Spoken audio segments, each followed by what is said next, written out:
A Nascent Kaleidoscope. Chapter 151. There you both are. I've been looking everyone for you. Rin greeted us at the doorway. We were out training, Artorias said simply. Rin glanced it down, her eyes going to our hands intertwined. Is that what they say these days? Her lips curled up. Rin! Artoria huffed cutely, as she always does when Rin teases her. Yes, I said, shameless. Will! She shot at me as well. Me and Rin both shared a small laugh at our blushing night. It was all too easy to get her flustered, but always worth it. Artoria, you need to be more honest. Jin attacked Artoria from the back, wrapping her arms around the smaller girl. Just the other day you were asking me all about MMPHH. Artoria had quickly spun around and held her mouth shut. I raised an eyebrow. Curious. There is nothing to be curious about, she said sternly, but her reddening cheeks begged to differ. I may get the juicy details later, Rin said without room for argument. There is nothing to know. Artoria quickly denied. Let us call Meridia and cease this pointless banter. She quickly tried to change the subject. All right, let's stop teasing the poor knight. Well, if she didn't want to talk about it, I wouldn't push it any more. Meridia, want to come on over? I spoke out into the open air. Seemingly moments later, the door opened again, my beautiful goddess walking inside. I'm here. Yes, you are. I moved to hug her, haven't seen her in a few days. How have you been? I have been well, she said with a content sigh escaping her lips. Merely dealing with some annoying issues, as always. Are we ready to ascertain the contents of a scroll? God, yes. Rin threw up her arms. Been waiting forever. I have been very patient. Jin added, but I very much want to know what's inside. Her nature was clearly showing here. She had an almost impulsive desire to know things. It only required a thought for her to be hugging the large scroll again. Here you go, sister. She handed it over to Meridia. Thank you, Meridia replied, still a little taken back by the nonchalant attitude that Jin had. From what I could tell, she didn't hate it though, more so was still adjusting to the idea. So how does this go? Some kind of ritual or... Rin started to speak, but Meridia just yanked it open without any fanfare. A cascading golden light burst out, threatening to envelop everyone in the room. You will cease your tantrum lest I destroy you permanently, you arrogant little parchment. Meridia growled and it began to calm down. Well, that happened. I muttered.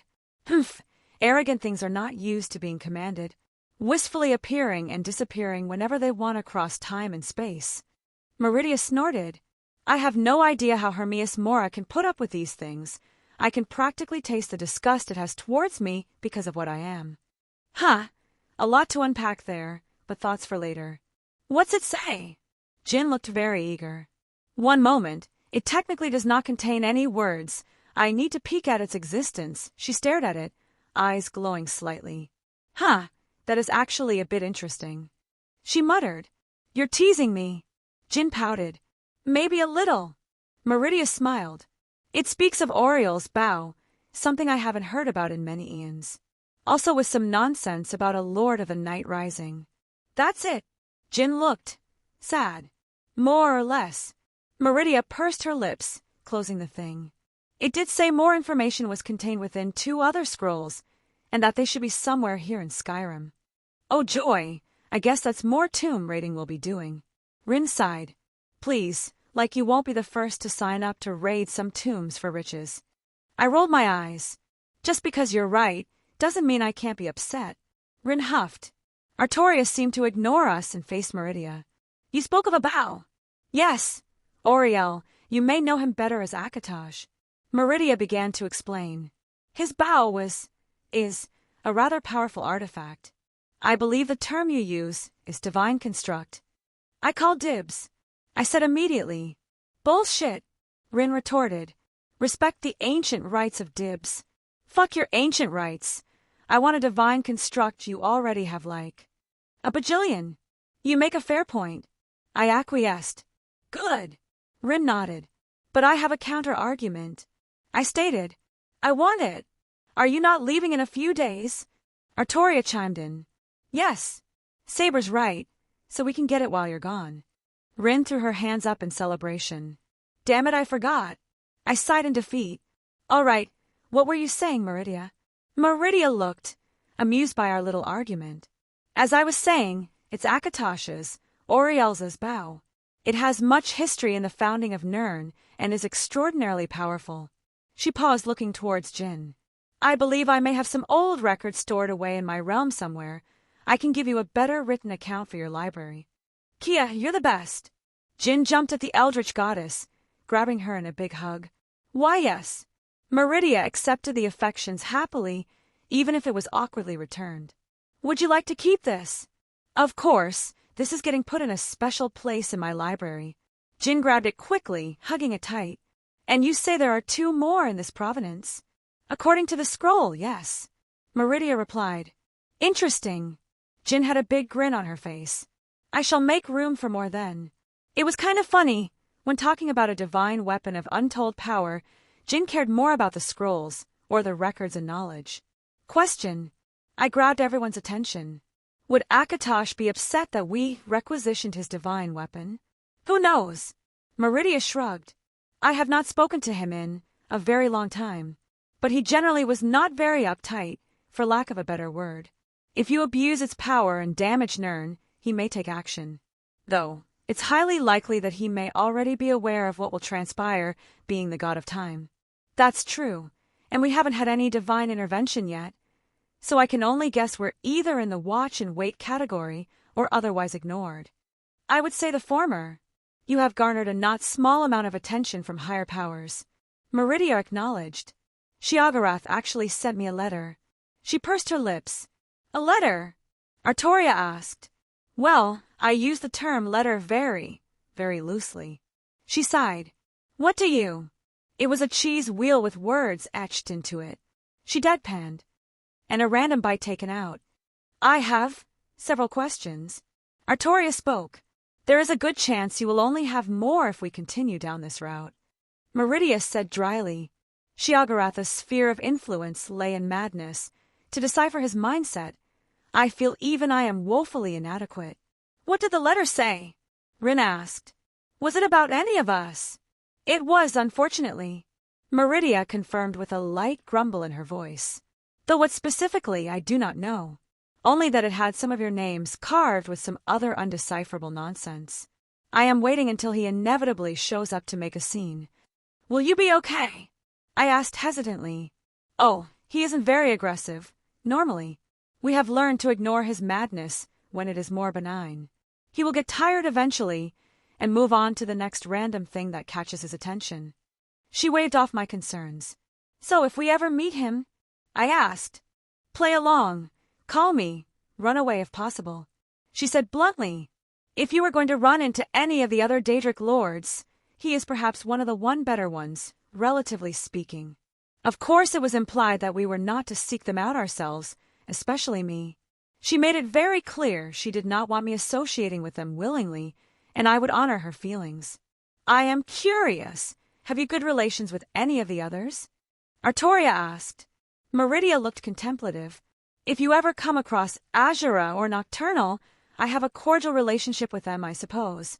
She pursed her lips. But even then, I do not advise you to seek them out, or spend time with them at all. I see. Artoria furrowed her brow. I had been taught by Merlin how to speak to divine spirits on the off chance I ever ran into one. I suppose it is not much different.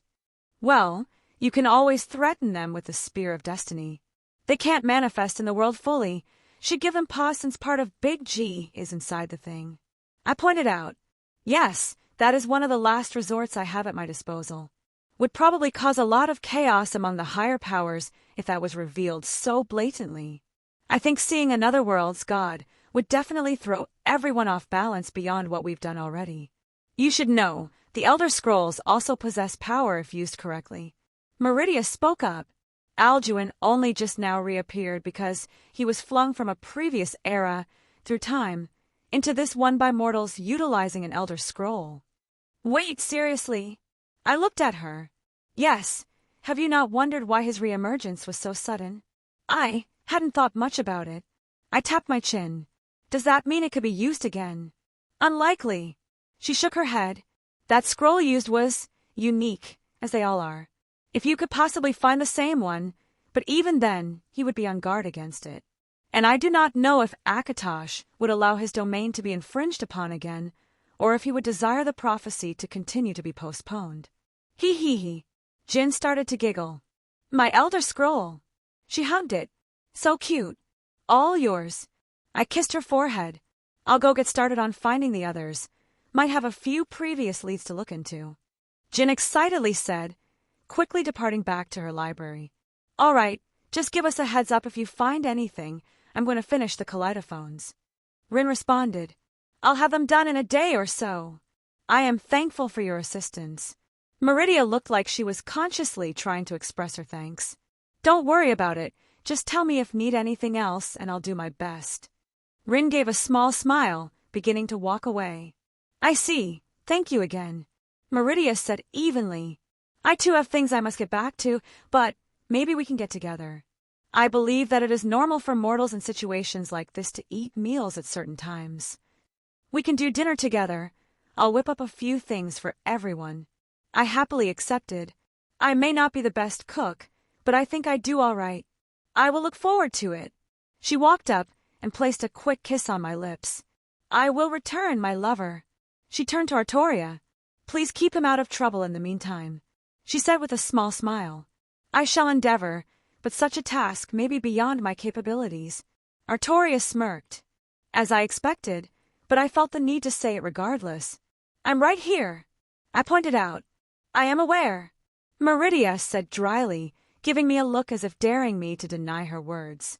Before I depart, she turned back to Artoria. Would it be all right if... Meridia sort of held up her arms, but I could tell what she was implying. Artoria walked up and gave the goddess a hug. Of course. This was ridiculously sweet. Jin has been helpful in giving me advice on mortal interactions. Meridia explained as they separated. I am told this is a step in familiarity for relationships outside of lovers. Yes, it's something those close do. Artoria agreed. Meridia just nodded. I shall return later. See you soon. I smiled and waved as she walked out the door. So, I looked at Artoria. Market? Yes. She smiled brightly. Allow me to go change my clothing. I have something I wish to wear. Take your time. Artoria excitedly hurried up the stairs with an amusing pep in her step. I sat down on the couch and waiting for a few minutes, mentally reaching out towards Sir Wiggles, who was still in Whiterun. I had checked in every now and then, and from the link, I could tell he was having fun, and I more or less asked him if he wanted to leave. He didn't wish to, so I let him keep playing. I briefly wondered if it was time I should attempt to awaken his aura. I had an idea of what I was doing now, and I was confident I couldn't hurt him. Worst case, it rebounds on me, and I get the sole equivalent of being kicked in the balls from aura whiplash. If it all worked out, I could also awaken Thorum's and Rin's auras. I didn't know what would happen with Artoria, wasn't going to touch that until I had much more information. Wilhelm. I looked up, seeing Artoria walk down the stairs, my idle musings coming to an end. She was wearing a white dress, thought the materials and design looked like it came from this world. The general look of a normal woman you could find walking around Skyrim. But what caught my attention most was the fact that her hair was down as well. I found this while shopping previously. It reminded me of the fashion from my era. She awkwardly fiddled with her fingers. I had sometimes wondered about wearing such a thing when I was younger. I hope you don't mind. You look beautiful, I said sincerely, offering my arm. Would you do me the honor of accompanying me to the market? She gave a warm smile. I would be delighted to. She took my arm. If she didn't want to be simply Artoria Pendragon, not the King of Knights for this outing, then I would certainly not argue. Chapter 152. The guards waved to us as we entered the large gates to Whiterun. At this point, I think most of the guards of Whiterun could recognize me out of a crowd. I'm sure my hair color, while not being unique, was eye-catching enough, especially my state of dress. Where do you want to go first? I asked her as we entered the main road of the city. This was her idea. I would let her lead on this little date of ours. Jin required a variety of alchemy ingredients. There is a shop not far ahead that has everything she needs. Artoria replied, lightly tugging on my arm to lead me in that direction, her empty hand holding a basket. I have been here a few times in the past days, as I have ran errands. It's kind of you to do these things for everyone. I do not mind. She smiled. I enjoy this place, this city, and people are very friendly. I like this here too. I fell in love with it after coming here for the first time. I gave a wistful smile. If there weren't dragons running around, this place would be perfect. Yes, dragons. She pursed her lips. I do not care to think about them for the moment. I wish to enjoy our last bit of time together for a while. You're right. Let's not worry about any of that right now. It wasn't hard to guess. She wished to have a peaceful time together and not create any kind of stress or anxiety about what's going to be happening in the future. For this moment, we were just out shopping without any other responsibilities. Is this the place? We approached a building near the center of the market, a sign hanging above with a cauldron on it. Indeed, let us enter. She continued to lead up, pushing the door open, a bell greeting us as the person behind the counter perked up. Artoria, back already? The woman had a gentle smile on her face. I have returned, Arcadia. It is lovely to see you once again. Artoria greeted the woman quite familiarly. Did she make a friend while she was out and about? I was happy for her, even if it was just a passing acquaintance. Oh, and who's this? The woman gave me a once-over. The boyfriend you mentioned? This is Wilhelm, my boyfriend. Artoria nodded and introduced me. A pleasure, I said politely.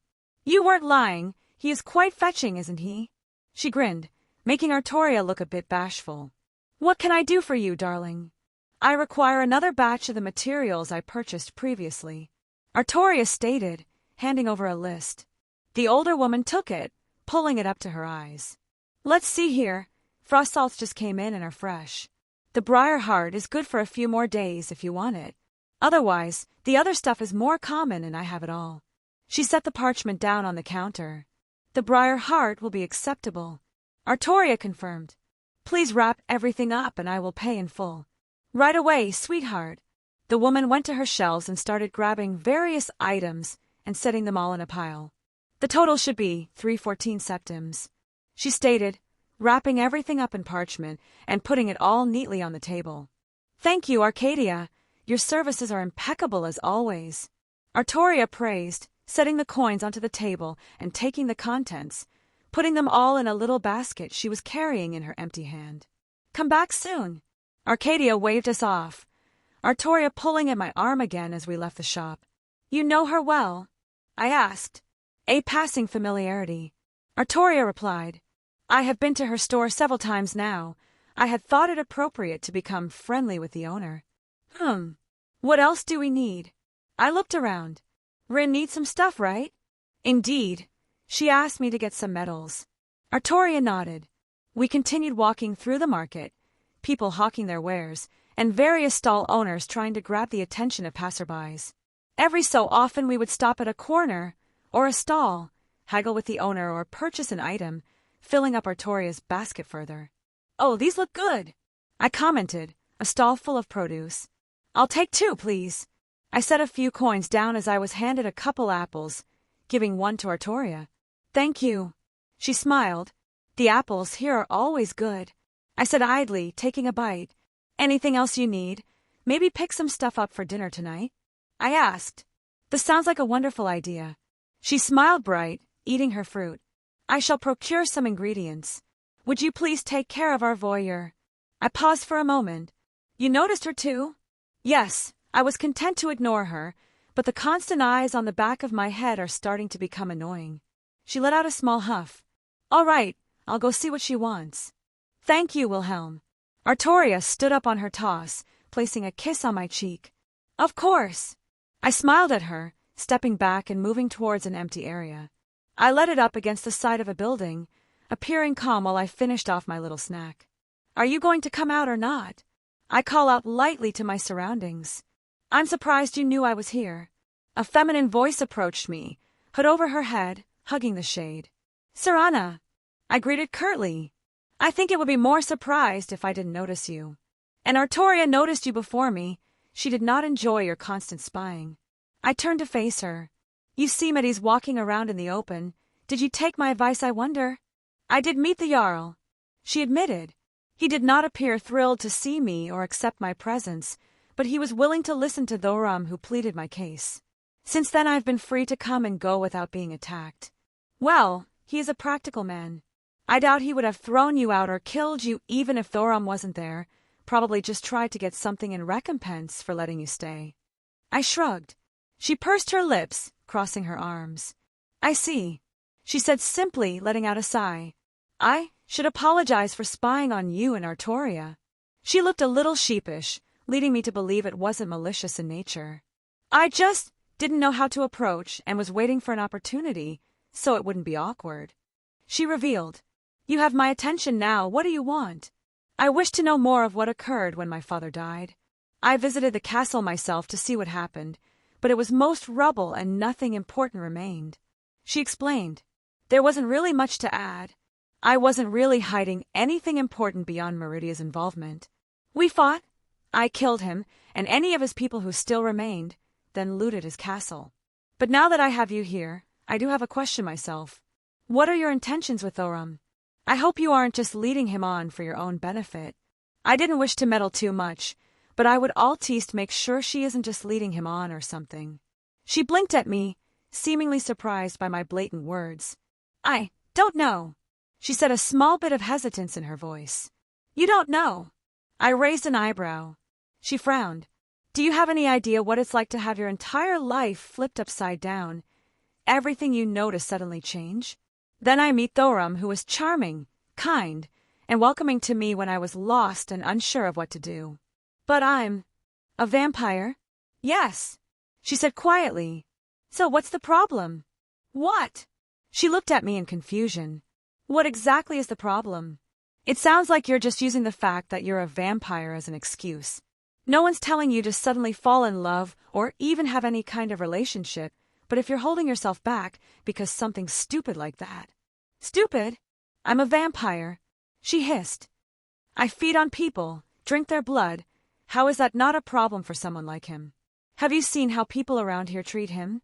He's a hero, and he willingly comes and spends time with someone like me who is reviled just because they exist. I looked straight at her, wings sprouting out of my back, giving her a raised eyebrow. I'm not exactly normal either. What? She looked surprised. I guess Thorum didn't exactly tell her. You aren't a monster, I stated.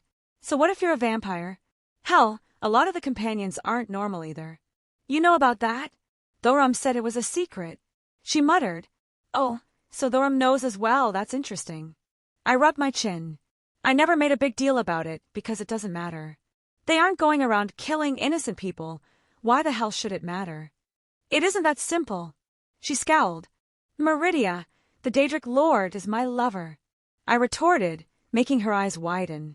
It's only as complicated as you're making it. If it doesn't work out, it doesn't work out. I shrugged. If you don't want to return his feelings, then be upfront about it.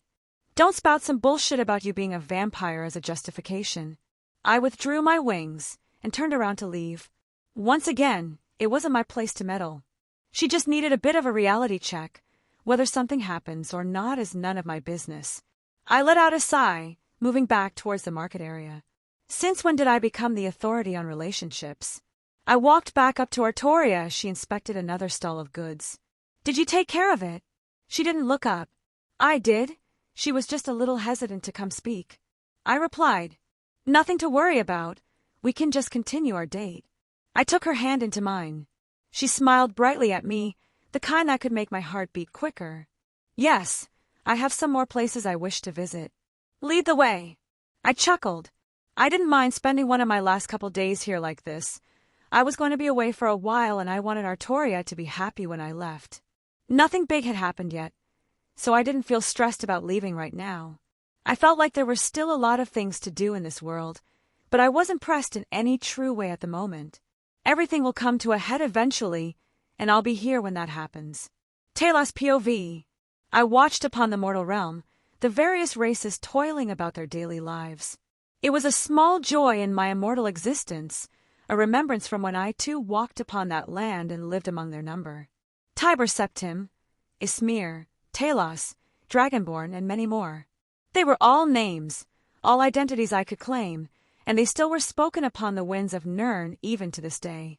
But for this particular era, there were only a few that took prominence as the world tilted on the axis of oblivion. An old prophecy which cast two sides against each other, the World Eater and the last Dragonborn. I had watched my brother, bearer of a small fragment of Akatosh/Oriel/Father's soul. Compared to their other brethren, it was but a small candlelight swaying in the wind. I could see all of my siblings as I watched from upon mine throne, but my youngest brother was perhaps my favorite to view. An intrinsic connection I could access due to our shared origin. Memories of when I was mortal. They did not have much bearing on my current existence, mine divine person, but that small tinge that remained still brought a certain fondness when I allowed myself the brief moments to submit to the nostalgia. Thorum, that was the name of the youngest. It was a good, Nordic name, my Ysmir parts seemingly nodding in approval. From the moment he was a babe, I cast my gaze towards him, his entire life but a mere flicker in my eyes. The briefest of moments I could allow myself the amusement of watching him grow, but for him it was the passing of many seasons. The little rascal, I admit there were a few moments I chuckled at his antics. A little dragon he certainly was, even as a little milk drinker, as the Nords say. His life was not a happy one for much longer, his village having a run-in with a band of brigands and killers. He was among only a few survivors. There were many ups and downs in his life, even having been a thief for a time. Yet, he somehow grew up to be an admirable man, someone I would welcome into Sovngarde when the time came. He had quite a few adventures here and there, finding friends and comrades, losing some and parting ways with others, yet he carried on with a smile on his face. Things were relatively calm, even when Alduin re-emerged. At the incorrect point, Thorum did not garner any more of my attention than I was already giving him. Not until the outsider appeared. Even at their first meeting, the strange person was a passing curiosity that I deemed unimportant. He was amusing, something I could attribute to many mortals, but nothing beyond that. Well, I will admit I had a small bit of goodwill towards him after hearing he had embarrassed one of those Thalmor who denounced my existence. No, he didn't make his existence truly known until Mermulner descended upon the mortal city for the first time after Alduin returned to the normal flow of time. Just as Alduin was different than the others, I too was different than Father's pieces, yet I could know another dragon's name just at a glance, even without my divine might. Mermulner was one of the smallest pieces cast off by Father, one of the weakest. It would have been a good opponent for the youngest, perhaps the closest dragon in strength to him. A coincidence of events that led the weakest dragon to be the first to face off against Thorum is what I would say if I did not have true knowledge of the world's workings. The threads of fate that intertwined the youngest and the other pieces of Father.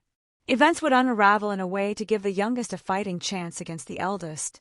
What should have been a battle that forced the youngest to grip victory by the jaws and relish upon his first triumph over another dragon was instead interrupted by the outsider. Wydrea Gotch, the name shouted by the dragon, hidden in that strange red gauntlet. The Red Dragon Emperor he called himself, yet the image of him as he projected himself to anyone with the correct sense couldn't deny the visage. There was but one problem. No dragon by that name existed upon Nirn, nor the realms beyond. Mermulner was right to call it an abomination. It held none of Father's essence, no piece of the god's soul. Yet it could not be denied that the creature was a dragon, and a strong one at that. This strange person, this outsider. Not even Father knew from where he came, the strange creature in the skin of a man. His equally strange magics that seemed utterly foreign to any who beheld them as well. If that was not enough, Meridia was keeping a proactive gaze on him. Not the most vile of her brethren, but a Daedric lord she still remains.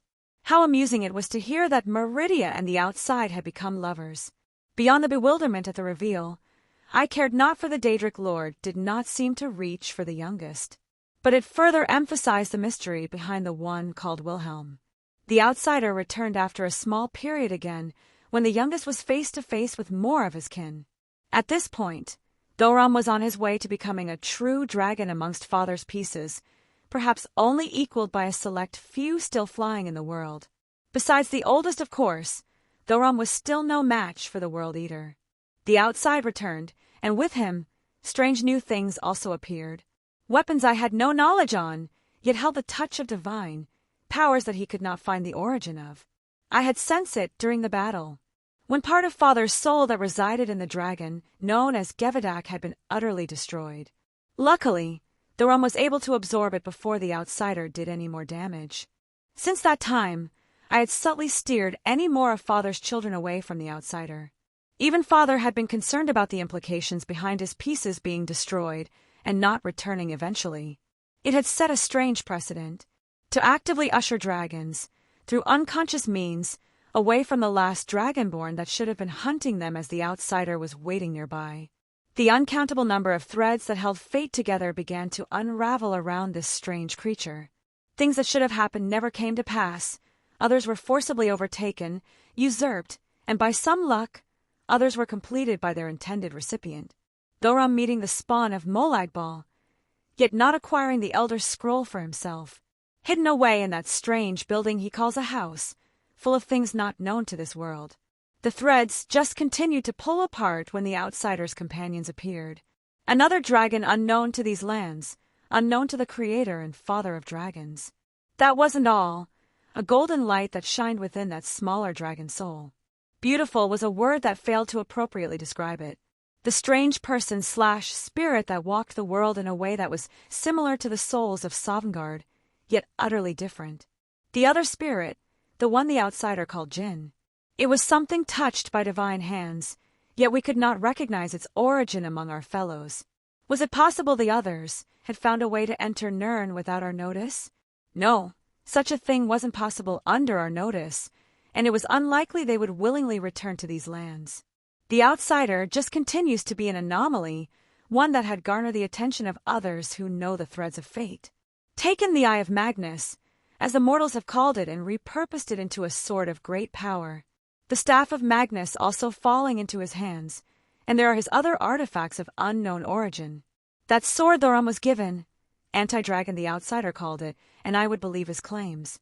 It had a palpable dislike for my kin, enough that I could feel it through the link, not that it was anywhere strong enough to reach me. So many questions and too few answers. I continue to watch the youngest, and I hope that this iteration of world does not end. I have grown to quite like it. Chapter 153. Hey! I squeezed Meridia's thigh, my head resting in her lap under a tree.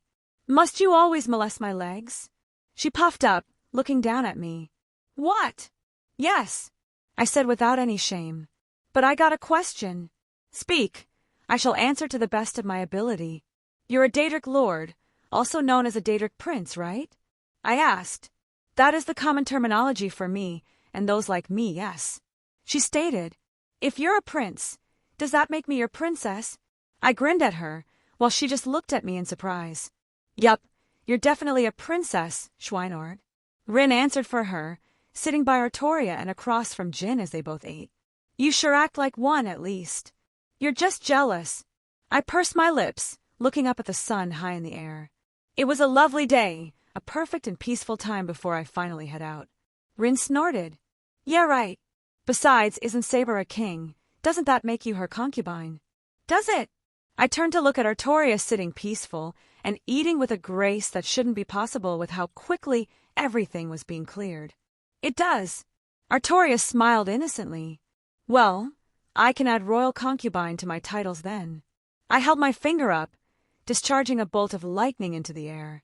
Immediately, another bolt streaked across the sky, intercepting and devouring it. Sir Wiggles plopped to the ground, twitching his nose happily with lightning crackling around its body. Can't believe you awoke its aura. Rin sighed, staring at the magnificent bunny. Sir Wiggles has ascended. I held out my hands, my familiar happily jumping into them. Soon, he shall be unrivaled across all creation. Meridia just looked at me oddly and reached out to stroke the rabbit. He can already use this semblance. Why can you not? No idea. Maybe Sir Wiggles is just purer than me in a sense. A semblance is an expression of one's self brought about by their soul manifesting in the physical world. Sir Wiggles doesn't question who he is, his purpose in life. There are no whys for him, he simple lives. So he can manipulate lightning like you because he's simple? Rin asked as Sir Wiggles flashed out of my hands and hopped over into Artoria's waiting arms. More or less. I shrugged. It's not exact science here. Every book I read about the subject was so vague and nondescript on how it worked. And he isn't manipulating lightning, he's absorbing and storing it, then kind of releases it for whatever he wants. Do you know his storage capacity? Semblances usually. Jin paused, looking at me with an annoyed expression.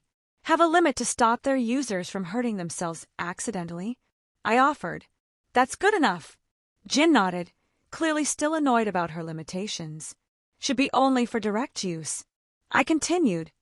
Like Pyrrha could easily use her polarity to smack herself with something, whereas I doubt Cobalt could have drowned himself by activating his water clones inside his lungs or something. That's a good enough explanation as any. Jin too was enjoying the meal. Seeing her perk up every time she tried something new, it was cute. Is there a limit on these semblances? Meridia spoke up. They sound similar to magic, and that particular skill set can be taken far. I would guess the semblance is limited by the person. The soul and body are usually linked. One can't become too much bigger without the other compensating, otherwise death would be a factor. Maybe it's an evolutionary trait, but the people of Remnant generally have their bodies and souls grow in tandem in an almost 1-to-1 ratio. I waved my hand flippantly. Or that was my observation so far, but I'm lacking in any significant evidence. I want to say so many things. Jin grumbled, stuffing a pastry into her mouth. MMMHHGPHGH. Well, I didn't need to know what she said to understand she was still upset about her limitations. Well, how about getting your aura unlocked, Rin? Do you even need to ask? She deadpanned. Give me that power boost. How does this work exactly? Artoria paused in her meticulous eating to ask. We touch souls. The concepts of aura basically get copied onto hers, and I can then pull hers out, metaphysically speaking. That was a very crude explanation, but it wasn't wrong. Jin confirmed. I assume you have created a chant? A chant like a spell? Rin questioned. Sort of an in-between of an actual spell chant and an aria. It doesn't have much power in itself, but it resonates with the person's soul on a conceptual level to actualize everything. There's a reason that aura and semblances are heavily influenced by personal traits. So it's something personal and unique to each person? Jin gave the SOSO gesture. It has a little bit of structure to it. So it does have rules. Probably just stems from the first user, kind of like a trait passed down. I shrugged. Or maybe it's all bullshit. I honestly have no idea. Several eyes landed on Jin. I can answer no more questions this century. She deadpanned. If it bothers you, I can attempt to meddle with you, artifact. Perhaps I can loosen the restrictions. Meridia offered, blinking after a moment. Where is your lamp? I had to store it away. I will need some time to fetch it. Jin had an obvious blush on her face, and I couldn't help but grin remembering where exactly it was at the moment. I'm curious, but my instincts are telling me I don't want to know the answer. Rin stated, choosing to ignore the obvious flustering Jin had going on. Is it in a place that is hard to access? Meridia didn't seem to understand. I suppose it is wise to make sure it is tucked away somewhere and hard to retrieve in the even that it is discovered and someone wishes to use it against you. I'm sure Jin wouldn't mind showing you where it is later. I smirked at my genie, her face a beautiful red. The way she shifted on the bench, I really don't think she would mind. All right, Schweinorg, how you want to do this? Rin stood up, walking towards me. Just come and sit cross-legged in front. I gestured, sitting up. I am curious about this as well. Meridia also adjusted herself to better look. All right, Rin replied, taking up her spot. I think I'm ready. Now you're going to feel a bit awkward as I enter deep inside you. Don't worry, that's completely natural. I'm already regretting this. Rin sighed. Honestly, it's almost tradition to make it into a lewd joke. Jin snorted. Just get it over with. I want to have a soul shield. Fine. I put my hand on her back and flared my aura. For it is in. It's red. Meridia admired, poking Rin's aura. That feels weird. Rin muttered. Don't mind me, just a little exhausted over here. I waved my hand, laying on the grass. Artoria had stopped her snacking and was also inspecting it. I believe it changes colors based on the person. Artoria also starting poking. The structure is very firm, very much like Wilhelm's. I feel energized. Rin looked at her hands, clenching them as the red energy flowed around her body. Definitely feel stronger. Yeah, you had above average reserves. Not as big as mine, but still pretty good. I explained. Above average? Like how much above average? Rin looked at me. Jen. I called out. The genie threw a thumbs up. About that much. I said. That makes it much clearer, thanks. She said dryly. Can't wait to go fight that bitch again. Rin, are you thinking of using your new powers to bully your rival? I gasped. Yup. Well, if I wanted confirmation that you're one of the old mans. I chuckled. Make sure to extort her as much as possible. Rin scoffed. Of course, who do you think I am? Artoria let out a sigh. I don't know who's being a bad influence on whom. The answer is yes. I replied, yoinking Artoria down towards me with some telekinesis. Will! Artoria let out an indignant squeak, falling into my arms as they wrapped around her. I invoke my authority as the royal concubine. Mine. Now, as is tradition, you must fight another aura user in a duel to the death. I pointed towards Sir Wiggles. Begin. Artoria bonked me on the head. Don't initiate death duels between your familiar and Rin. Too late. Sir Wiggles, attack. I called out. With a burst of lightning, Sir Wiggles plopped himself on Rin's head. The static is messing up my hair. Rin groaned. Meridia was kind enough to grab Sir Wiggles, who happily stay in her arms. Who's a good boy? She cooed to my familiar. It seemed like everyone was quite taken with him. Sir Wiggles is the best wingman. I chuckled. I'm going to start teaching him magic soon. Dare I ask why? Artoria looked at me strangely. Because I would find it hilarious. You really are the old man's reincarnation. Rin sighed again. That's still really strange to say out loud. Is it? Jin walked up poking Rin's aura. And there are many different meditation techniques for manipulating aura, of which I have some books in the library. What? Is reincarnating normal for you? Rin raised an eyebrow towards Jin. And thank you. I'll be sure to read them later. Jin let out a long-winded sigh. I can answer no more questions this century. Wait, seriously? Rin looked surprised. I wouldn't be surprised. Remnant's a strange place. I should visit Salem soon. They have robots, Rin, robots. We don't even have robots. You're such a nerd. What's a robot? Meridia asked. An advanced form of an automaton. I gave a rough explanation.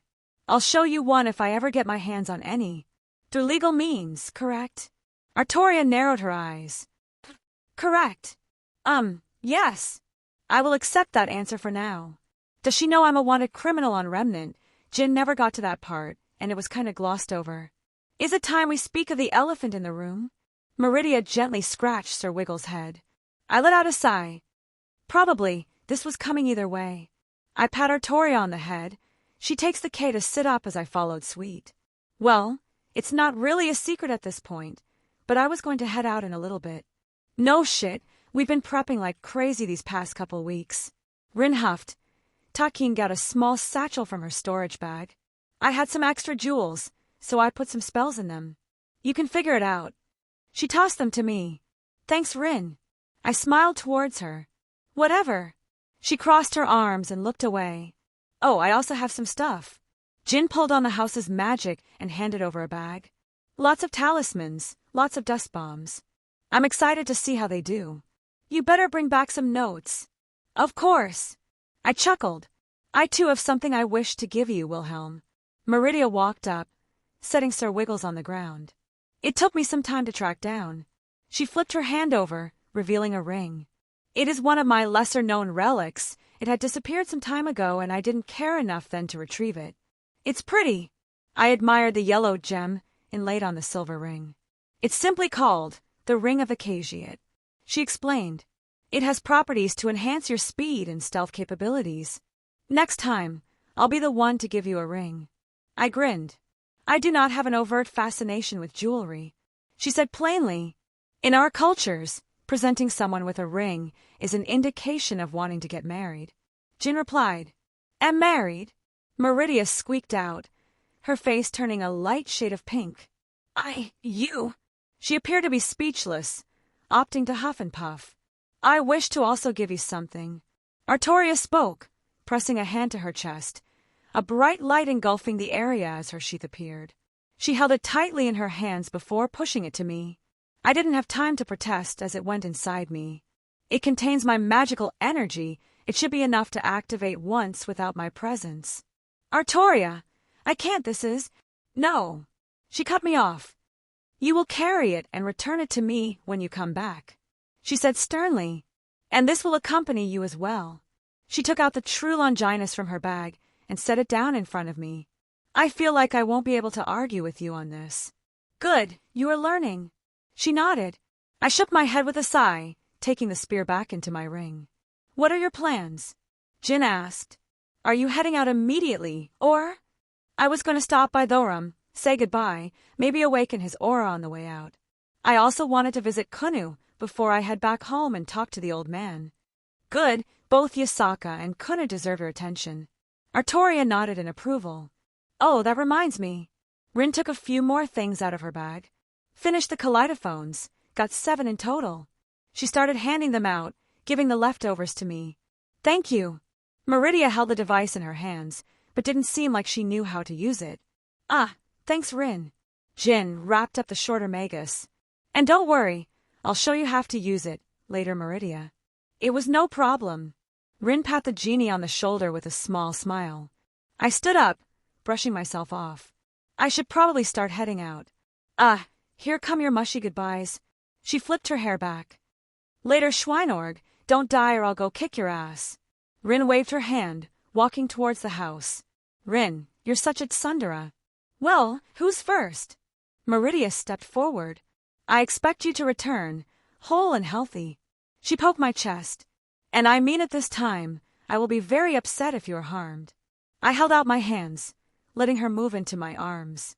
No getting hurt. Jin joined in with a smile, moving her mouth towards my ear to whisper something.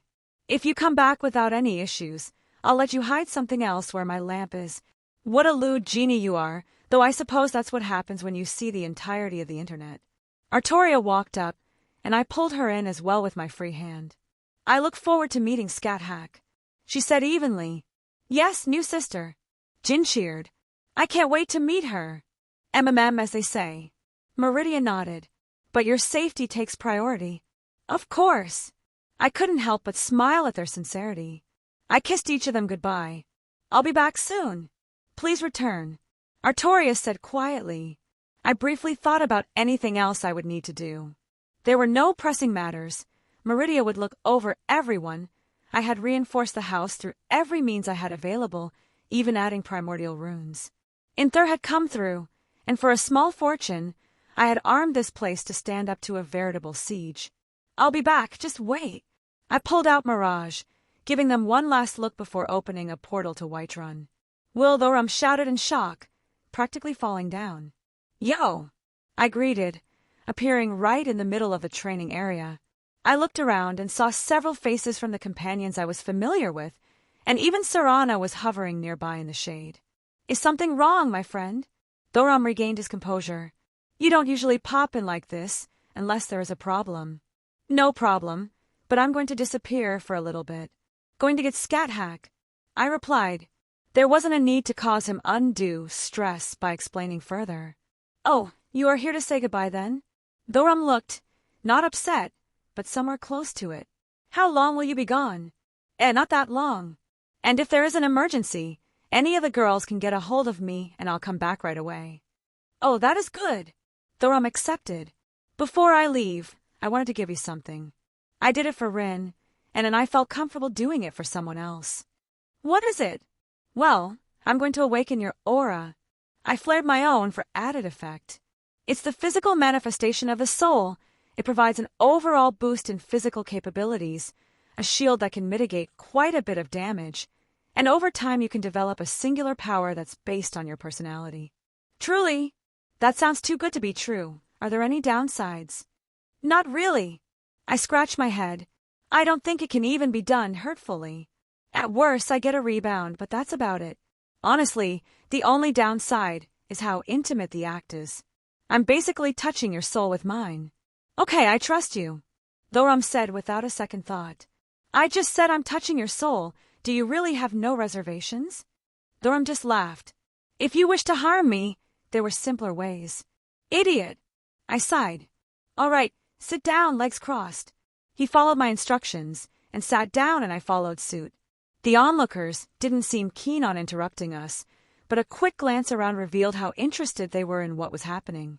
Well, I didn't really hide it, and if Thorum eventually wants to awaken others' auras, more power to him. Steady yourself. I'm going to push my aura into you, I stated, flaring my aura up. Oh, that is strange.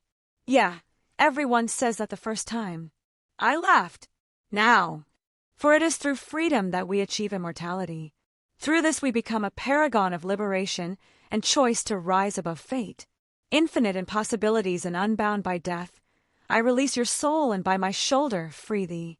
As soon as I finished the words, Thorum exploded in a golden light. My own aura reserves dipped exponentially, enough that I felt a shock in my chest. Idiot, he's a dragon, and he ate other dragon souls. I thought I could handle it. I mean, I did. It just felt like I got kicked in the balls. I feel amazing. Thorum stood up, light enveloping him. Is this the aura you spoke of? It covers my body. What the hell is that? My eyes widened. He was supposed to have a sort of bubble around him with fully manifested, but Thorum's aura took on the form of a dragon as it covered his body. There was even an ethereal tail behind him. What the fuck? Chapter 124. This is amazing.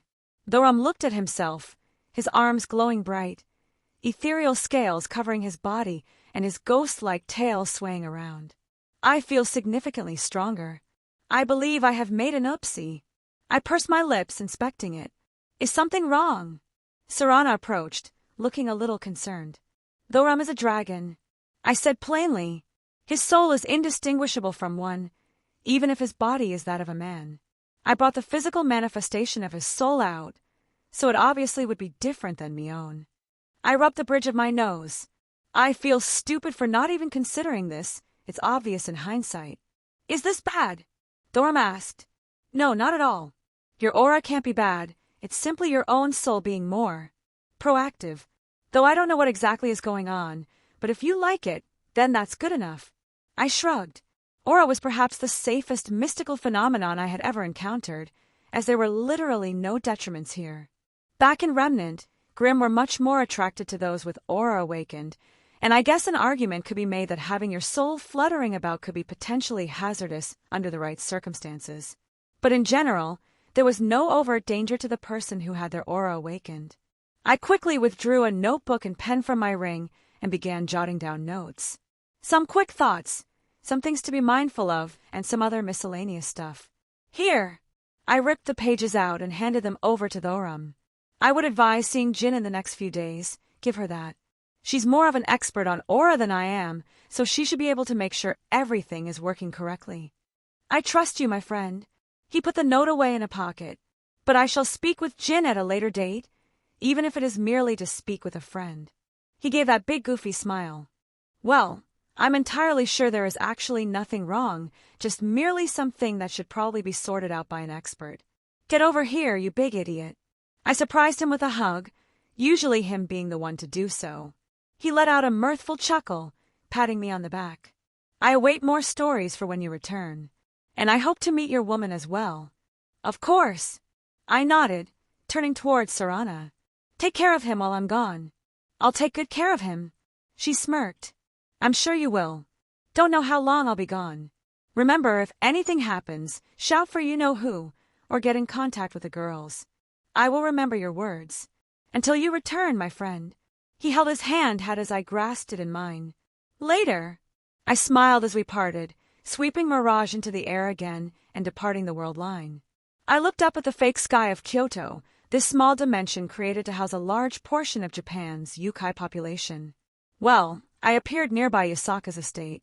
Walking up the path towards a large gate, I took a moment to admire the view all around me. It was nice and peaceful. It didn't really carry the air of a subspace sectioned off from the world. It felt alive. The gate was the same as I recalled. Guards were still wary from the previous battles that took place here. I could feel the eyes on me as I made my intentions to approach obvious. I was ready to explain myself, be polite, and not just barge inside, but... Young lord. Several Tengu flew down, greeting me respectfully. Pardon. I blinked in surprise. Young lord, we welcome you back. They spoke. Okay. That's new. Can I enter? I hesitantly asked. Of course, young lord. They immediately stood up, shouting all around as the gates flung open with a surprising haste. Young lord, may I ask what you need? Do you need to be escorted anywhere?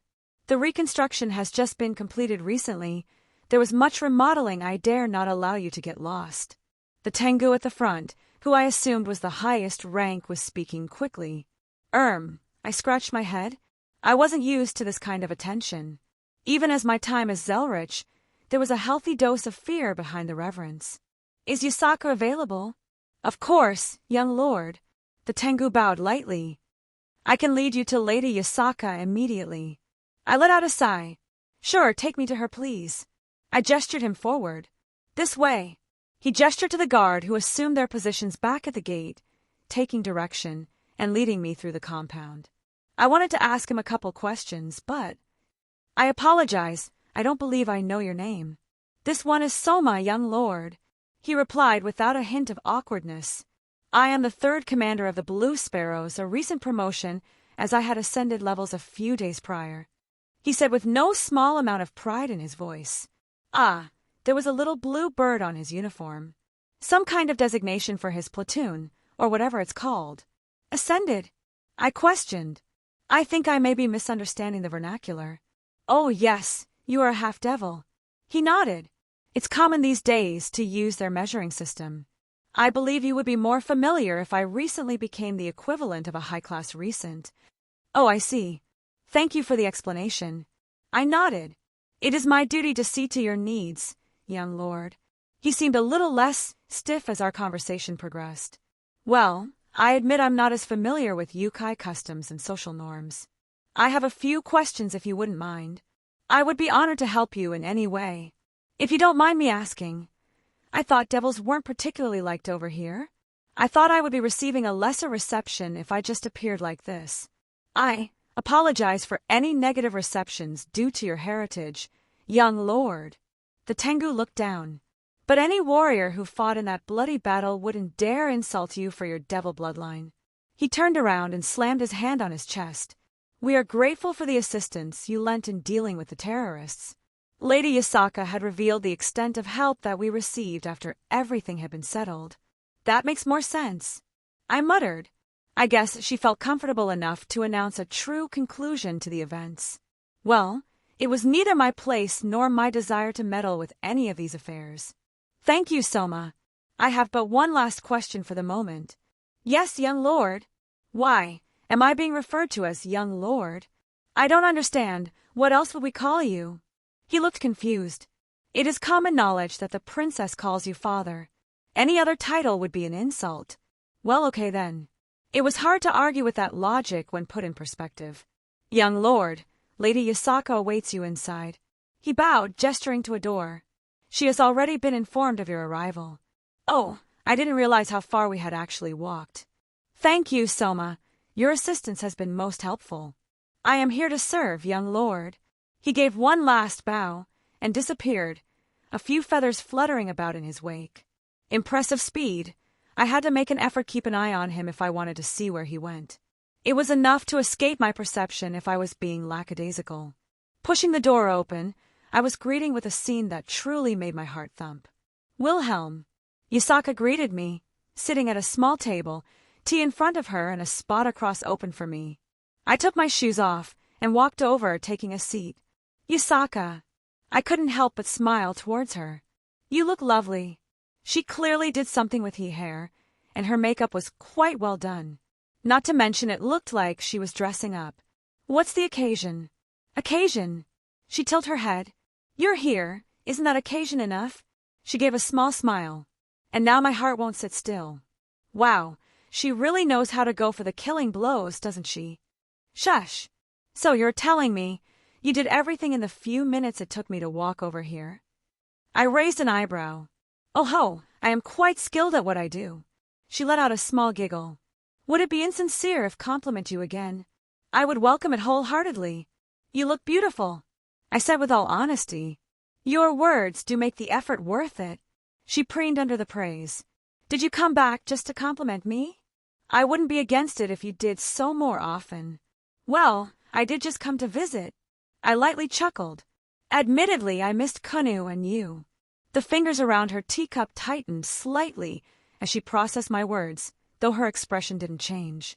You're going to make an old woman like me blush. She quickly donned a mischievous smirk, perhaps something she's used to wearing. Well, this young lord is willing to take responsibility for his words. I raised an eyebrow. She let out a barely concealed snort before breaking out into a giggling fit. Would you believe me if I said I didn't start that? Nope. I deadpanned. It's true. She whined. Don't get me wrong. I would have done it without a second thought had the idea crossed my mind. Seriously. I was surprised by her admittance, and I could believe her here. She would totally take credit if she had done it. Who did it then? Our little Kunu has a little devious side to her. Yasaka smirked. That little, cute fox. I face-palmed, running my hand down my face. Well, she takes after her mother. Yes, she does, Yasaka said with no small amount of pride in her voice. Yeah, Kitsune are a really mischievous bunch. I'm assuming she isn't here at the moment.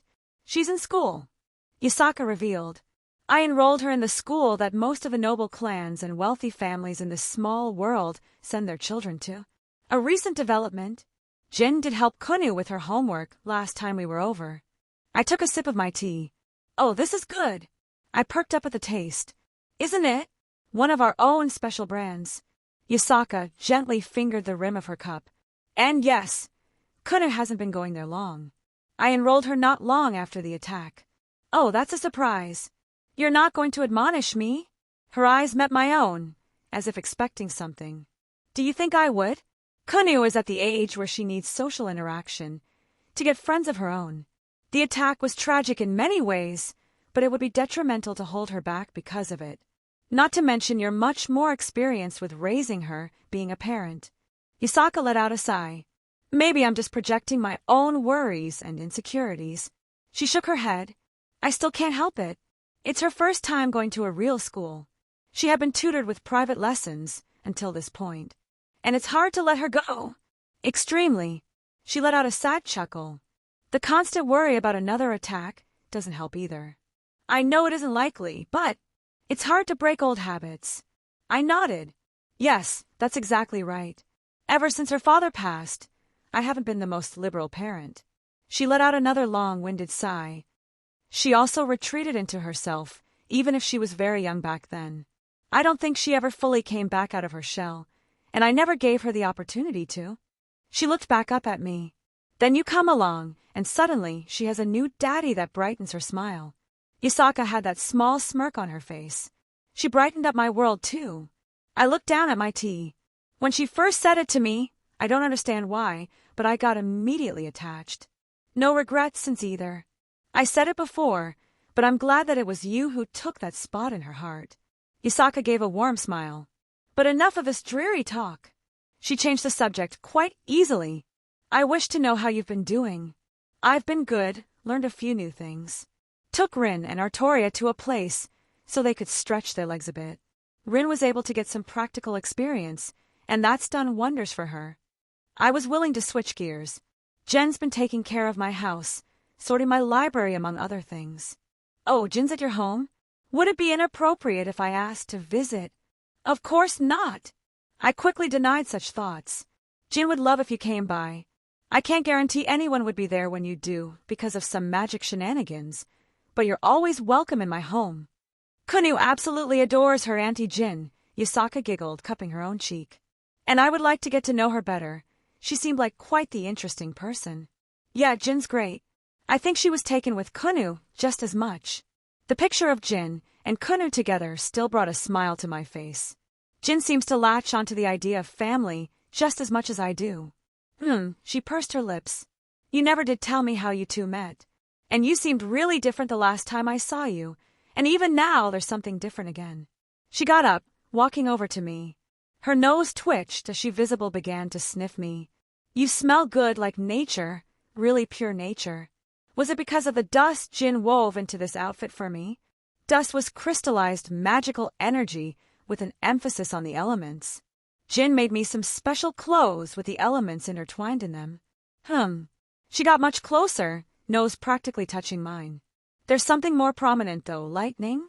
I think I smell some lightning on you, and it's heavy, much heavier than the other scents. Who knows? I grinned. Keep your secrets. I'll get them eventually, she giggled. But for now, we should get going? Get going where? I was surprised at her sudden shift in demeanor. To pick up our daughter from school, of course. She stood up again, holding out her hand.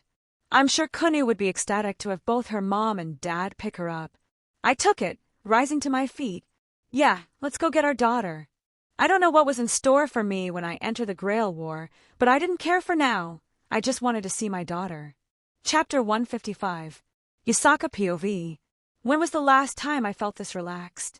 One would think the aftermath of the attack would see things calming down, but it just made every annoying entity want to crawl out of their holes and cause trouble for me. How many times did I have to stop some kind of power play for my position? And poorly executed ones at that. I feel more insulted by the attempts than the fact they were done in the first place. Of course, it was mainly the younger ones, who hadn't seen much of the world yet. There was a reason why the previous attack, having been orchestrated by one of the elders, was such a shocking revelation. Simply put, they knew my position was inviolable. Did they think I was like that old geezer on the other side of the fence who ruled with a strong fist? Well, I do, but it isn't the reason I'm the ruler like him. My position isn't one that someone can simply acquire. The elders know this, which is why I've never had to worry about them. Sure, there are power plays, everyone trying to eke out any kind of influence or further their clan's positions. This is expected, and welcome for the most part, as long as it doesn't cross certain lines. A complacent retinue causes a whole different set of problems. But my position is backed by Amaterasu herself. The ley lines I watch over, that I control, are powerful enough that the leader of the Shinto pantheon had taken an active role in their management. Well, active is relative here. She makes sure she places someone to manage them that won't cause issues for Japan. It was the reason those stupid children tried to attack in the first place. To have me utilize the ley lines so they could power a dragon gate to summon Great Red onto Earth. If I had any hesitance about what I did, then that removed any possible sympathy remaining. Stupid children seemed to think they could take him and prove they were heroes. They couldn't even take me, and I wasn't ashamed to say I was much weaker than the Dragon of Dreams. Forget about Japan. We would be lucky if the planet was still habitable after the dragon relented in his rage. And there's still more issues I'm dealing with because of them. The Abrahamic factions are breathing down my neck. Azazel wants to get his hands on some of the sacred gears we acquired. Heaven wants to retrieve the true Longinus. And the devils have been making some not-so-subtle inquiries about Wilhelm, and also wanting to get some of the sacred gears we now have. Lady Izanami even told me there had been some divine eyes cast our way due to the fight. But I hadn't gotten any more out of her, mostly because she's been gone for a while now. Meeting with some other deities or something. She didn't specify, and I didn't wish to meddle in her business. She only said she would be gone for a little bit, but beings on her level don't perceive time the same way we do. But that doesn't matter anymore. I tossed aside any responsibilities for rulership at the moment. The stress that comes with it is ignored. Right now, I just wanted to get my daughter and spend time with her father. Speaking of, I cast a sideways glance at him, a small smirk rising on my face. It was cute how he was reacting to just holding my hand as we walked the streets of Kyoto. The yokai who turned their heads to stare at us, it made my heart flutter just a little bit. But he was barely concealing a blush on those cheeks. I just wanted to gobble him up right here. I reined that part of me in. I was well aware of how flippant I could be with my flirtations. It was a part of my nature. I would openly admit it. I wanted him to accept that I was serious about pursuing something a little more than that, to maybe make it official down the line. He didn't say he hated that part of me, but I could also understand his own reservations. Because of my position, I did not have the luxury of simple ignorance when someone appears and becomes a part of my life. I had a duty to understand this person and what threats they could possibly bring to me and mine. I don't think he would be upset if I revealed that I looked into him, but I still did not bring it up. There were just some things I didn't want to speak about as they seemed personal in nature, and they did paint a certain picture about his own preferences. It's odd, I could never relate this man to the reports I received about a Shimoda Takao. The boy I read reports on, he was introverted, soft-spoken, and if the information was accurate, probably severely depressed. Some digging easily revealed why many of those factors existed. It was obvious who his father was at this point, and I don't think Wilhelm ever tried to hide it. He had no signs of even being a half-devil, and knowing their society, it wasn't strange at all to have him be pushed to the side in some corner of the world and forgotten. It was no wonder when Kunu latched onto him, and he latched right back. At the end of the day, I was happy how everything turned out. He really seems to care for Kunu, and she just brightens up every time he's mentioned. How foolish I've been to not realize how much Kunu wanted a father figure in her life. I've been so careful about her not seeing me with anyone romantically, and then here she comes home with a new father and a man I couldn't help but find myself attracted to. He saved her, a reason I would have dragged him to my bed if he was so inclined, but then goes and helps us further in the battle. For these, I would have been infinity grateful, an ally of his until the end of time, but I couldn't help but consider if maybe we could be something else. I had nothing holding me back from trying. The fact that Kunu already accepted him was the biggest hurdle to dating again, and he undoubtedly checked many of my boxes. He was certainly handsome, that would not be denied. Admittedly, I do like how he didn't just fall into my lap even after jiggling my boobs in his face. Maybe my pride stung just the teeniest bit. Not to mention he's very strong. That's a major turn-on for most yokai, along with a plethora of other species. He's been very kind to both me and Kunu. That smile he gives me is just to die for. He's witty, and has a mischievous streak inside him from what I've found out as well. Really, the only thing that even slightly hung me up was his age. Not to say I didn't enjoy the idea of a younger man showering me with affections, but I honestly never thought of becoming something more with someone barely into 20 years. But here we are, his hand in mine as we walked to pick up our daughter from school, and I felt nothing out of place. I raised up one of my tails and wrapped it around his waist. The surprised look he gave me, the little flutter of embarrassment was just too cute. I couldn't stand it. That's right, I've seen you staring at my tails. Not to mention the glances at my chest and rear, but my tail certainly held your attention. You can't escape the fluffy tail, just accept it. There was a slight shiver that ran down my body as his fingers moved through the fur. How long has it been since I allowed a man to touch my tails intimately like this? You know, I've been curious.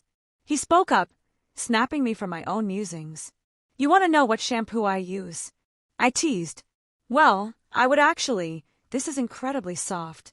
I had to stop myself from just melting to his touch. I wonder if he knew how sensitive our tails were when in this form. I was wondering if it's impolite to touch a kitsune's fox parts. You say as you rub me quite thoroughly. I giggled. Has that ship not sailed already? For future reference. For any other kitsune you seduce. Another odd thought. I had never been part of a harem before, and yet I found myself okay with the idea. I had met both Artoria and Jin, and they had taken with Kunu well.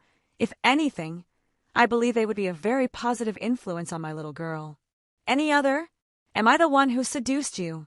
He raised an eyebrow. Yes, and you should take responsibility. I said without hesitation. You really are a vixen. Compliments will get you everywhere. I wiggled my tail in front of him. But yes, touching our tails and ears is considered something intimate, though not wholly sexual. Honestly, it's like a kiss, which can be a gesture of love in a platonic way, or a deep and sensual experience. And you're letting me touch yours? He seemed surprised. I am. I smiled. I see. He continued to stroke my tail as we walked with his free hand. My ears twitched as I heard him mutter, fluffy under his breath. Was I too forward? He didn't appear to be discomforted by my gesture, even after learning it was something intimate. Nor did he shy away. If anything, I think he was enjoying the moment. I couldn't help but sigh. When had I become such a worrywart? It was quiet between us as Kunu's school came into view, but it was a pleasant silence. POV Wilhelm. Fluffy, fluffy tail. The possessive part of me was really rearing its ugly head. More than once I had the urge of claiming this as mine. This woman, she really does know which buttons of mine to push to get me like this. Where I can't even properly voice things because I get flustered. Wow, this is nice. I admire the large garden outside the apparent school as we approached. I immediately noticed many guards all around the place, not just the ones who were following us, stealthily. Isn't it? Yasaka smiled happily. Kunu was thrilled the first time we came here. She couldn't stop gushing about the garden and wanted to make one of her own back home. How's that going? Oh, you know how children are. Her attention turned somewhere else after a week. Yasaka sighed. Though I still keep up with it, it was something relaxing to do. I wouldn't mind seeing it. Well, if you want to plant some seeds in my garden, I wouldn't say no. She looked rather happy at the innuendo. I feel like she's been holding it in. Did I ever mention I wanted a big garden? Grinned. At least a dozen little flowers. Yasaka let out a small snort. Call me out fine. She put a hand up in defeat. I can barely handle just one little flower. She smiled. Speaking of, I don't want to be late. She picked up the pace, lightly pulling me along. Security here is pretty good. I admired as we passed through several bounded fields, barriers. I counted over 100 guards. Along with these impressive magical defenses, it would be enough to at least stall someone strong until reinforcements come. I lent a hand and upgraded the defenses. Yasaka admitted with a little sadness in her voice. After what happened, we needed to make sure all of our children would be safe going to school like this. Every important clan and their descendants all go here. It was obviously going to need to be well defended after several attempts on Kunu's life. If it would make you feel better, I could add on to these. I offered. You think you can increase their power? She raised an eyebrow. Well, I know a thing or two. I said with a little pride in my voice. You should see the defenses around my house. A thought crossed my mind. If you're ever in a bad situation, you can always head there. It's very well fortified, and I have a few strong people keeping an eye on the place in case anything happens. I'll keep that in mind. She gave my hand a little squeeze, letting go as we entered. Though, her tail was still wrapped around me, as if to tell everyone that I belonged to her. I didn't dislike it. Lady Yasaka. The woman at the front desk greeted her respectfully, casting an odd glance my way. Good afternoon. Yasaka greeted evenly. I would like to pick up my daughter, and also register her father as an acceptable guardian to be able to pick her up whenever he wants. She gestured towards me. Why, yes, right away. She bowed, gathering some papers. I just need a little blood to bind you to the defenses. She held out a little needle and a magical circle drawn on a piece of parchment. I did not like giving people my blood if I didn't know where it was going, but I could let it go in this case. I took the needle and cast a quick reinforcement on it, otherwise it would never pierce my skin. A little drop of blood landed on the parchment, igniting the magical circle and actualizing the spell sequence hidden inside. I felt the defenses around us sort of tap on me, as if to tell me I was now allowed to be here. Almost immediately as it finished, I noticed something rocketing towards me. Daddy! I knelt down, catching my daughter into my arms. My little fox. I laughed, her ears twitching happily and tail swaying behind her as we hugged. Just pretend I'm not here. Yasaka teased. Kay! Kuna gave a cheeky reply. Oh, you little cutie. Yasaka walked over, pulling her daughter's cheeks. I am sorry. Kuna managed to get out. I'll accept a hug as an apology. Yasaka relented with a small smile, opening her arms, and Kunu went to hug her mom. Love you, Mama. Kunu whispered. I love you too. Yasaka kissed her on the forehead. You ready to go home? Kunu nodded happily, turning back to me, eyes practically sparkling, as if waiting for me to acknowledge her. I couldn't help but notice the hair ornament she still had on. Those red leaves that really did go well with her features. How was school? She perked up immediately. It was amazing. She threw her hands up, and it was the most expressive I've ever seen her. I glanced over at Yasaka, who looked so happy to see her daughter like this. We even practiced magic today. Oh, magic you say? Any more buildings that were burned down? Kunu let out a little squawk, face turning red. It was only that one time. She pouted. I laughed, sweeping her up into my arms. Your dad's pretty good at magic. We began walking out, Kunu wiggling around like the hyperactive kitsune she was. Why don't you show me what you learned? I only learned one spell because it's a lot like my foxfire, she said quietly, looking down. Self-esteem issues, or something else. A spell already? That's amazing. Do you have any idea how long it took me to cast my first spell? I spun her around, getting a smile out of her. Years. literally years to cast my first time. A little secret in my past life, I wasn't the most talented when I was younger. I can't cast it if I'm spinning. She whined playfully. All right, my little sorceress, shoot your spell into the air. I'll make sure nothing happens. I winked at Yasaka, who just rolled her eyes with a smile but didn't say otherwise. I set Kunu down as she raised her hand in the air, visibly concentrating. A little spell circle appeared, rudimentary, amateurish, but it looked functional. Fireball! She shouted, and a little ball of fire haphazardly arced off into the air. Was this pride I was feeling? I know I didn't have a hand in this, but that fact that my daughter learned to cast a spell. With a gesture, I dissipated it before it could land and set something on fire. Our daughter is so skilled, isn't she? Yasaka cooed, rubbing her head. Moom! Kunu whined, but didn't move to stop her mom. I'm not a baby. She pouted, but she looked like she was enjoying the affection. A little genius, I praised. It took me years before I could do something similar, and she learned in a single day. I think she deserves a little reward. What do you think? Yasaka looked up at me. Of course, she did amazing. I nodded. Really? Kunu looked excited. Can I choose? If that's what you want, Yasaka let out a small laugh. Choose? I was confused, seemingly something between the two of them. We have a tradition, every second Friday of the month. It was my turn to choose, but since Kunu's been doing so well. Yasaka trailed off, and I realized she wasn't going to say any more. Daddy's going to be with us this time. Kunu left no room for argument, not that I would be opposed. Of course. Yasaka didn't even give it a second thought either. I still had no idea what they were talking about. Why don't we keep it a secret and surprise Daddy? Kunu made a little noise in agreement, grabbing my hand and pulling. Hurry, let's go home. Yasaka flanked her on the other side, taking her empty hand as we went back home. I still have no idea what's going on. I looked around as Yasaka and Kunu had been bouncing around getting stuff ready. They had led me back into their living area that was basically off limits to the other people that resided in this place. Mommy's going to go change real quick. Why don't you pick out anything you want? Yasaka told Kunu. Really anything? Today's a special day, so you can pick anything. Yasaka smiled brightly, stepping away and disappearing into a back room. Kunu quickly went into various cupboards, the nearby fridge, and started taking out various snacks and treats, setting them on the table. Oh, this too. She thought out loud as she kept adding things to the pile. I don't know what's going on, but it was an impressive pile of sweets and snacks all gathered together.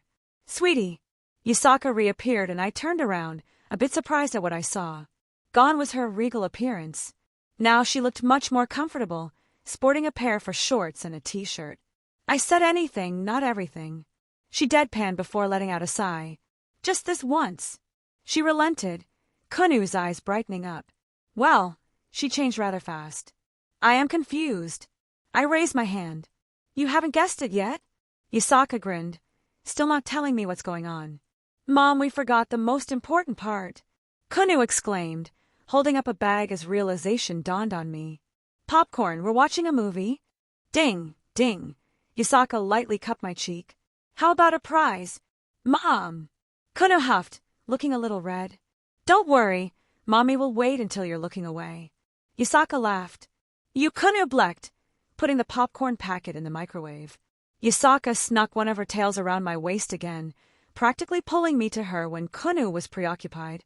Just tell me when you want to claim your prize, she whispered. I raised an eyebrow at her teasing. Leaning down, I placed a quick kiss on her lips, leaving her a mite surprised. I think she even turned a little red for the briefest moment at my sudden attack. The corners of my lips curled up, and she turned away, not meeting my gaze. I guess she didn't expect me to be so forward, and didn't know how to immediately respond. Though, her tail didn't let up at the slightest, and the ones behind her were noticeably swaying. The microwave dinged. Kunu pulled out a fresh bag of popcorn and emptied into a bowl. I get to pick the movie this time. She ushered us over to the family room, a large television set up. Kunu laid down on the floor, snacks spread all around her. Yasaka found a spot on the couch, and I went to sit next to her. Almost immediately, her tail was back, and I was beginning to enjoy its presence around me. What movie do you want to watch, honey? Jurassic Park. she declared. I perked up. That's one of my favorites. This girl. Yasaka let out a small laugh. She's been obsessed with anything remotely similar to dragons lately. Well, kids do that. Just focus on something so intently for a period of time before they get bored. Dinosaurs are cool. Wait, really? Of course. I was obsessed with them when I was a whelp too. There are actually still some around if you know where to look. I am intrigued, and will look into that later. Yasaka fiddled with the remote until the movie started playing. She scooted a little bit until she was close enough to rest her head on my shoulder, and I moved my arm around her. This was nice. A Nascent Kaleidoscope. Chapter 156. Sleep well. Yasaka gave a kiss to Kunu. The little fox had fallen asleep, and she carried the little one to her bed and tucked her in. I was right behind her, mimicking her actions. I'll be back soon, I whispered to my sleeping daughter. I took a moment to watch the faint rising and falling of her chest as she slept peacefully. It was hard to leave like this, but I did have a mission. Besides, I would definitely be spending some time here after finishing up a couple things. We left a few moments later, Yasaka leaving the door cracked just a little bit. Are you leaving? She asked. Yeah, I need to go. I sighed. I have something important I need to take care of. Thank you. She gave a small smile. For coming, for making Kunu happy like that. It really means a lot to her. It means a lot to me too. I reached forward, taking her hands into mine. And I said it before, she isn't the only reason I came to visit. I really need to watch myself around you if you keep saying things like that. I don't know if I can hold back. She playfully swatted my shoulder. There was a brief pause as she looked at me. I hope whatever it is you're doing, you can come back soon. Next time I come back, I'll make sure to stay a while. And I won't be gone too long. I can time things relatively well. I'll hold you to that. She let go of my hands and opted to wrap them around me instead, pulling herself close. You really do have a nice scent. An odd compliment, but I'll take it. I laughed. She looked up at me, a grin on her face. One I wouldn't mind waking up to every morning. Honestly, I think I'm the one that needs to watch themselves. I poked her forehead. Telling me things like that. I don't know if I can hold back. I mimicked her words with a cheeky smile. We'll see. She giggled, hand reaching up and cupping my cheek. There was another moment of silence. We stared at one another for a few seconds before she leaned in and pushed her lips onto mine. It wasn't very deep, and maybe a little quick, but the feelings were enough. You have this look like you're about to go off to war, she said quietly. Whatever it is you're doing, please be careful. I don't know if Kunu could handle losing her dad again. I'll make sure to come back safely, I reassured, pulling her in for one last hug. I won't be long, I stated, separating after another moment. We didn't speak anymore.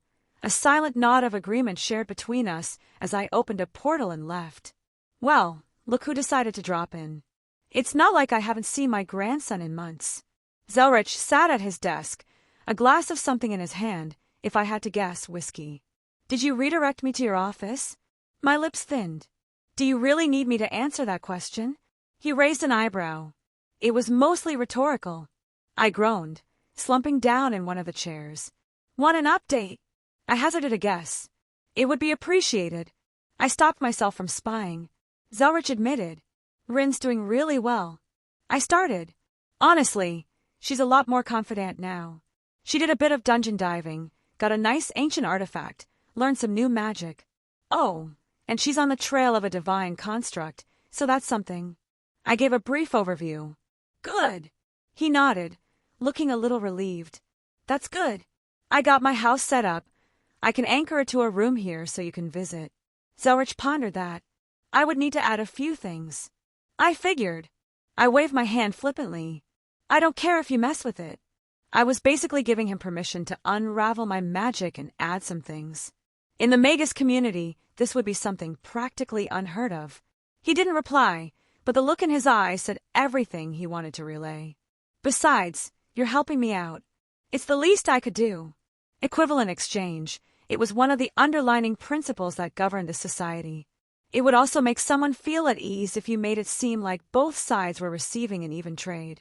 He had a smile on his face as I said that. You spoke of Rin. How are the others? Artoria's doing good as well. She's been having fun, I think. The culture there isn't too far divorced from some similar things in her era. Jin's probably having the best time of her life. I have a library set up now. You should check it out when you head over there. I couldn't help but feel happy when I thought about them. You haven't met Meridia yet, but you might soon. Yes, my goddess granddaughter. He rubbed his beard with a grin. I do look forward to meeting her. Please call her your granddaughter. It would make me so happy, I said with all sincerity, causing him to laugh. I think she would actually like it even if she just huffs and puffs. I took out a key from my ring, handing it over. This should be all you need to figure out the anchoring. Oh. I took a kaleidophone out as well. Rin made a few extra, didn't know if you had made one yourself yet. He took both things happily. I had not. I wanted to receive one from her first before I meddled with her idea. I could have guessed that. Would do her confidence even more good to see him using her creation. So, you got the information on the Grail War? I asked, as the atmosphere shifted almost immediately. Zelretch took a deep breath, waving his hand as a folder appeared on the table. I won't ask if you're sure. I know you would have prepared for this, just like I would. The girls helped too. I sighed, a small smile on my face as I leaned back in my chair. They had several choice words to say about me doing this. Well, you got into this knowing full well what having multiple romantic partners would mean. He didn't show a shred of sympathy. I held my hands up. I'm not skirting any of my responsibility for taking this path, just voicing my thoughts. Oh ho, how many are you up to now, 4? He laughed a little at my expense. 5. I corrected, earning an unticked eyebrow from him. I may have closed some distance with Yasaka before I came over. I do miss my great-granddaughter. I hope you bring her around again soon. Zelretch truly didn't seem to mind that I was a bit of a playboy. I will. I'm sure Yasaka would love to come by too. She has access to my home, so you may see her pop in. I explained, reaching for the documents. I sorted through them, reading each line intently. I knew my expression was shifting all over the place as I processed each sentence. An apocrypha failsafe. I blurted out. Which dumbass thought that was a good idea to trigger? An acute choice of words. Zelretch snorted. There was a group of magi that sought to break away from the association. They used the Grail as a means to summon servants and declared their independence.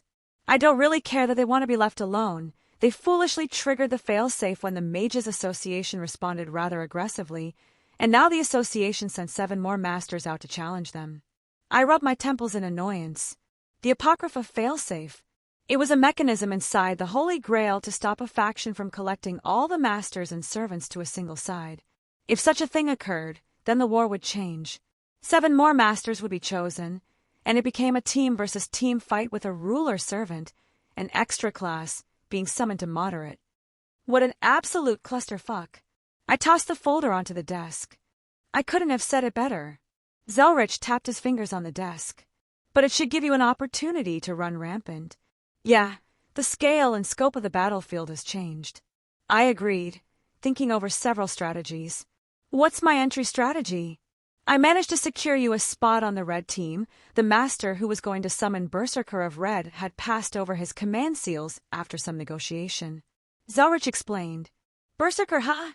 I tapped my cheek. No way in hell I'll consider summoning her under the Berserker class.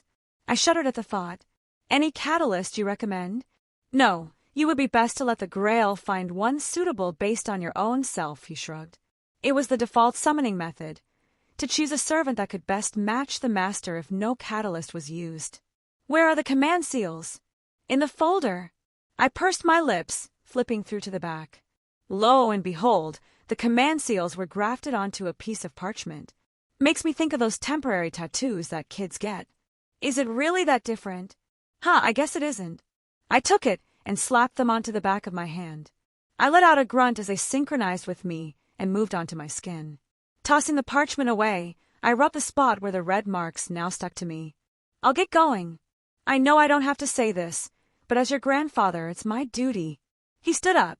Be careful. Run away if you have to. It did make me happy to know he cared. As I told Artoria, when it comes to running away, I'm unrivaled.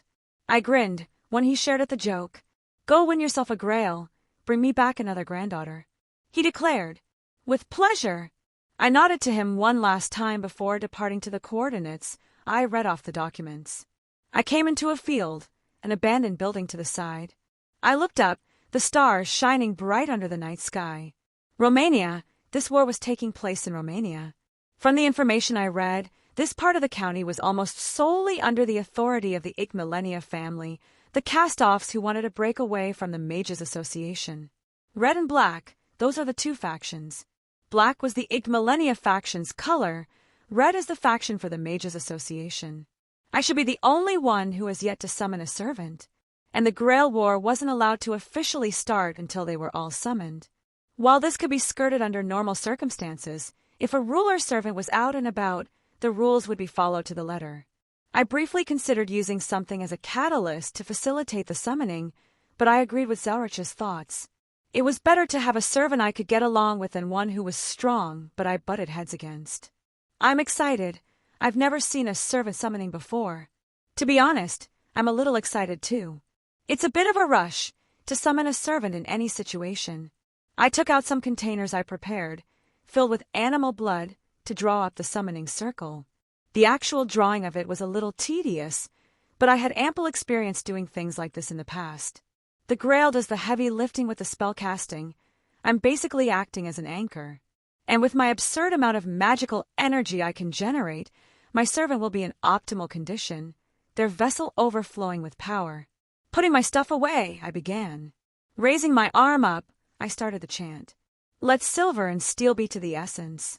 Let stone and the Archduke of Contracts be the foundation. Let red be the color I pay tribute to. Let rise a wall against the wind that shall fall. Let the 4 cardinal gates close. Let the 3-forked road from the crown reaching unto the kingdom rotate. I hereby declare. The wind around my swept up. The magical energy exploded in every direction as the grand ritual began to take form, the Grail anchoring the process to its systems. Your body shall service under me, but my fate shall be in thy sword. Submit to the beckoning of the Holy Grail. If you accept this will and reason, then answer. Here is my oath. I shall obtain all the virtues of heaven. I shall hold dominion over all the evils of hell. Yet you shall serve with your eyes clouded by chaos, for you would be one caged in madness. I shall wield your chains. From the 7th heaven, attended by the 3 great words of power, arrive from the ring of restraint, O keeper of the holy balance. The magical energy in the room coalesced as a new figure began to form. The 5th imaginary element visibly coming together to form the vessel that would house the part of a heroic spirit. I hate you so much. You ruined this for me. He grumbled as the servant came into full view. She was tall, wearing skin-tight purple clothing, clearly Japanese in origin, with a large katana at her side. She had beautiful long hair that almost touched the ground, and her assets were enough to almost grab my attention and not let go. Legs. I have heeded your summons. A feminine voice sounded out over the dispersing dust that was kicked up. I will dote on you as your mother, my master. Before I could even respond, she pulled me in, pushing my head between her very large breasts. Draig, I think I have a type. No, really. Chapter 157. Is this how I die? Suffocated in the bosom of a busty older woman? You just take all the joy in my existence and drag it into a dark alley to do unspeakable things to it. I expected a great warrior of legends, and you summoned a dominatrix. Apay. Kill yourself. All right, time to be serious. I had to put a little bit of strength into pulling myself away, and not entirely because I didn't want to move. I looked up at the woman who I had just summoned, this servant, a being I could feel the power seep out from, and she just gave me this affectionate look. It's nice to meet you, Berserker. I introduced myself, though I hadn't expected to have an actual conversation with a Berserker servant. I'm Wilhelm Henry Schweinorg. I'll be in your care. My son is so polite, she beamed. Had I just been adopted? Can I have your true name so I know who I'm working with? I am Minamoto no Reiku, leader of the 4 heavenly kings. She proudly proclaimed. Huh. I guess I shouldn't be surprised.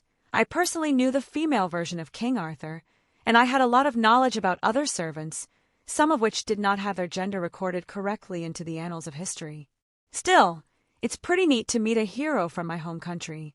I used my authority as a master, knowing her true name now, to mentally pull up her status to the forefront of my mind.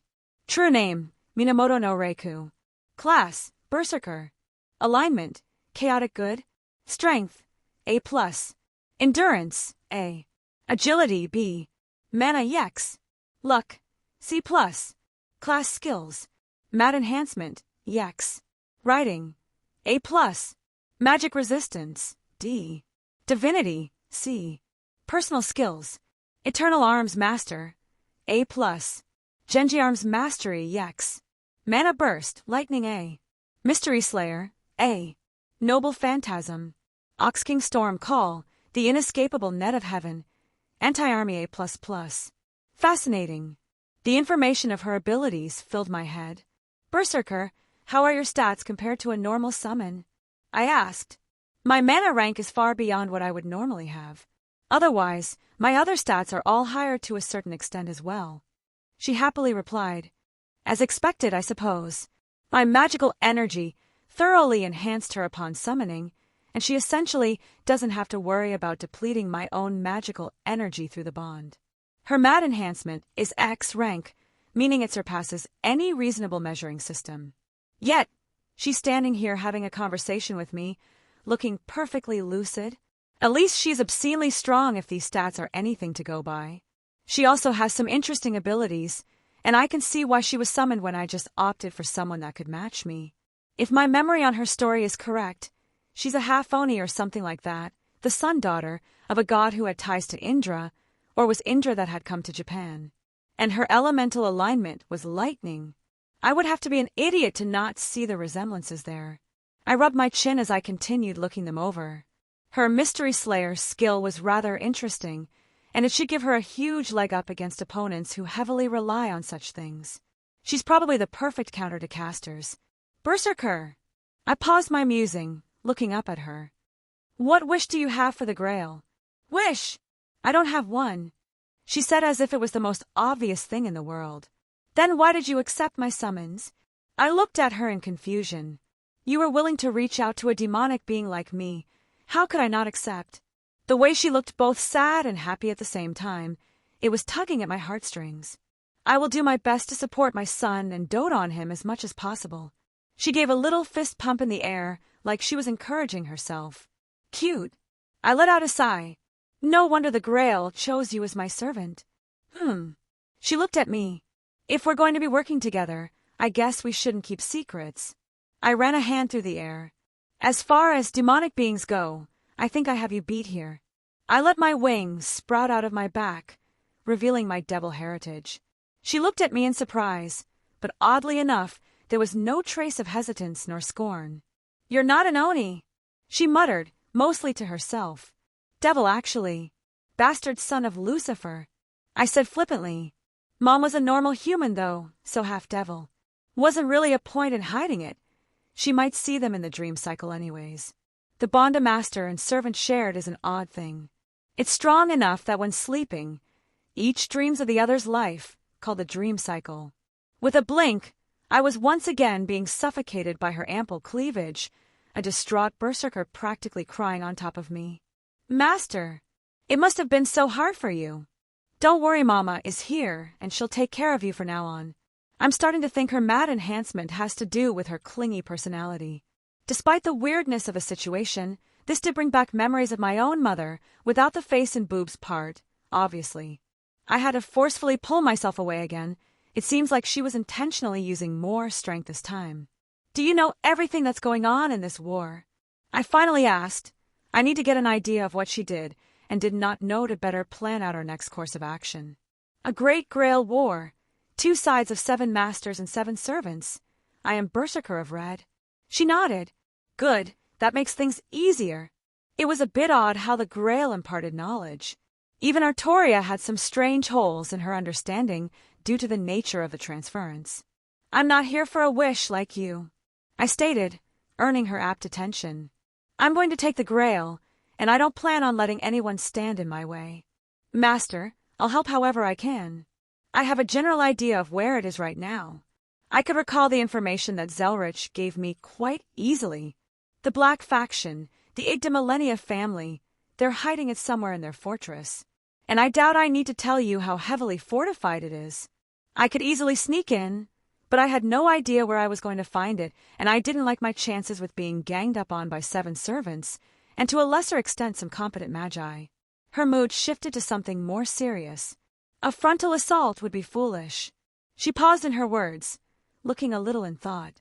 It was truly strange to see a berserker servant with such high intelligence and sense of reason. Do you want to form an alliance with the Red faction? I doubt they'll take kindly to me wanting to monopolize the Grail. I chuckled. The battle was a 7 versus 7, but once a side was destroyed, it turned back into a regular Grail war, so everyone had to be careful of their own teammates.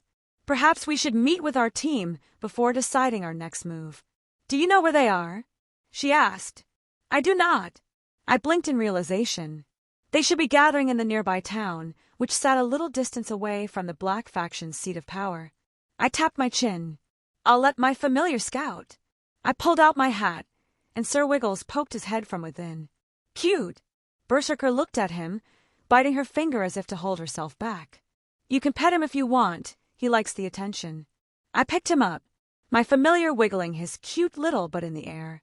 Kia, she happily accepted the rabbit into her arms, immediately loving on the animal. It never fails. Will he be all right? Berserker asked, already smitten with Sir Wiggles. He's fast, I reassured her, and as the words left my mouth, Sir Wiggles crackled with lightning, zipping out of her hands and darting all over the room to show off. Berserker clapped excitedly. A phantasmal species. My son is so talented. I just shook my head at her antics. It would take some getting used to. Sir Wiggles, you have a mission. I called his attention. He immediately stopped, waiting for me to continue. I need you to find the nearest town and search for the largest concentration of magical energy.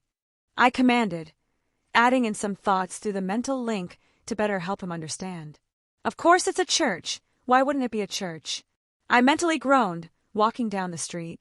The town wasn't very far away, and there was a church that sat on a hill, practically radiating magical energy compared to the remainder of this place. I looked up to see a dove sitting in a nearby tree.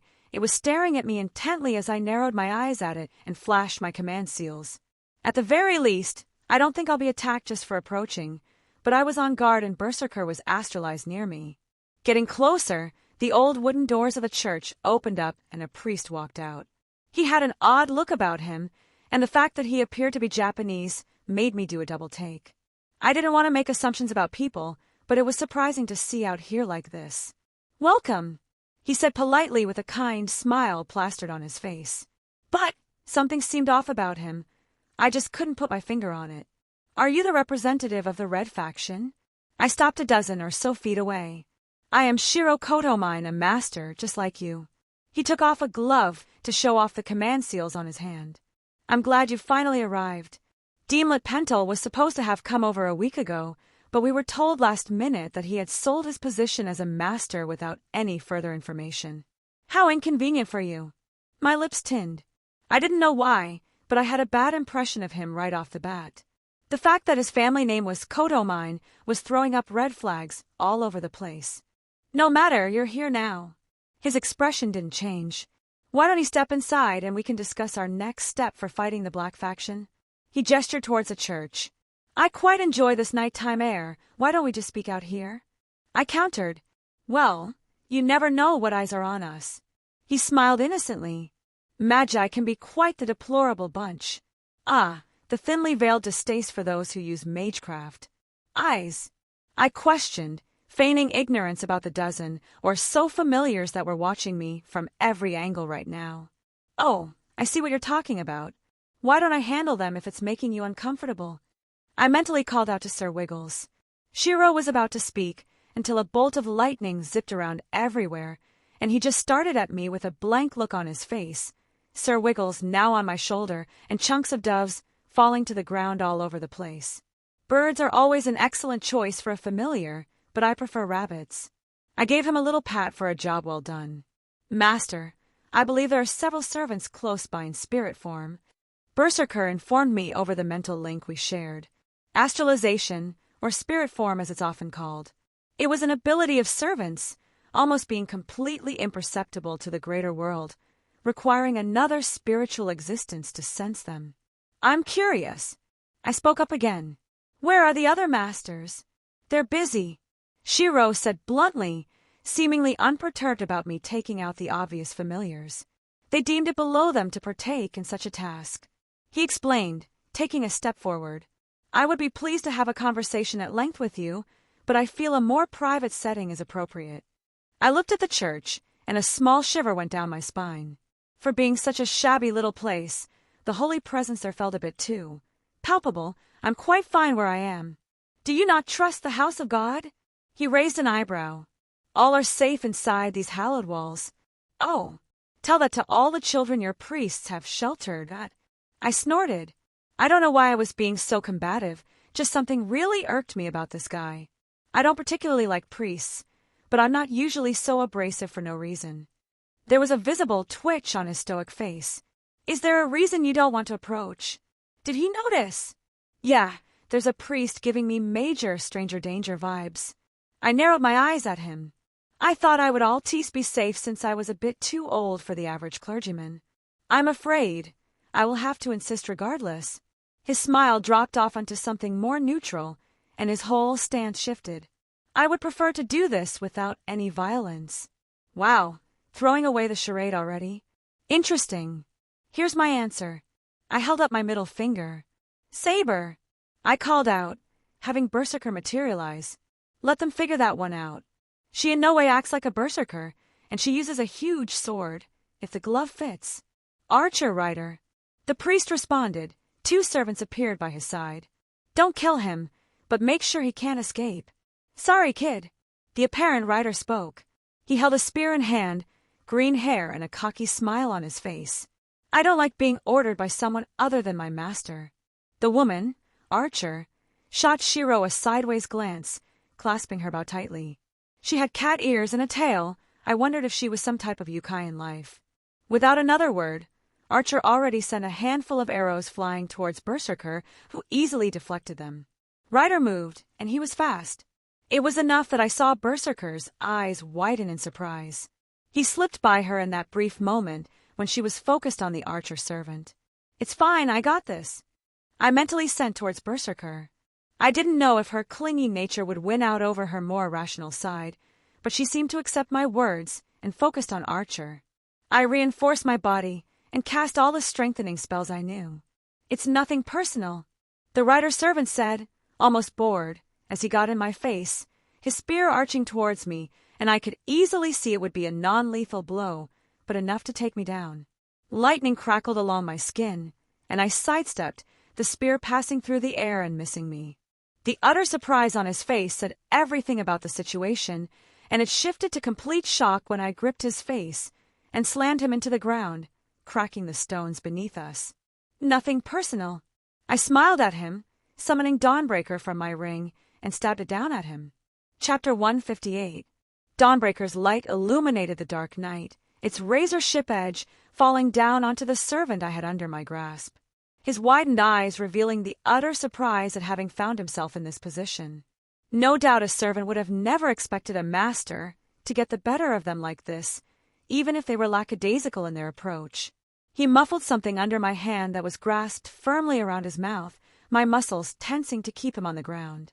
I had a better position in this brief contest of strength, and I was able to hold him down as Dawnbreaker came down. A quick jab by him towards my face was only met by me quickly moving my head to the side. He was in no spot to throw a proper punch either.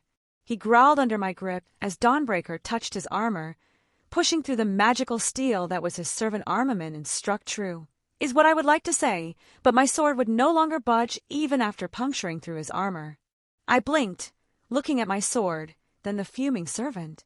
A passive noble phantasm. That's unfortunate. Errors have been made.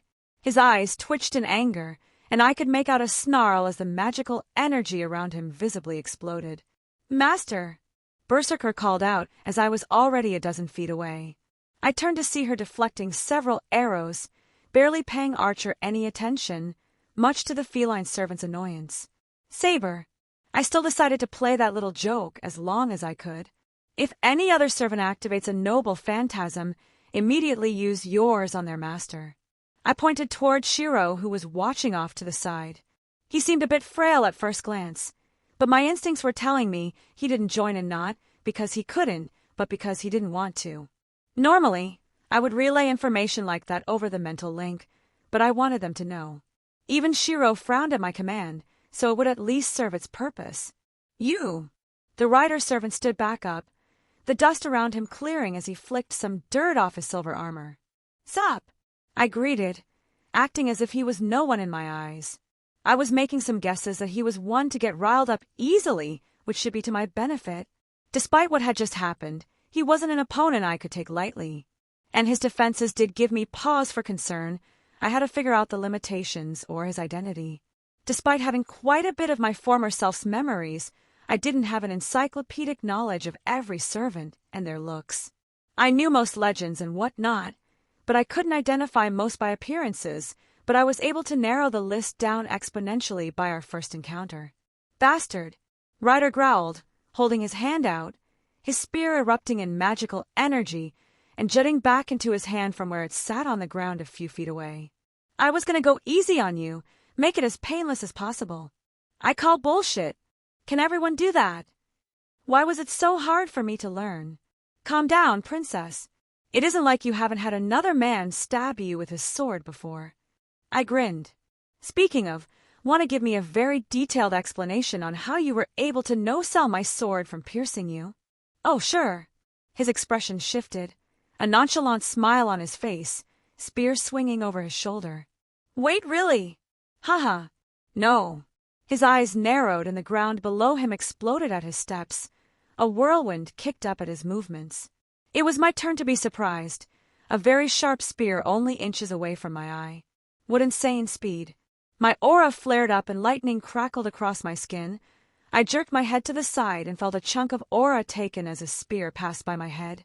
I thought I had a moment to regain myself, but there were a half a dozen more spears covering my vision. I couldn't help but laugh.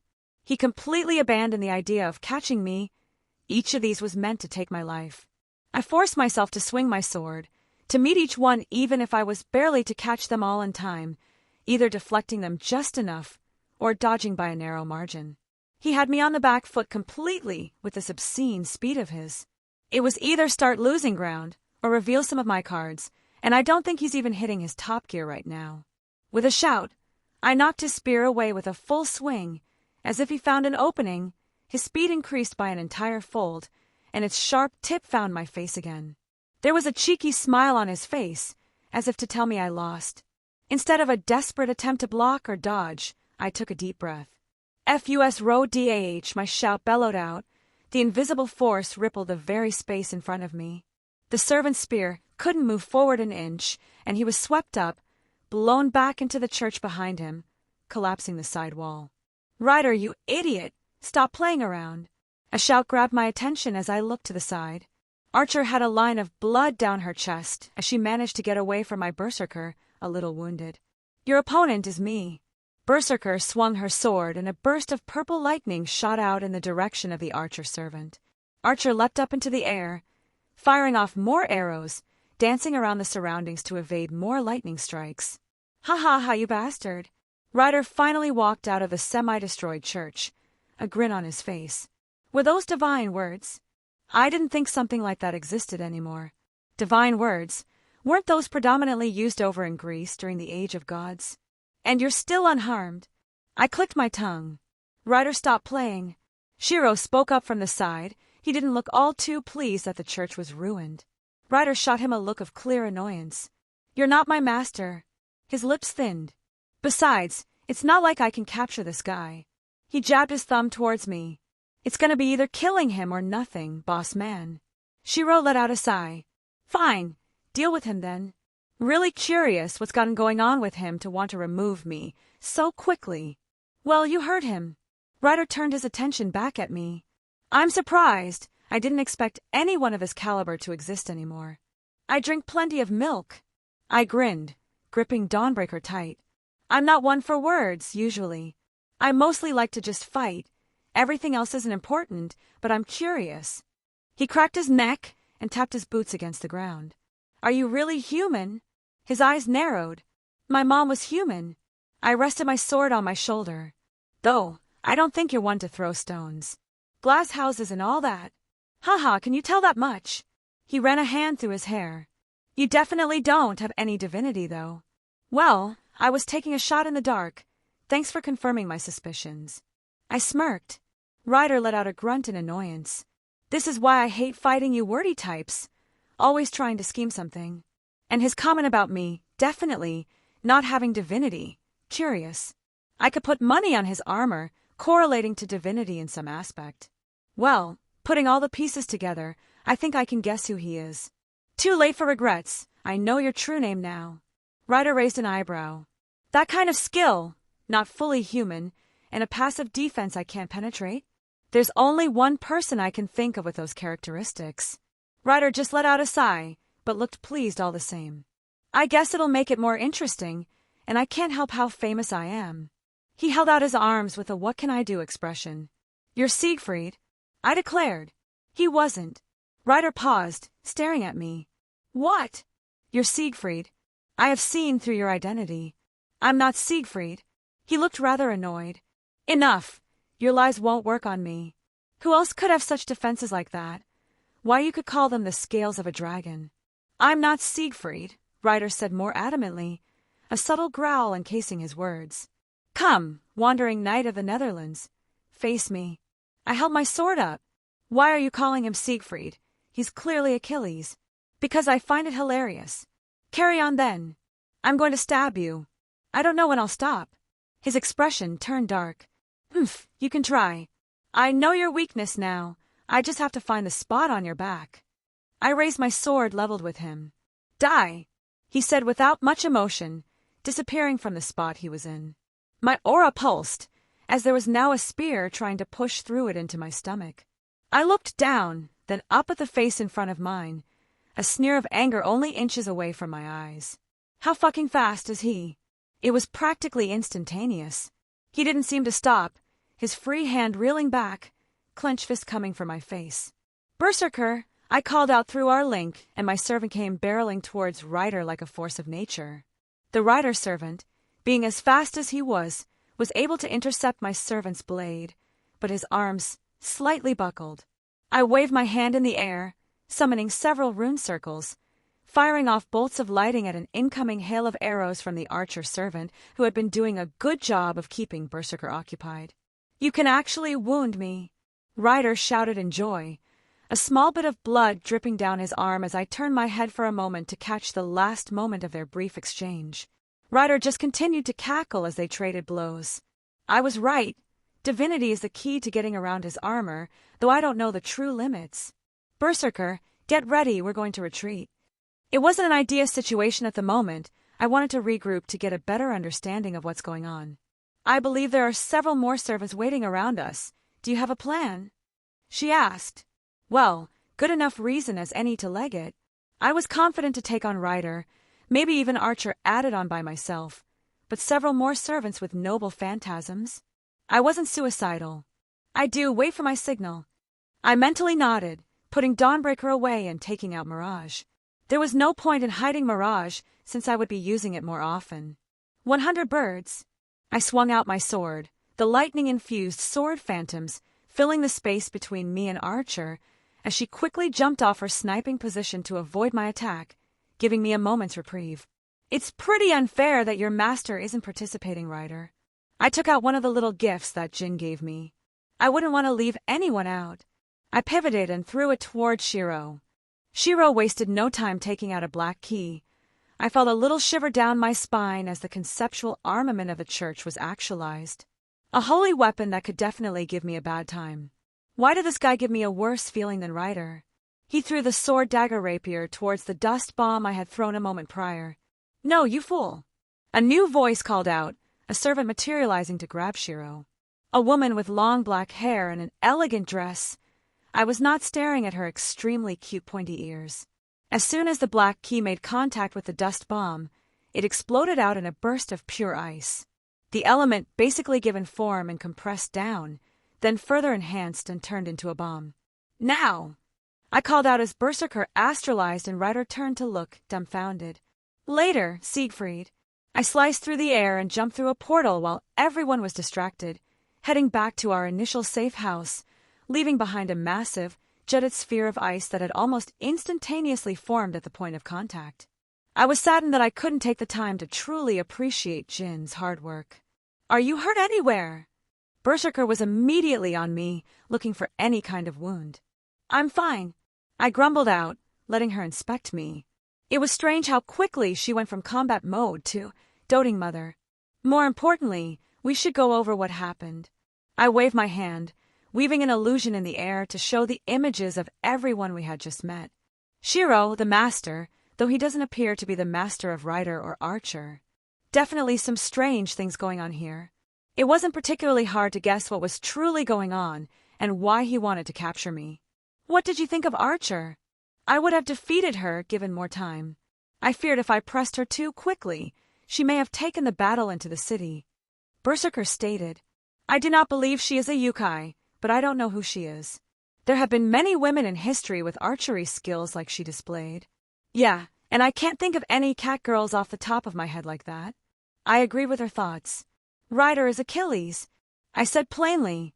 Berserker blinked at me. "Why were you calling him Siegfried?" "To rile him up. He seemed like the type to tunnel vision when angry." I shrugged. "I also thought it was funny. That was very dangerous, what you did.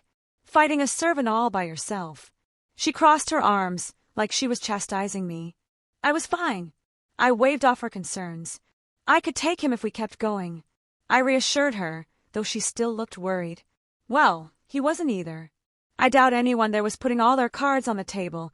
Too much to lose this early on without any kind of decisive victory in view. Admittedly, my aura was running low. Any more and it would have burst. His last attack was very, very fast, and I did not anticipate it at all. Something I'll have to pay attention to in the future. I had a handle on the situation. Even though I retreated quickly, I didn't feel too threatened at that moment. There were clearly more servants around, but it was obvious that the Red faction was trying their best to deal with us without taking any losses. With us not allying with them, they were already down one servant. If we managed to even take one with us, in their eyes, they would be down two then. It was in their best interest to slowly wear us down with their other servants stepping in if it looked bad. They also couldn't recklessly use their noble phantasms, since I very vocally gave Berserker a command to go all out on Shiro if anyone used theirs. That should have also given them pause for concern. Adding on to all of that, who knows if anyone else was peeking? An enemy assassin, a magus that specializes in information gathering, or even an expert caster on the other side. It was one of the reasons I wanted to stay in the open. It hurt them as the greater faction to reveal their cards than it was for me as a singular individual. I closed my eyes for a moment to check on Sir Wiggles. He was already almost back, having escaped as the fighting started. Good boy. With a thought, I created some illusions into the air, weaving them to based on my memories of the people we had just fought. Little screens that show the servants and Shiro. "We did good," I stated, tapping my chin. The situation wasn't as I would have preferred, but we made out with some valuable information. I pointed towards the screens. 3 servants identified, as well as the mastermind behind the Red faction. We have Ryder's true name, which is also good, so we know his weakness. Was this the servant who appeared at the end? Berserker was pointing towards the woman. "Yup, I'm guessing assassin or caster." I nodded, though I'm leaning towards caster, since she was able to perceive the threat of my bomb that quickly. What a shame. It could have done some damage if she didn't interfere, though I feel like he still received a little bit of my gift. "Did you approach them knowing we would fight?" She looked at me. It was a coin flip, if I were to be honest. A team fight like this, with a guaranteed fight once a single side wins, it was basically asking for someone to take control right off the bat. While I would have loved to have taken Ryder out in a surprise attack, it was still to my benefit that Red didn't lose too much strength yet. They would be useful in my plans. On a side note, that lightning of yours, it was very beautiful. I was the teeniest bit jealous of hers. "Kia, you're so sweet." She grabbed me again, something that was quickly becoming normal. "Mommy is going to spoil you." "Oh, well, I can take a moment to enjoy my face being pushed between a pair of magnificent breasts." Chapter 159. "Master, Mama's back," Berserker called out. pushing open the door to our little safe house, which was nothing more than a dilapidated building barely having 4 standing walls. I found the farm to the east, and I retrieved 2 chickens for dinner. She held up the 2 limp avians, clearly having been killed. "Did you leave the gold?" I asked, turning around from where I was working. "I left it just as you asked." She smiled brightly. "I'll get started on cooking." I tried to tell her that I had stuff stored away I could just take out and eat, but she was very insistent on providing for me. I just chalked it up to a quirk of hers and let her go about it. But I wasn't going to steal from a farmer if I didn't have to. The gold should be more than enough compensation. Well, she happily accepted some pans, utensils, and seasoning to go along with it. I don't quite understand her mindset yet, but I think the idea of cooking for me was the most important thing here. The need to be the one to make sure I was well fed, or something along those lines. Regardless of the reasoning, it was a nice gesture and I appreciate the concern. I let her go about it. She had started a fire and set up to roast them. For the moment, I was focused on other things. Zelretch's files had 2 places set up as a sort of battlefield. Triphos was where the Black faction was located, the former home of Vlad the Impaler, and also the greatest concentration of ley lines in Romania. There was no doubt in my mind that the Grail was somewhere in that city, for very obvious reasons. The city was walled and maintained from the days of the Impaler himself, and there was a large castle situated at the city that housed the Igdamillennia family. As one would expect, the castle is without a doubt fortified beyond all reasonable thoughts. It was safe to assume that the city itself was also heavily regulated. I wouldn't be surprised if the vast majority of the mundane population worked for them in one way or another. Citywide bounded fields are going to be assumed until otherwise disproven. But the fact that they have access to such potent ley lines would make it rather easy to set up such defenses on a large scale. From what I understood, the Mages Association did try to attack the family before the Apocrypha protocols were initiated.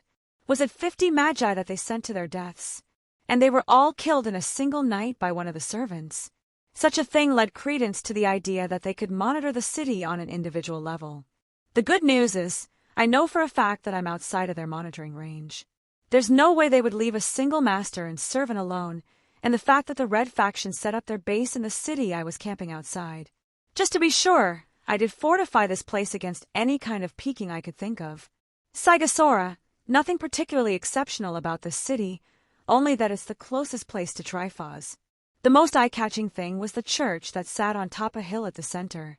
Knowing that it was pace tense did make me a little happy. Maybe my devil heritage was having an effect on me? I had an odd annoyance with the priest from before, and I'm usually not so aggressive unless I'm actually pissed off. I kind of expect the turn of events, so I wasn't angered beyond reason, so I really have no idea why I was acting like that. Annoying. Speaking of my devil heritage, I really need to watch out for any holy attribute opponents. That priest looked skillful, and him wielding the church's teachings could be problematic even if I was confident in dealing with him. To be honest, I wasn't entirely sure about the church's secrets. There were possibly things they kept secret, even from me, or that I simply don't recall from my previous life. The Zelretch that was a dead apostle had some run-ins with the church, which was to be expected, but they generally kept out of each other's way. Well, when you save the world, you get a little leeway even if you are their enemy. No one could dispute that Zelretch was on the side of humanity, even the church. But I digress. Aura held up well. It was a good test run against an opponent like Ryder. The way he could accelerate to higher levels so quickly, it was clear he hadn't even reached his peak and was holding back. Our next fight would probably not end on such a low note. My runic circles held up well too. If it was before I performed that ritual of lightning form, I don't know if they would have stopped the arrows from Archer. The runic circles aren't the most powerful lightning spells I know, being only comprised of modern runes and some Skyrim magical additions, but they are very versatile and easy to actualize. The fact that I was able to stalemate those arrows is an accomplishment in of itself. It really does put into perspective how far I've come. These were servants, even if they were reserved. Artoria in the past had kicked my ass without breaking a sweat. Now look at me. I hadn't even used the boosted gear or my other trump cards, and I was holding my own without issue, and I felt like I would have won. What do you think, Drake? Servants are really interesting. I wish I still had my body. to test my skills against these heroes that were able to carve their names so deep onto the world's history that they ascended after death to such an absurd thing. That a mere piece of them is this strong. You really think so highly of them? Don't dragons look down on humans and the like? Most servants had a human origin, or otherwise were close enough to humanity that they were able to become heroic spirits after their death. I've never hated humans. I don't care about race, background, gender, or any of that nonsense. I have pride in my dragon nature, and I judge others based on my own view of the world. I think the strong should do what they want, but also the weak should get strong if they are trampled on. These heroes are those who broke the mold. Out of the millions and millions of humans who came before and after them, they were able to be remembered thousands of years after their deaths. Even for the short-lived humans who think a decade is such a long time, who forget eras a mere century after the fact. The likes of heroic spirits are still revered and remembered, even if they faded into obscurity. I didn't know you felt that way. What about dragon slayers? How could I not respect them? They were willing to face off against the likes of my kin, and through sheer strength of will, managed to slay them. Huh, you learn something new every day. Master, dinner's ready, Berserker called out, breaking me from my musings. Well, I could eat. Actually, I could always eat. Thank God for my devil physiology. I walked outside after putting everything away that I was working on. Berserker was there, waiting for me with a plate prepared and an expectant look on her face.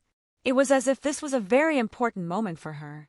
I didn't wish to keep her waiting, so I sat down in front of the fire and took my first bite. It was just some roasted chicken with some basic seasonings, and was what you would expect, but it's good, thank you, I said with a genuine thankfulness. I wasn't used to people cooking, especially for me. Who among my group of people actually knows how to cook well? Berserker looked so prideful as I said that, doing a little fist pump into the air. Are you going to eat as well? There's plenty. I looked at the second chicken, still on the skewer. I don't need to eat, she said simply. A growing boy needs lots of good food, though. A smile adorned her face. Technically, I don't need to eat either, I pointed out, though still enjoying my meal. Half devil and all that. I could survive since my physiology was extremely resilient, though the nature of gluttony that was basically inscribed onto my soul due to being a creature of sin meant that it would be uncomfortable if I did not eat for long periods. Sins are literally a core part of my being, for better or worse. While devils may only embody one or two more actively, each and every one are intertwined in every devil bloodline due to the nature of our inception.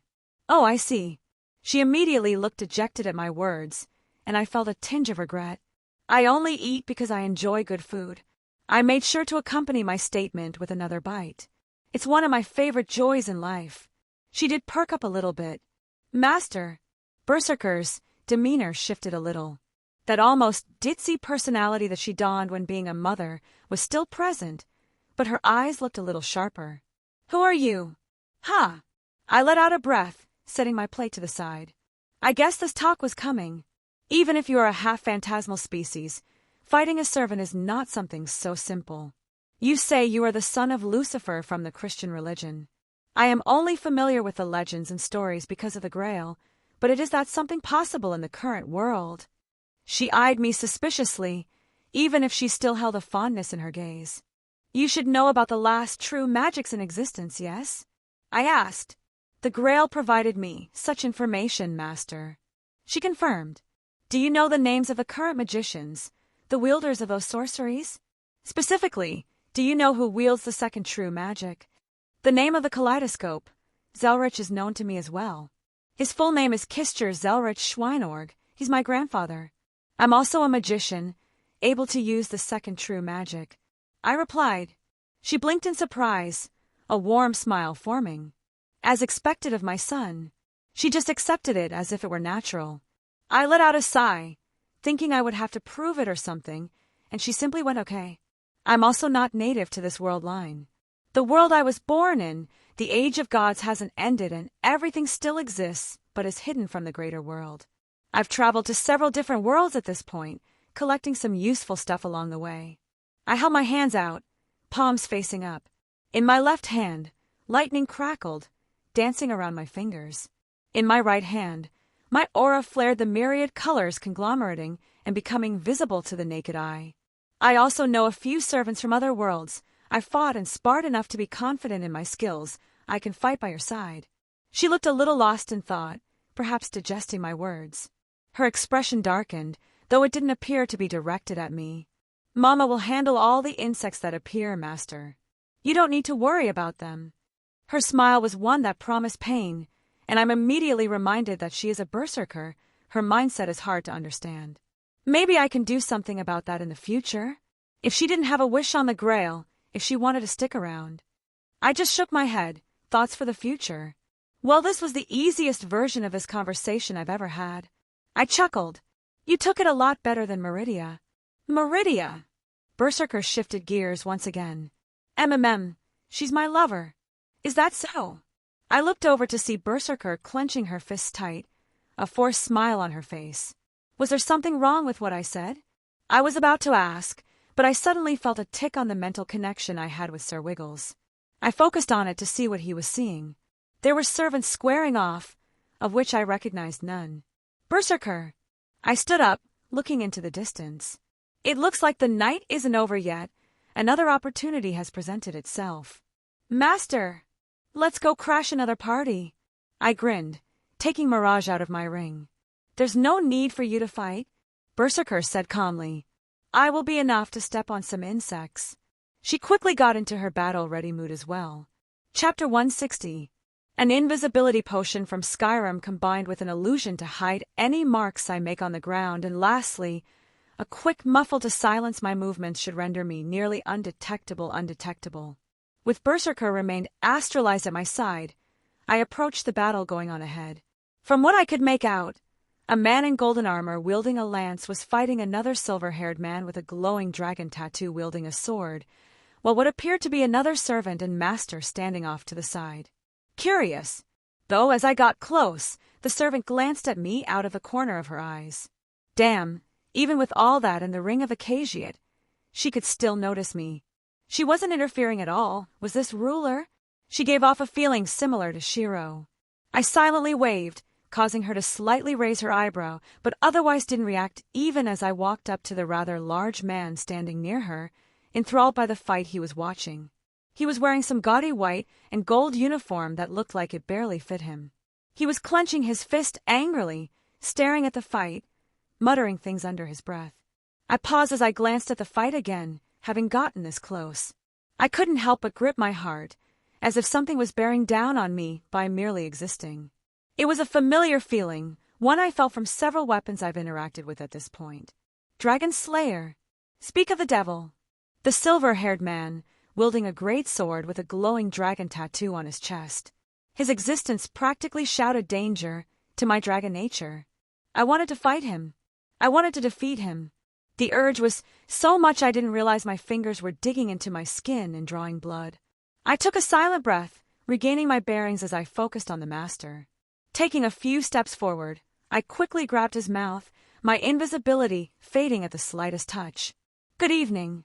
I was of course polite and offered a greeting to him. MHMMHMPHH, he muffled something, but it was hard to understand. His circuits visibly lit up as if he was going to cast a spell. None of that. I wagged my finger in front of his face, a little bit of electricity forming at the tip in a threatening manner. Master! The apparent saber broke away from the engagement, barreling toward me at an impressive speed. Saber! I called out as my servant materialized, intercepting him midway. I could guess he was the Saber of Black by what was going on. The Dragon Slayer's eyes widened as he was pushed back in that quick exchange. I wanted to fight him, but I felt like if I did, I wouldn't stop until one of us died, and that was not in the plan at the moment. Insect! Reika looked at him in contempt, holding her sword up. It was kind of hot. Saber of Black rained down a fury of blows, all of which Berserker matched relatively well. My head snapped to the side as the Lancer moved on the tentative ruler servant. What the devil? I blurted out as the golden-armored Lancer burst into flames and attacked her. Lancer, attacking me is a violation. Are you going to continue this course of action? Ruler declared. A banner appeared in her hands, acting like a spear to block his attacks. I'm under orders, Ruler, he said simply, waving his lance as a burst of fire descended on her. Well, that answered my question on her identity. That fire is divine. Yeah, I could feel it. Was most certainly not normal fire, held a bit more oomph to its presence that screamed danger. Welp, I do believe I may have misinterpreted the situation. I acknowledge my mistake. For some reason the Lancer was attacking Ruler, and Saber of Black was defending her. Oi, Lancer, are you from the Red faction? I asked. He briefly turned to me. I am Lancer of Red. He deemed to acknowledge me at least. Neat. I nodded, pushing the master down and discharged a burst of lighting. He twitched but otherwise didn't move. I'm also from the Red faction. I grinned, turning towards Ruler, who looked at me with wariness. I withdrew Mirage from my ring. Let me give you a hand.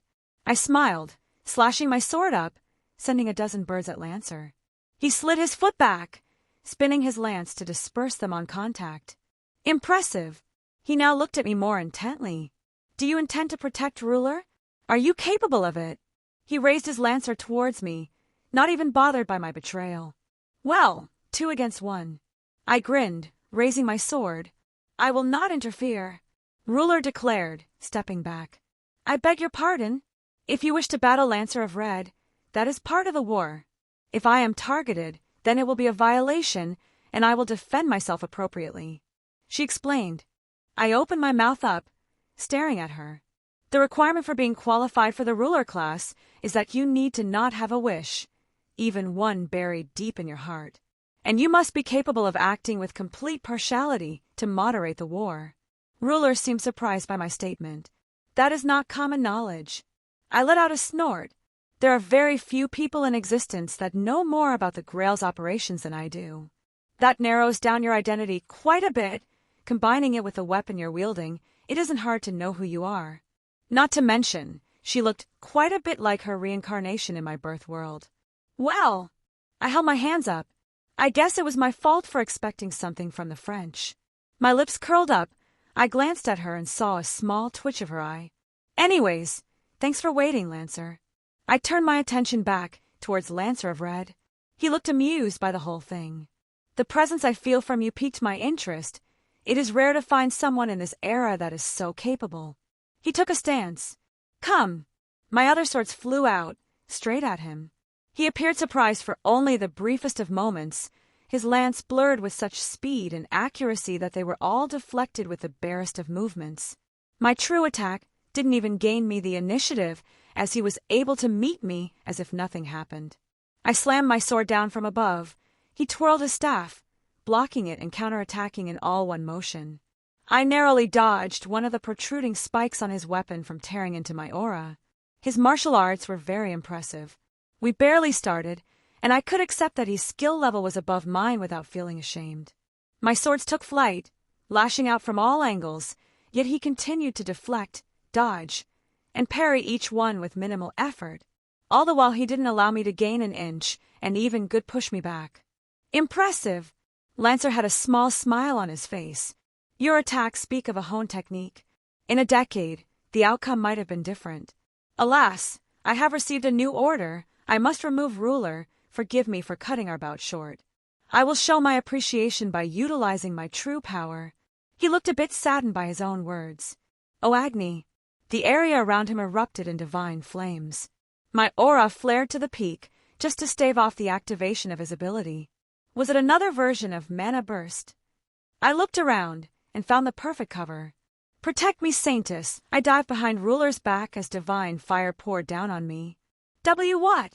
She blurted out, but her flag moved to defend. The flames bore down on me. But she held strong. I could imagine she had some impressive magic resistance due to her class, a necessity due to her role in moderating the war. Well done, partner! I gave her a thumbs up. That's not allowed. She glared at me. What are you talking about? You're standing here in the middle of a fight. It's not my fault you get hit. I feigned innocence. But I suppose it's time to stop holding back a bit. What point was there in continuously hiding my abilities in a fight like this? My swords returned to me, floating around slowly as I let go of Mirage and took the Sword of Destruction into my hand. It was appropriate to keep trump cards, but it wasn't wise to keep literally everything back. Lightning gathered at my feet, visibly crackling against the ground. My hand grips the sword tight, and I fed it my aura, the power of destruction manifesting along its edge, jutting off, arcing and jumping all around. Lancer didn't respond, looking at me intently before kicking off the ground. I responded, meeting him as his divine flames clashed with my power of destruction for the first time. I poured everything I had into it, to fight against the raging inferno of divinity. Lancer's eyes widened. My power of destruction began to eat away at his divine flames. A Nascent Kaleidoscope. Chapter 161. Minamoto no Reiku, Berserker of Red, POV. Insect! I scowled, looking at the trash that dared to raise his blade against my master, Sun. Our blades met. He was perceptive enough to respond the moment I revealed myself. His footing was steady. Even as he retreated with each step, he did not forego the initiative as our battle began. He absorbed each of my blows into his own movements, to minimize the force. An endurance fighter. Annoying. I glanced to the side to see Master, Sun, start a fight with the other servant. The golden one with the strange spear, he made me feel something odd. A sense of rivalry that swelled up when I gazed at him. I did not know where it came from, and a part of me wished to fight him, to prove my superiority. I ignored it, following Master's, Sun's, commands to engage this warrior. I would chastise him when the fighting was over. He should not be putting himself in harm's way to fight a servant, even if he is not a normal human. My Kentoki was the same too. The similarities are truly great when comparing the both of them. Perhaps I will have to dote on him in the same way.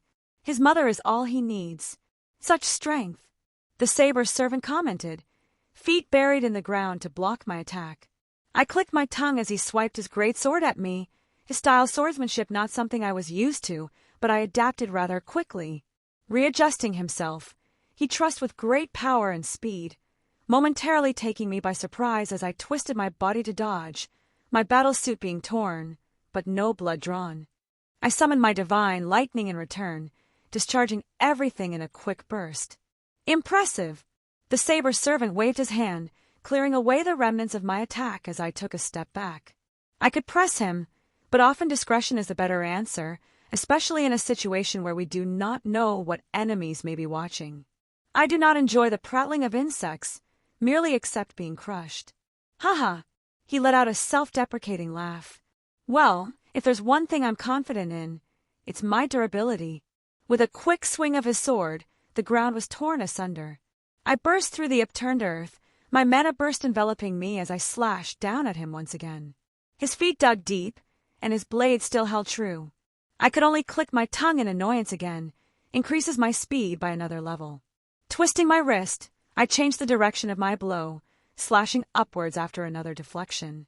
He didn't react in time, my blade digging into his skin, and my divine lightning churning out increased force. Instead of retreating, he grit his teeth, holding his sword up high and swinging down, and I was forced to sidestep, his blade destroying the ground beneath us. I was sure I cut you deeper than that. I looked at the blood dripping from his chest. I am positive my blade went in much further, yet it was more like a paper cut than anything. The saber servant ran a thumb down his chest, wiping away the blood, revealing that the wound was already gone. As I said, I am confident in my durability. He paused, looking over to the side. I followed his gaze, landing on his unconscious master if I had to guess. The lord of a man should be happy that my master, Sun, didn't kill him. You take your eyes of me in the middle of a fight? I narrowed my eyes at him. An insect actually looks down on me like this. My sword shot out, piercing into his chest, his momentary lapse costing him dearly, or so I would like to say. No, it was barely 2 fingers worth inside him, his hand gripped around the edge and stopping me from going further. It's not that his strength is greater than mine, it was the combination of his strength and his overall durability. Berserker! Master suddenly called through the link. I forgot my foe and turned my head as a massive amount of magical energy suddenly enveloped the area, and I immediately disengaged to go after him. Wilhelm POV. What is this? Lacer's expression changed drastically for the first time. His flames, his divine fire was being devoured and destroyed. Our weapons locked, my sword of destruction pushing against his golden spear, his fire bursting out in all directions, and my power of destruction crackled and arced out, intercepting the flames that sought to harm me. They didn't stop. There were times it moved and wrapped around him, his skin destroyed at the mere touch before his flame snuffed it out. My aura visibly surged to feed into my power of destruction to fight against his relentless flames. My bloodline, it was almost like it was eager to fight against the divine, to reach out and strike at those who dwelled above. You are not an ordinary human. Lancer looked at me, less perturbed by my power. I see it. You are something strange. Does he have an ability that allows him to glimpse into my true nature? I grit my teeth, pushing every last bit of aura I could output, and he shuddered under the sudden intensity of my destruction. He almost reeled back as it jutted out towards his body. I'm just a normal human, I grinned, mentally calling forth my other blades to swing down on him. The flames around him increased several-fold, the ground under us turning to molten rock, my swords forced away at the sudden explosive power. My eyes widened as my power of destruction was overtaken in sheer output. I held back a sigh, forcing whisper into the air. No, I shouldn't have expected to win a fight like that. If I had more practice, more time with my bloodline ability, then maybe. There were no ifs in a fight. Noticing my lack of reprisal, Lancer's weapon pushed forward, destroying my guard and slashing into my side. My aura had gone critically low, his weapon tearing into my skin, but it also triggered my defenses in my clothing. A divine weapon is a divine weapon. The dust that Jin had woven into my shirt activated. A burst of elemental power exploded out from the wound. What? Lancer looked surprised at the sudden retaliation, forcing him back. Is this the time to be losing focus? I smirked, holding my arms out, the sky having gotten a bit cloudy in the last few moments. The servant looked up, unable to keep that bewildered look off his face. Hammer of Thor! The massive lighting figure that conglomerate had raised its hammer into the air, lighting up the night sky. My new attribute, my additional element that I had been imbued with, had once again further increased the power of the spell. It swung down onto the unsuspecting servant as I retreated away with full speed, grabbing a shocked ruler servant with me. Yeah!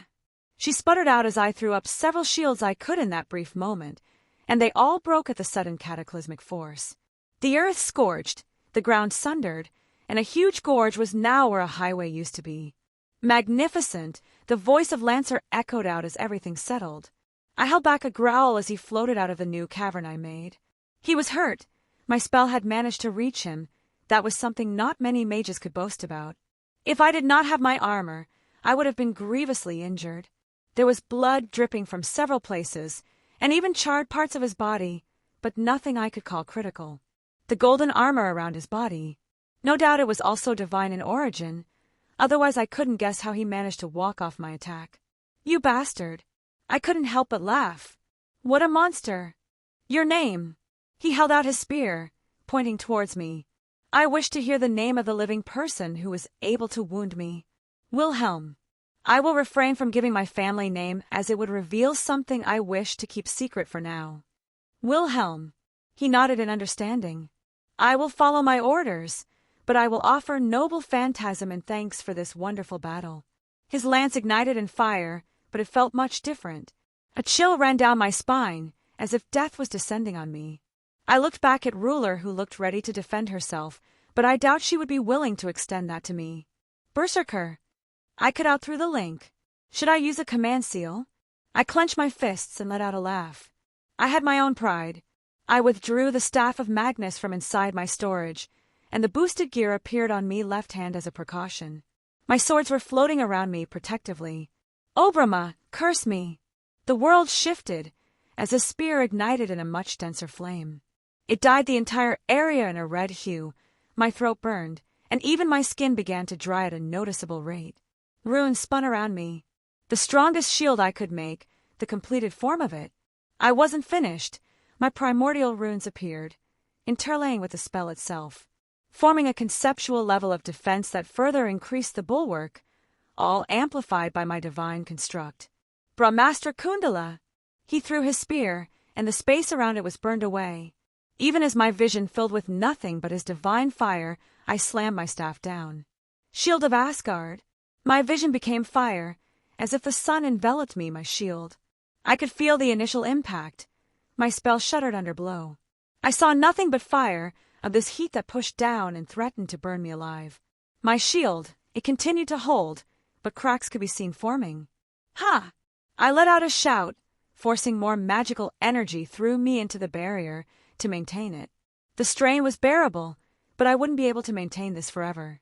The force of the attack was something else, the conceptual weight of a noble phantasm bearing down on me. My translucent golden shield fought back, my magical energy pouring in. My primordial runes shined bright, even under the intense light of his divine fire. Cracked and barely whole, my shield still stood once his noble phantasm dissipated. I used the staff to steady myself from the sudden exertion, staring at the servant who didn't move, even as his gaze landed on me. "You withstood my noble phantasm," he said with no small amount of awe in his voice. I let out a long breath, gathering my magical energy to begin once again. "Master," I heard Berserker's voice through the link, followed by a crack of thunder, her signature purple lightning crashing down into Lancer's unsuspecting face. He moved his spear up to block, and my eyes widened as his arm holding his weapon went flying through the air, severed clean from his body. "Arjuna!" Lancer blurted out, seemingly more concerned by Berserker's appearance than the fact that he just lost an arm. Berserker landed on the ground, about to attack again, but Lancer's body was enveloped by a burst of magical energy, and he was suddenly teleported away. Well, I was going to do something similar, but I guess Berserker doing it is fine too. "A command seal," I grunted, falling to my butt. It was the correct play to make from the other side. I looked to the ground and his weapon also was gone, but his arm turned into magical energy and dissipated. "Master!" Berserker was on me immediately. "I'm fine." I couldn't help but pat her head as the atmosphere changed instantaneously. She looked exceedingly happy to receive my touch. I showed her the white light in my hand as it was already working on healing my wound. It wasn't very deep. I was more concerned with the divine nature of his weapon than the wound itself. I hope there are no lingering effects like the weapons from the Abrahamic cosmology. "Who's this?" Her face turned dark again, her sword gripped tight, staring at Ruler. I forgot about her in that moment, my shield having protected her as well. "I'm Ruler." She hesitantly introduced herself. "I'm the moderator for this Grail War." "Master, I'll remove this woman. Just give me a moment." Berserker was about to move, and Ruler looked a mite bit scared. "Berserker, stop." I pulled on her. "Her being alive is good for us," I briefly explained. And it didn't matter if I called her Berserker, since a Ruler servant could identify any other servant by just a glance. "But Master, how can an insect like that help us at all?" Ruler's I twitched slightly again as she stood up straighter. "Attacking the moderator is against the rules. If you persist, I will have to punish you." "Oh how?" Berserker let out a little laugh. "Master, just let me crush this little harlot. It won't take long." "H. Harlot!" Ruler squeaked out. "Reiku." I called her by her real name, which actually caused her to pause and give me her full attention. "Let's just get back to our hideout so I can rest." "Mao, whatever my master wants." She quickly changed tunes. I stood up steadily enough, putting everything away but Mirage. It appears that Saber of Black took his master away at the first opportunity. I looked at Ruler one last time. She was a bit on guard, but also looking at me as if trying to give me an appraisal. For some strange reason, I had the incessant need to bully her, and I just couldn't figure out why. With a sigh, I opened a new portal up and pulled Berserker through.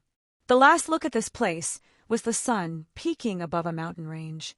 Or rather, what was left of it after Lancer's attack, because I'm pretty sure there were 3 peaks in total before tonight, and I could only count 2 now. Chapter 162. Saber of Black, Siegfried, POV. I carried my master back to the Black Faction's base. I couldn't help but turn around and see the destruction wrought at the activation of Lancer's noble phantasm. It was impressive and made me wonder if I could survive it without activating my own in response. My battle between the other Saber, I managed to pull her far enough away from Master's unconscious body so that he wouldn't get swept up in the battle.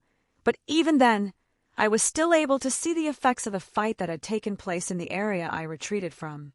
Both far and close enough to keep an eye on Mastery and intervene if he was ever in harm's way. It was the only option I had in that immediate moment when I saw that Saber of Red's master had no intention of harming my own. Passing through the defenses of the Igmalenia castle, I could sense many eyes now on me, but none barred my path. Walking into the castle, I was greeted by some of my fellow servants and their masters, all of whom stared at me expectantly. Saber! Lord Darnick Preston Igmalenia, the head of the Igmalenia family, spoke up. While he was not my master, he was my master superior, so I would give him the proper courtesy. Lord Darnick! As I moved to set my master down, several homunculi ran over and began to check him for any injuries. I knew he was not severely injured, but I would not be against a more thorough check. Magecraft was never an art I could claim competence in, not to mention the inner workings of the human body and how to properly care for someone who had been hurt. He had some burns and cuts in some places, but I believe he will make a full recovery with ease. We lost communication, and Castor's scrying was not successful. The master of the Magus family gripped his scepter tightly. What happened, Saber? I looked at my master, who ordered me not to be frivolous with my words, but the situation was one I could not remain silent in. Perhaps I would be scolded when he awoke, as I was also liberal during my fight. Another servant appeared, Saber of Red. Saber of Red? Lancer, who had been standing at Darnick's side, spoke up. Do you know their identity? A woman of the Far East.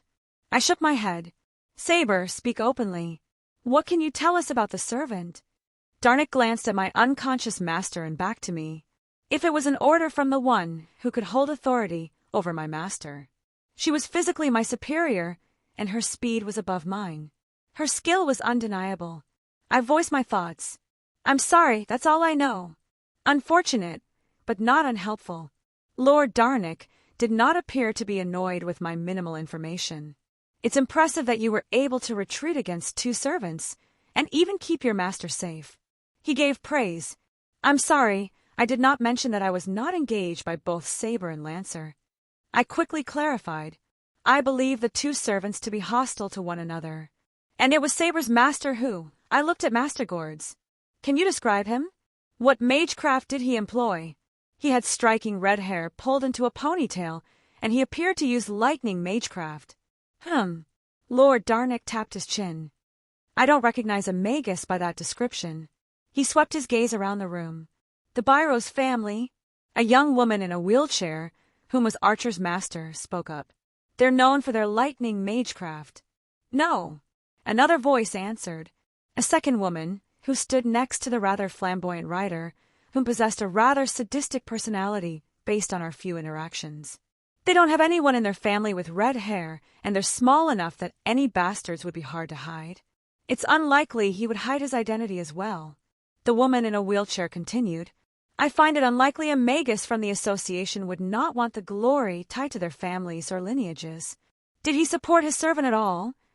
Any hidden spells he could have cast that you didn't notice during the fight? Even a description of actualization would be helpful. The wheelchaired woman, her name was Fiore? He did not support Saber as he went off to battle, Lancer. What? Ryder's master blurted out. Are you saying Saber's master fought a servant? I'm sorry, I did not mention that. The battle was noticeable from the distance. I had assumed you knew what I was speaking of when I said he knew lightning magecraft. It was clear he did not wish to harm my master, otherwise he would not be alive. I explained properly. Wait, are you implying that the huge lightning strike we saw was magecraft from Saber's master? Fiore blurted out. I thought that was a noble phantasm. Seriously.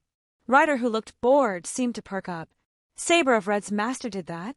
I thought magecraft these days was weak. Ryder. His master hissed in annoyance. Oops, teehee, Ryder rubbed his head. A master capable of fighting a servant in some capacity. Interesting. Lancer of Black let out a laugh. And we have no knowledge of his identity? I don't think such an individual would be unknown in this age. Based on what we did see, the following attack that destroyed the mountain, that was undeniably Lancer. I would suggest the same. I nodded. It was obvious Lancer's attacks contained the fire element within them, enough that even I felt their heat through my dragon armor. If Lancer used his noble phantasm, was it meant for the master or ruler? Archer, who held Fiore wheelchair, voiced his words for the first time. Ryder's master scoffed. It was obvious to get rid of ruler. We all saw how he was gunning for her. She crossed her arms. A servant having to use a noble phantasm against a master? Ridiculous. And he's probably dead at this point. There's no way he could survive that attack that we felt even all the way over here. Maybe. And the look in Archer's eyes said he didn't fully believe that as well. There were some things that didn't add up. Why wasn't Saber more concerned about her master being in the way of a servant battle between ruler and lancer if he was not capable? And why did I get this strange feeling in my heart when I gazed at him? I wanted to fight Lancer again. Our bout was interfered with before we could truly test each other, and I felt as if I found a kindred spirit, but for some reason, the urge to fight Saber's master kept swelling up inside me. Regardless, Lancer is a foe we can't ignore. His noble phantasm is likewise powerful and destructive. We must start preparing countermeasures. Lord Darnick raised his scepter up, addressing the room. Humph, leave Lancer to me. Our own Lancer stated, leaving no room for debate and showing no hesitance about the prowess from Lancer of Red. Maybe his own pride was acting up? It's likely the true battle will start this coming night. Archer looked contemplative. They know our location. We must prepare for a siege. This castle has stood tall for centuries. It will not fall under my watch. Lancer declared, send a message to Castor. Start preparing the golems. The Castor servant and his master seemed to be quite alike, opting to spend all their time together in their workshop. Lord Darnick nodded in agreement. We will prepare the homunculi as well. Once Gord's awakens, I'll have him take command. Until then, Calls has been managing them well enough even with his inexperience. So that is why Berserker and her master are not present. Well, I do not believe Berserker could add anything to the discussion. The war did not take place during the day. It was one of the more stringent rules that was relayed by the Grail. This coming night would be the first true battle of the war. Archer of Red, Atlanta, POV. Sis, come on, one drink. I scowled, looking at Ryder who propped himself on up a table, head in his hand. The laziness he was showing betrayed his true alertness. I've hunted enough to see when a predator was ready to move, when all their muscles were taut to spring out and catch a prey. Stop calling me that. I hissed in annoyance. Stupid brat. I can't truly be mad at him about it either. I know he's calling me that affectionately without any hidden agendas. Achilles. He lives up to being one of the most famous heroes in the world, especially from our homeland. But I couldn't help but find it a little endearing the way he swooned over me, or rather my life. Fanboy. The term formed the Grail stuck to the forefront of my mind. When we had free time after our summons, he would regale me with tales his father used to tell him, stories about the Argonauts. He said I was his hero as a child. Not Heracles, not that buffoon Jason me. Maybe that's why I truly couldn't get mad when he called me something like sis. Hey sis. He intentionally ignored my dissatisfaction if the small smirk was anything to go by. What did you think about that saber? Strong. I said pointedly. Come on. Sis, gotta give me more than that. I only fought her for like a few seconds. Ryder feigned indignation. I tapped my finger against my arm. It was annoying to have to wait here like this. We had been given orders to stand by in this half-destroyed church while that Shiro Koto mine was taken off to be healed. Saber of Red's master had managed to wound him in some regard, but we didn't see how much. She was fast, maybe only a little bit slower than me. I had to constantly make distance between us. I had no hope of defeating her in close combat. Every one of her strikes would be debilitating, if not lethal. Her technique was without flaws, and it seemed like, no, never mind. It seemed like the arrows I had infused with magical energy were treated the same as my normal arrows. Maybe I was just imagining it. She had divinity too, or her weapon was a divine construct. Achilles added, she got through my armor. He grinned. Her weapon didn't give off that kind of oppressive feeling, like your shield. Not all divine constructs are the same. Ryder shrugged. I guess he would be more of an authoritative figure on that. While my bow was a gift from Lady Artemis, it is not a divine construct. But I agree with you. Ryder continued. That woman was definitely a demigod of some kind. Why are all the boys around me battle maniacs? What about her master? Ryder paused, holding himself back from getting angry. I'll kill him the next time I see him. I couldn't help but let out a sigh. Ryder, no, Achilles. I managed to grab his attention. You need to watch your temper. I'm fine, it's fine. He put his hands up in surrender. And somehow I don't believe you. You sure about that? Siegfried. The table beneath his hands shattered, even if his expression didn't change. He didn't speak, but looked down at the new mess he created. Sorry. The story of Achilles is well known.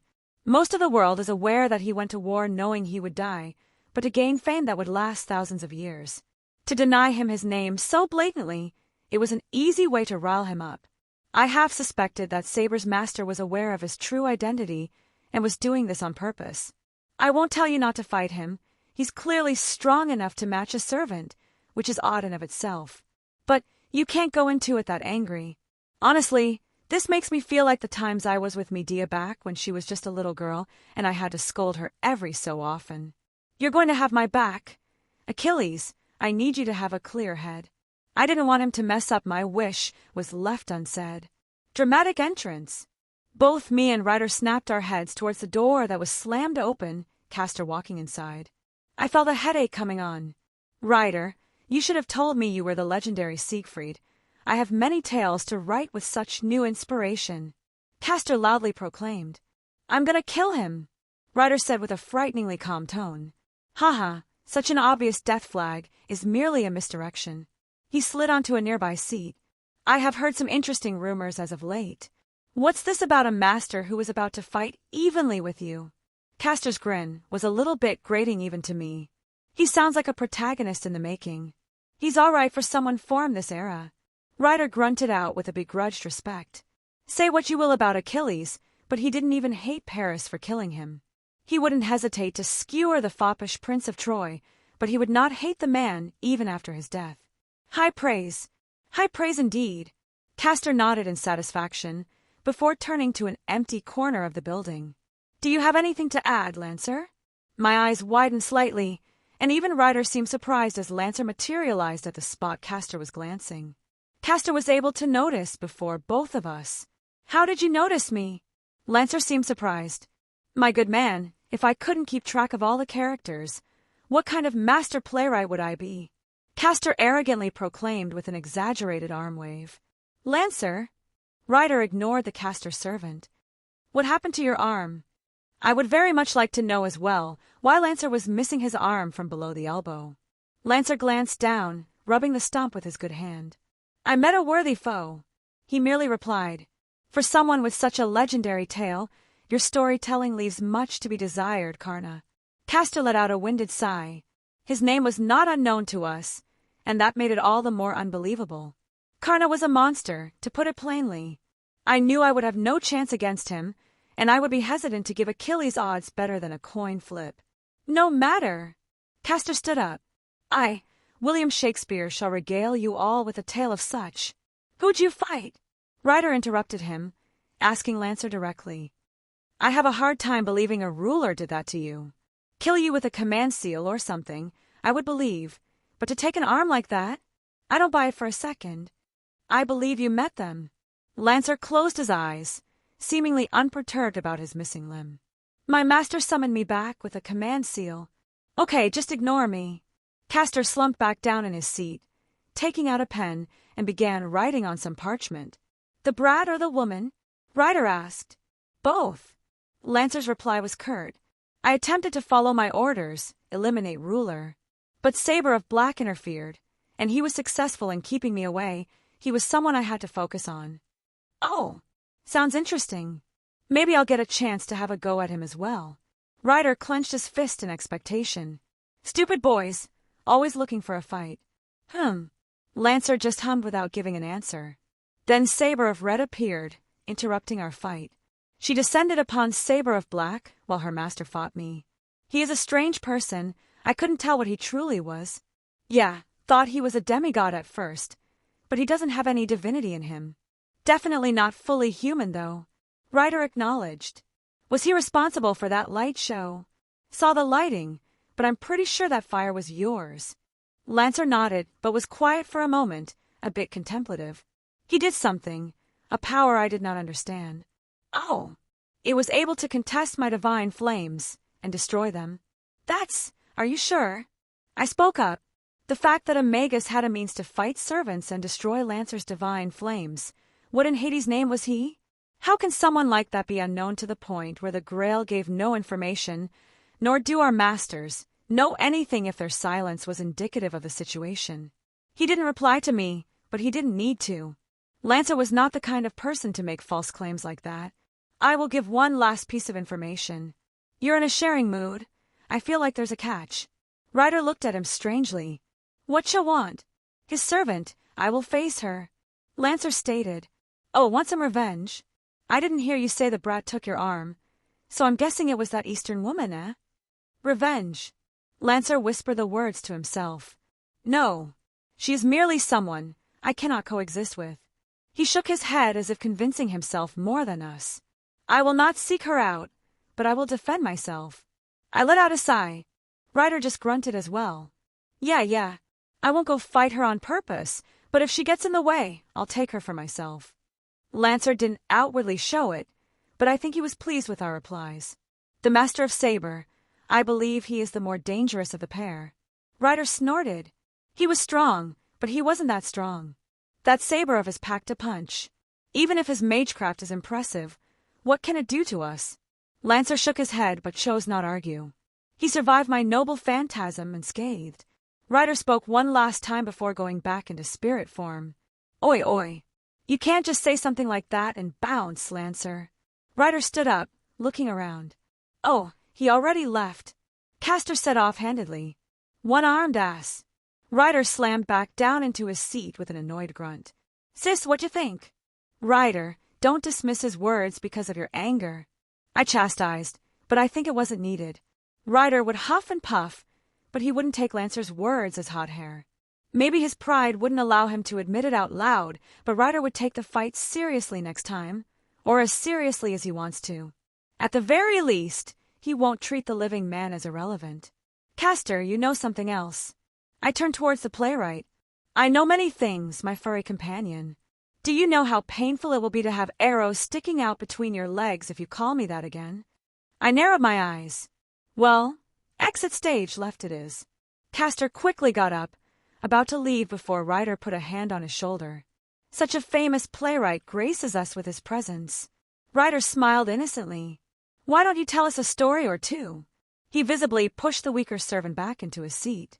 Haha. Well, I have many things to attend to. I am required to aid Lancer in healing his arm. Then I must report. Ryder's eyes darkened. I insist. I think I heard Castor's shoulder crack, and a small smile found its way onto my face. Wilhelm POV. Take off your shirt. Reiko commanded. Moving a bit too fast for me. I sputtered out as her hands were pawing at the edges of the fabric. Mommy needs to see if you're hurt, she whispered, trying to work the buttons, but stumbling from an almost frantic worry. Reiku, I replied, grabbing her hands, making her pause. Look! I untucked the shirt, revealing where I had been stabbed. It's healing fine, just give it a little time. She looked at me, pouting and about on the verge of tears. What am I supposed to do in this situation? I was doing my best to not have Avalon heal me, so I wouldn't waste Artoria's stored magical energy to go to waste, so that was taking some effort to maintain. So, my natural healing, amped up by both my heritages, my aura and my lightning form, was visibly working its magic even if the wound was decently deep. It should only take a few minutes at worst. Hug! I offered. She practically threw herself into my arms as I awkwardly pat her back. I mean, it's not like I'm not physically attracted to her. In fact, in any other situation I would definitely be hitting on her. But right now I was more focused on Scathack, and there was the fact that she probably wasn't in her right mind because of the mad enhancement. Just the teeniest little inkling that maybe her constantly calling me her son was not the normal thing to do. I felt really bad. She answered my summons, so I would try to do right by her. If she wanted a son, I would do my best. After the war, I would see about mitigating or outright removing this mental pollution and go from there. Reiku, tell me about the saber you fought. She sat up, releasing me. A cute little smile on her face as she pat her lap. Mama wants to spoil her master. I shrugged, letting my head rest in her lap. It was nice. Saber was just a bigger insect than most, master. You don't have to worry. Mama will take care of him next time. I felt her fingers run through my hair. How about just satisfying my curiosity? I offered an alternative. She looked thoughtful. I believe he's either Sigurd or Siegfried. The glowing dragon tattoo, along with his physical resilience. Well, I'll just call that karma then. Is it because I was making fun of Achilles that this happened? I did feel that dragon slayer aura from him. Fight him. You sure? I don't ask for much, brat. But I want you to fight him and use me when you do. All right, I'll do so when the opportunity presents itself. Frankly, part of me wanted to fight him as well. Ruler should be Jeanne d'Arc, the Saint of Orleans. I revealed. Probably not good for me, but at least she won't do anything to me unless I break the rules. So I have some time before an angry saint comes and tries to kill me. Is that so?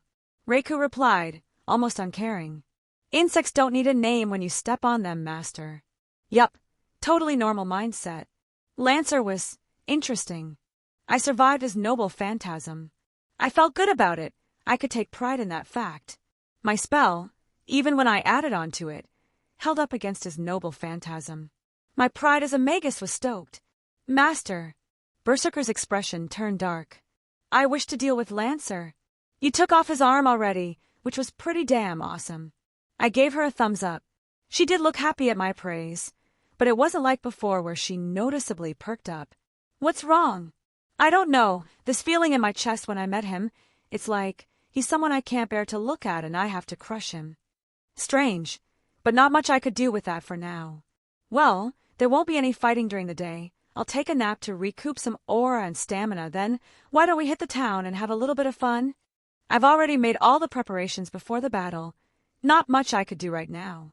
I'd rather spend some time with Reiku and get to know her better, find out why she's the one who I summoned out of every heroic spirit. Oh, a date! Reika squealed in delight. I'm excited, I can't wait, she happily exclaimed, shifting gears so naturally. Well, she's happy. That's the important bit, I guess. Chapter 163. I took slow, methodical breaths. Eyes closed, I focused on my aura as it pulsed around me, following the rhythmic rising and falling of my chest. I lost track of time, how long I had been sitting here, cross-legged on the ground, but I could feel my aura reserves refilling at a noticeable rate. Aura was something that resonated with one's emotions.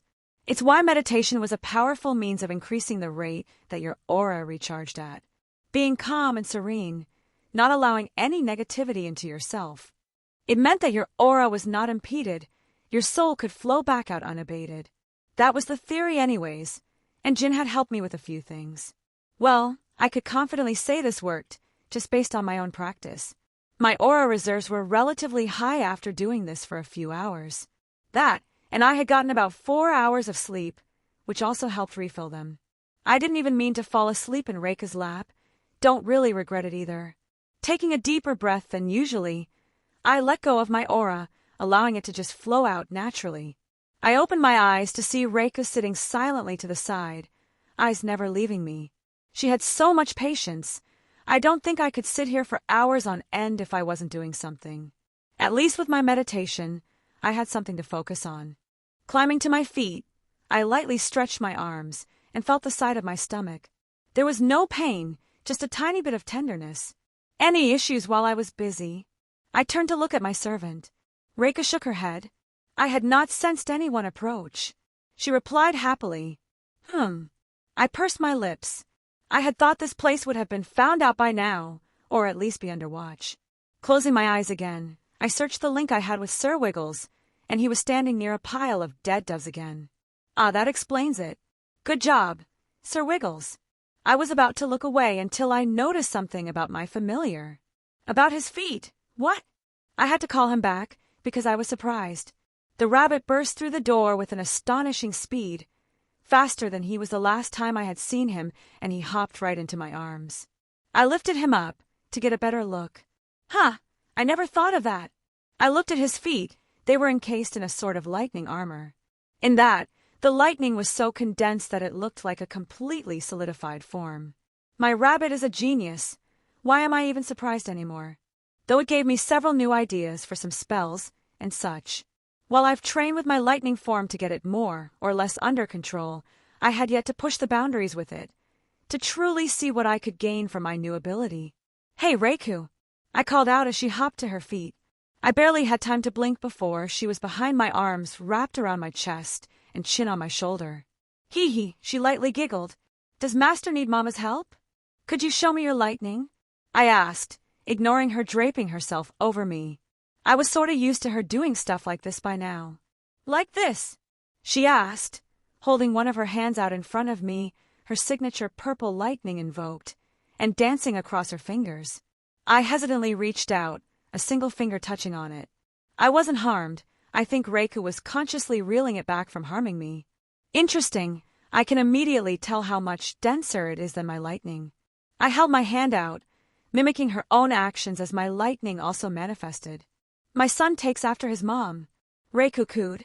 "I have many more thoughts about this now, things I can do that I hadn't considered previously." Sir Wiggles, wiggled out of my grasp, wanting to go out and play some more. I didn't have an immediate need for him, so I allowed him his fun. Strangely, I think he was becoming more intelligent. Maybe awakening his aura jump started something inside him. I would need to consult Jin when I got back. I moved out of Reika's grasp and took her hand. Ready to go shopping? The town was deceptively peaceful. Technically, this place could be called the territory of the Red Faction, but for the moment, we were pretty much safe.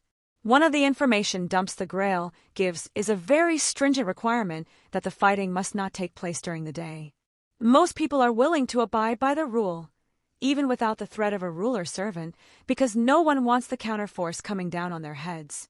It may seem like a huge jump to make considering the counterforce very, very rarely makes any overt action, but the Grail Wars are one of the exceptions. I guess another factor would be the world lines they preside in. If certain realities are important, the counterforce has a much firmer grasp on allowances. The secretive nature of the magical world is oftentimes referred to as the moonlit world, and that was more than just a poetic naming convention. It had actual bearing on the operation of mystery during the night time. Even the counterforce is more asleep, for lack of a better word, during the hours the moon is in the sky. During the night, the greater masses are more susceptible to suggestions, to allow themselves to ignore or believe lies and fabrications. Conceptually, it's when things can be hidden with greater efficiency. Obviously, there would be no way a mountain getting removed would be ignored on a wide scale, yet there was no one talking about it or kicking up a fuss. The Grail sat on the ley lines in the area it resided, and a small part of its power went to ensuring the secrecy on a larger scale. Even the Fuyuki Grail worked similarly, to ensure that people believed that the destruction was caused by something as inane as gas leaks, or that massive magical phenomenon was just figments of their imagination, that Artoria didn't unleash her noble phantasm to slay an evil god trying to manifest into the world. That was one of the old man's contributions to the Grail's creation, and one of the few parts about it I remember vividly. But I digress. What about this one? I glanced over to Reiko holding up a sweater to herself, asking my opinion. "I like it. Purple really is your best color." I nodded in approval. She smiled brightly, hugging the piece of clothing like it was the most precious thing in the world. "So sweet." She began looking through the rack of clothing again. I didn't rush her, allowing her to inspect it, to experience this culture that she was probably unfamiliar with. "Is there anything else you want to do today?" I asked her. Since we're not needing to do anything during the day, I wouldn't mind doing anything that took your fancy. I did wish to get to know her better. "Ufufu, my master is caring about his mother." She giggled to herself. "Though my place is on the battlefield, I enjoy spending my time leisurely, to spend it here with you just like this. It is refreshing, to not be a general but just a woman." "Reiku," I let out a sigh. "You said you didn't want a wish from the Grail, but I'll do what I can to make sure you're happy." It was the least I could do. "Master," she looked at me coyly. "Be careful what you say to a berserker like me. I am a rather possessive woman. When you say things like that, it makes it hard to think of you as a berserker." Like she's completely aware of her own madness, yet is still afflicted by it. How strange. She tilted her head cutely at me. "Please do not forget that I am a demon, master. It may not be wise to keep me by your side. Did you forget what I am?" I raised an eyebrow. "I wouldn't trade you for any other servant, Reiku." If she was willing to fight by my side without a second thought, How could I ever betray that kind of loyalty? Oh dear. She looked flustered. It's embarrassing for me to say this, but I am quite happy to hear that from you. Well, I stopped mid-sentence, as Reika looked to the side and I followed her gaze. This is a surprise. I greeted the newcomer that had come into the store we were patronizing. Hey there, Frenchie. I greeted Ruler. Ruler stood there, in what looked like a school uniform, watching both of us intently. Master, allow me to deal with the unwanted bug. Reika's expression turned dark. Berserker, no fighting during the day. I called her off. She didn't argue with me, but still gave Ruler the stink eye. What do you want? I addressed the Saintess. She looked a little embarrassed. I sensed a servant nearby. And you were checking to make sure we weren't breaking any rules. I finished. Yeah, I guess I can see that. I can bet the other servants are holding up and preparing for the battle that will inevitably take place tonight. So we probably seemed really out of place, just spending some time in the middle of the town. I apologize for interrupting. Reiku just huffed in annoyance. Quick question. Why are you in a school uniform? I was honestly kind of curious. Oh, it's nothing, she said awkwardly. If it's your fetish, just say so. What? She squeaked out. I thought Japanese school uniforms were revealing, but those are practically booty shorts. I admired the view. They really do display your legs quite well. Yeah. She turned bright red, like she was unsure of how to react to my words. Don't know why, but I continued to feel like I had to bully her. I guess it was lucky we hypnotized the store owner into taking a long break while we shopped in peace. Master likes legs? Reika bit her finger, muttering to herself. I will find some better clothing. Well, I wouldn't talk her out of that course of action. I didn't wear this willingly. Ruler managed to get out, her face still a bright red. Curious. I took another look at her, a true look as I analyzed her properly. Were you even properly summoned? She stepped back. How did you know? Ruler said in shock. It was a guess, but you confirmed it. Actually, it was similar to how Artoria was summoned. How did it happen? You tricked me. She frowned, before letting out a sigh. I don't know, I wasn't properly summoned by the Grail, so I had to find a vessel. She looked at her hands. This person was the best suited for me. I guess she wanted to keep the name of her body a secret. It made sense. I know plenty of mages who would want to dissect her after the war. But, she quickly added, nothing will happen. She'll wake up after the war is over with nothing wrong, and even a little gift when everything is done. Huh! I rubbed my chin. The Grail will be guaranteeing her safety, and probably do the equivalent of giving her some good luck as compensation. Neat. Again, there were very few in existence that had more knowledge about the workings of the Grail than I did. But why a schoolgirl outfit? I lost my luggage when Lancer attacked. Her shoulders slumped. Now I just feel bad. Fine, pick out some stuff. I sighed, waving around. I'll cover the costs, penniless saint. My devil ancestors must be rolling in their graves. Are really? She perked up, looking at me strangely. I can't show you favoritism during the war, even if you help me. Do I look like someone who needs your favoritism? I asked. I guess not. She seemed to accept. I did not think a master could fight a servant like you did. She spoke a little quietly. Even if you use me as a shield. If it's any consolation, you make a wonderful meat shield. It isn't. There was a small twitch above her eye. I noticed it before. I think it was a visible indication of her hiding her annoyance. Well, I had plenty of time to verify it. Master, how do I look? Reika stepped out of a changing room. I hadn't even noticed she went in. My eyes practically popped out of my head. She was wearing some very short shorts that displayed her magnificent legs for the world to see. Nice. Today was turning out to be a good day. Chapter 164. Here, order anything you want. I gestured towards a menu sitting in front of Ruler. We did a little bit of shopping, and she picked out a couple things she found more appropriate for herself to wear. It was probably a bit of a culture shock to see the variety of things available in this era she could wear. Fun fact, Romania has its own currency, and this place does not take either American dollars or English pounds. May or may not have technically stolen the clothes, then robbed the store for some loose cash. I did leave quite a bit of gold behind as an apology, though. I think that lets me off the moral hook. Honestly, I feel like it's one of those things I overlooked because I was focusing on the bigger picture. I tend to do that a lot. The restaurant we were in wasn't too large, but I wasn't particularly picky right now. I could easily grab something out of my ring and tide myself over, but I was curious about this ruler servant. How many times in the future will I be able to sit down and calmly talk to a saint as a devil? Reika was behaving herself, relatively speaking. She no longer was looking at Ruler like she was about to strangle a puppy. I had somehow convinced her I was just trying to get some information out of the ruler servant, and I had no other intentions. I was not oblivious to the red flags that Reiku had been smacking me in the face with, but there was not much I could do about it for the moment. Once I get the Grail sorted, I should be able to help her with her mad enhancement. So many strange dishes, Master, help me decide. Reika pouted, trying to make sure she kept my attention focused solely on her. I can't say I'm knowledgeable about the cuisine here. I looked it over. I was not hiding the fact that I was a glutton, so I didn't mind just splurging. Let's just try all the big stuff. I'll feed Master. Reika muttered to herself. Foo-foo. Well, if it makes her happy. What do you want, Ruler? Oh, She fidgeted with the menu in front of her. I'm not really hungry and I don't need it. You're in an actual body. Even if there won't be any physical repercussions if you forego eating, you'll still feel hunger pains. Based on what Artoria told me. Apparently, that was an eye-opening revelation, because there were points where she and Rin were in particularly bad situations, and she went without eating for days on end. No, really.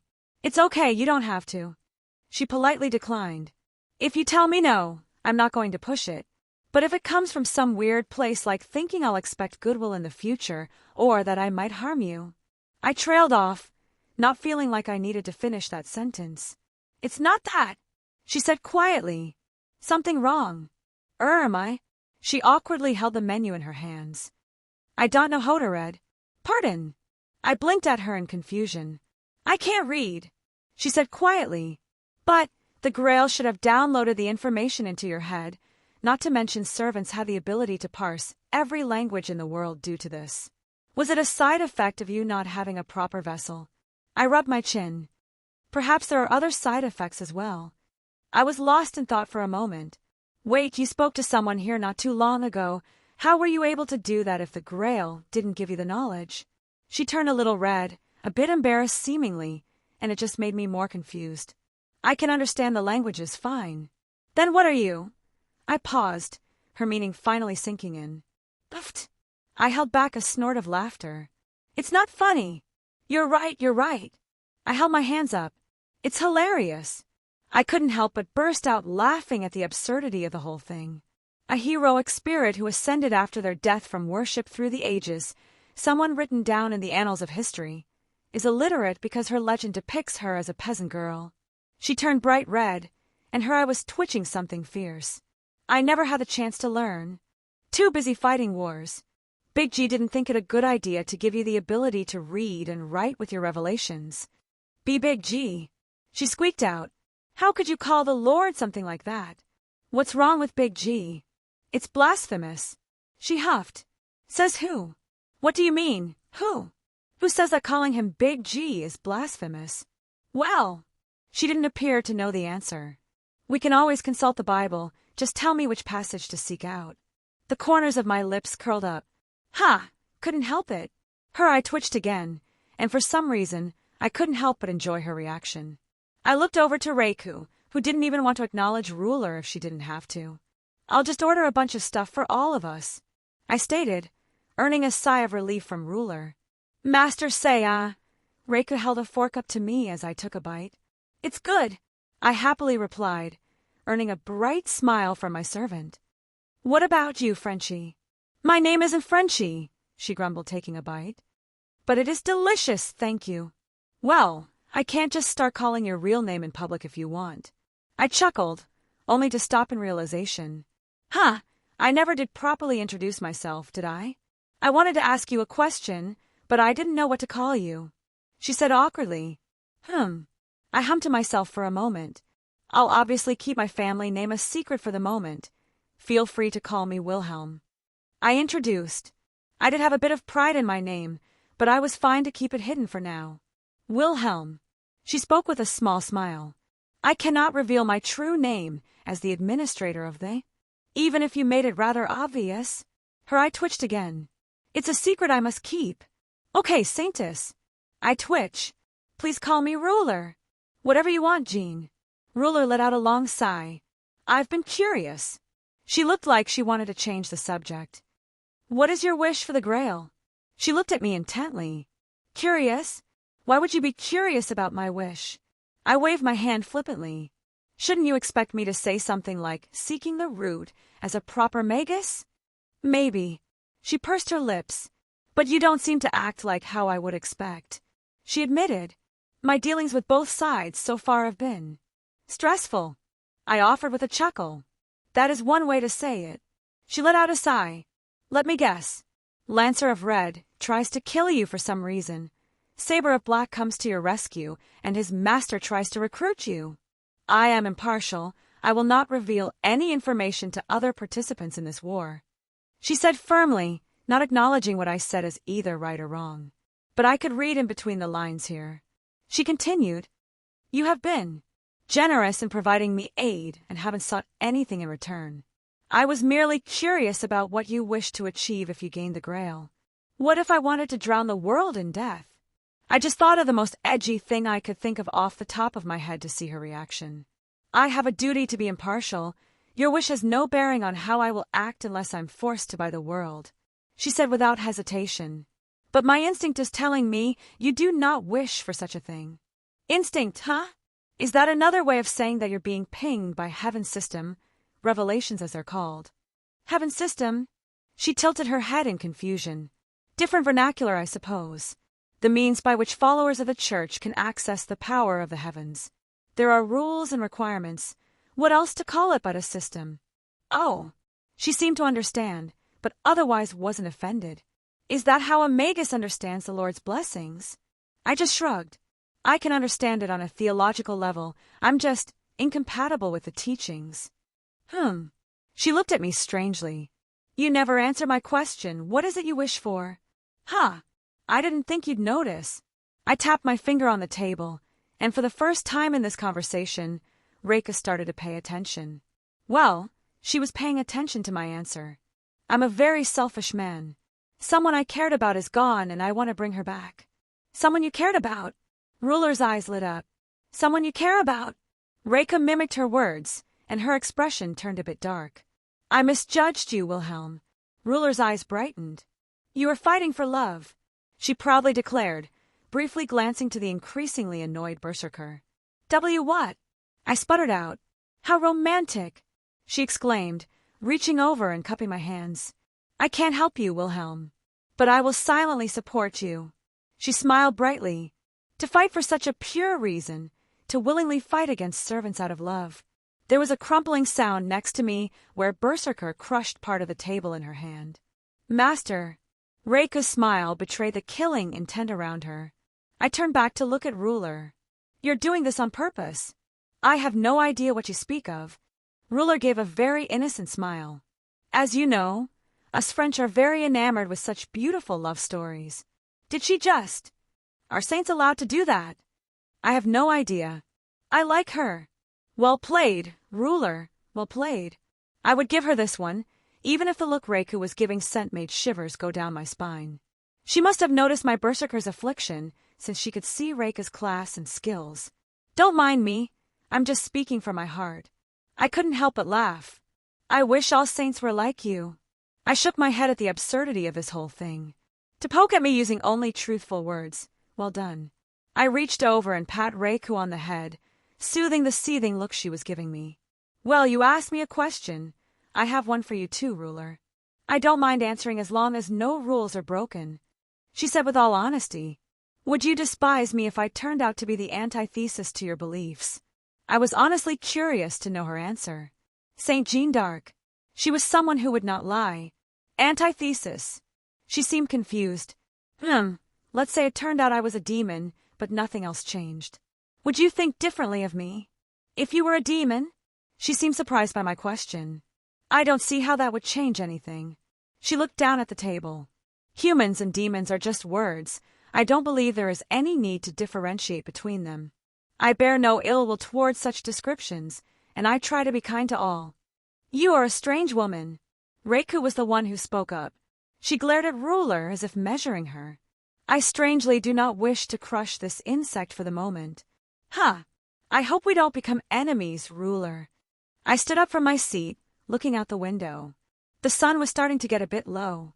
I pray for your success, Wilhelm, Ruler said with sincerity. Hey, Reiku. I glanced at Berserker, who was walking at my side.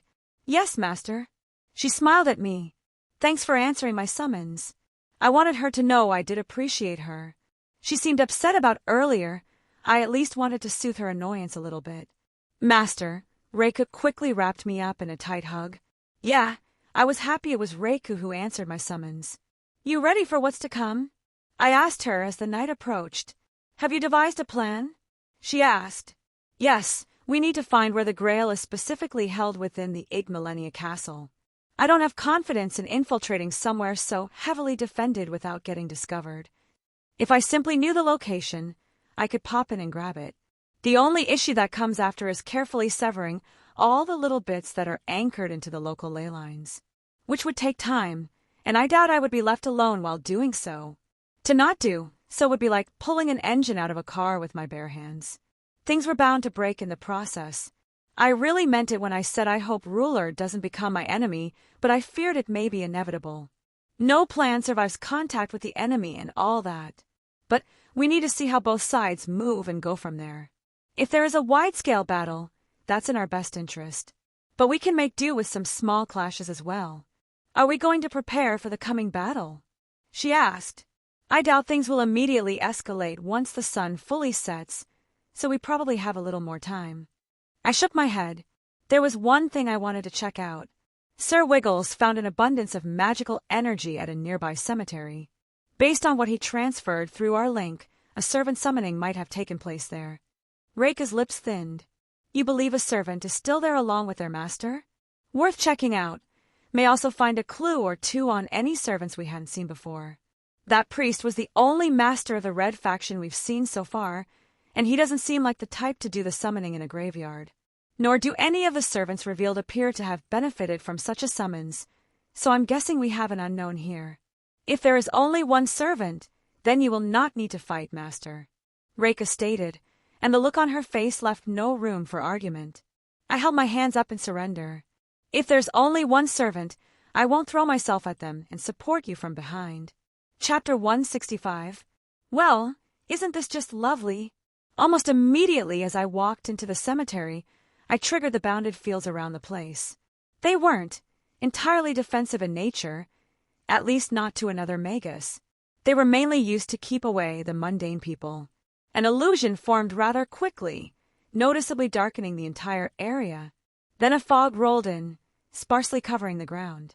Reiku was in spirit form, walking close to me, and Sir Wiggles was running around just outside the graveyard. I looked around, noticing many odd and hidden things. The creator of this little trap was quite ingenious. At first, I thought the outer defenses were made to scare away mundane people, but the more I walked, I realized this was just another layer of the trap. Master, we've been walking in circles. Reiku called out in my mind. I know, don't worry about it. I replied as I continued my steady pace. Several illusions layered on top of each other. It wasn't particularly hard to discover. Even an average Magus would realize what was going on after a little time. A genius, though, one of the higher-ups of a long lineage. They would notice quickly. And what would someone with such an arrogant attitude and inflated ego think about such an idiotic little trap? Either have their servant destroy it, or do it themselves. I mentally chuckled, looking through Sir Wiggles' eyes to see spell circles carved on many tombstones that were facing away from the path. If the bounded fields were disrupted, I was almost certain they would go off. 'Cause it's a thriller! I hummed, continuing my pace without a care. Really sets the ambience. I glanced to the left, at what should have been an empty space distorted. There was a man now standing there, leaning against a tombstone, wearing black leather and smoking a cigarette. Not many people appreciate the effort. He chuckled. What gave me away? Kind of hoped for some dancing zombies. I wasn't taken by his lackadaisical attitude. He was clearly still on guard. I could imagine his servant was nearby as well. There was only one spot without any traps. Wasn't too hard to figure out. I shrugged. Oh, you were able to see through everything then? He took a drag of his cigarette. You're pretty talented then, huh? He flicked his cigarette on the ground before stepping on it. Here's a question. How come I've never seen your face before? Have you tried not wearing sunglasses at night? I asked. Surprisingly, he didn't make it look douchey. He just started laughing. All right, you aren't as bad as those stuffy brats from the association. He noticeably looked down at my hand with the command seals.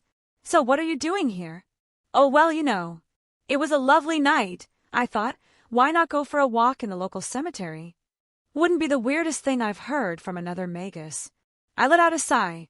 Me too, unfortunately. So, I'm guessing you're a master of red? Maybe I am. Maybe I'm not. He crossed his arms, but I noticed his fingers almost instinctively edge towards the sawed-off shotgun at his hip. I'm guessing you haven't reached out to the others then, considering you're still up and about. He was silent, staring at me from behind his sunglass what I was starting to assume were a mystic code. Oh, come on, work with me here. I flung my arms up. I walked right into your seat of power, at least give me the courtesy. It's not like you showed yourself to stroke your own ego. You want some information, I want some information. If it's that simple, why don't I just force you to give me answers then? He cocked his head. I let out a long sigh. Really, you want to keep doing this song and dance? I held out my finger, pointing to a tombstone in the distance, and fired off a lightning bolt, shattering it, and the illusion around us flickered before it completely dissipated. Though this man didn't look perturbed in the slightest, it didn't even register on his face. So, you found the anchor. You want a medal? I looked at him again, before pursing my lips. You're doing this on purpose to get a reaction out of me. I grumbled. Well, I can't fault you. How many magi are just batshit insane and hide behind a thin veil of civility? Humph. He didn't comment one way or the other. At least this man wasn't throwing red flags like that priest was. All right, I'll hear you out. Finally. But I want to hear about what you said of the other red members first. That's fair, I suppose. I was the one who came to you. I just nodded. Well, I approached a priest at the church in the city. His name was Shiro Kotomine. I spoke, watching for a reaction. That name is familiar, but I can't place it. He grunted. Go on. He seemed quite insist on getting me under his thumb, and wasn't slow to remove me when I wasn't being cooperative. Fought with Archer and Ryder, and one more servant I couldn't identify made an appearance, and the priest was calling the shots. He didn't respond again, opting to reach into his pocket and take out another cigarette. Well, shit. He ran a hand through his hair. Guess it was a good thing we held off on reaching out. Something fell off when I got a message from my supposed ally that was going to meet me here. I'm surprised you believe me. I'd like to think I'm good at reading people. Not that I'm not going to confirm things myself later. He shrugged. So what you want, an alliance? I wouldn't be against it. And how do you expect to split the wish at the end? Or are you going to give me some trite like, we won't fight until only we're left and settle it then? 'Cause that's just asking for a backstab. He snorted. That depends. What's your wish? Maybe I can grant it without the grail. I offered. Don't recognize you, so I doubt it. Unless you're some hidden super child of some renowned family. You never know. I grinned. I guess I got nothing to lose.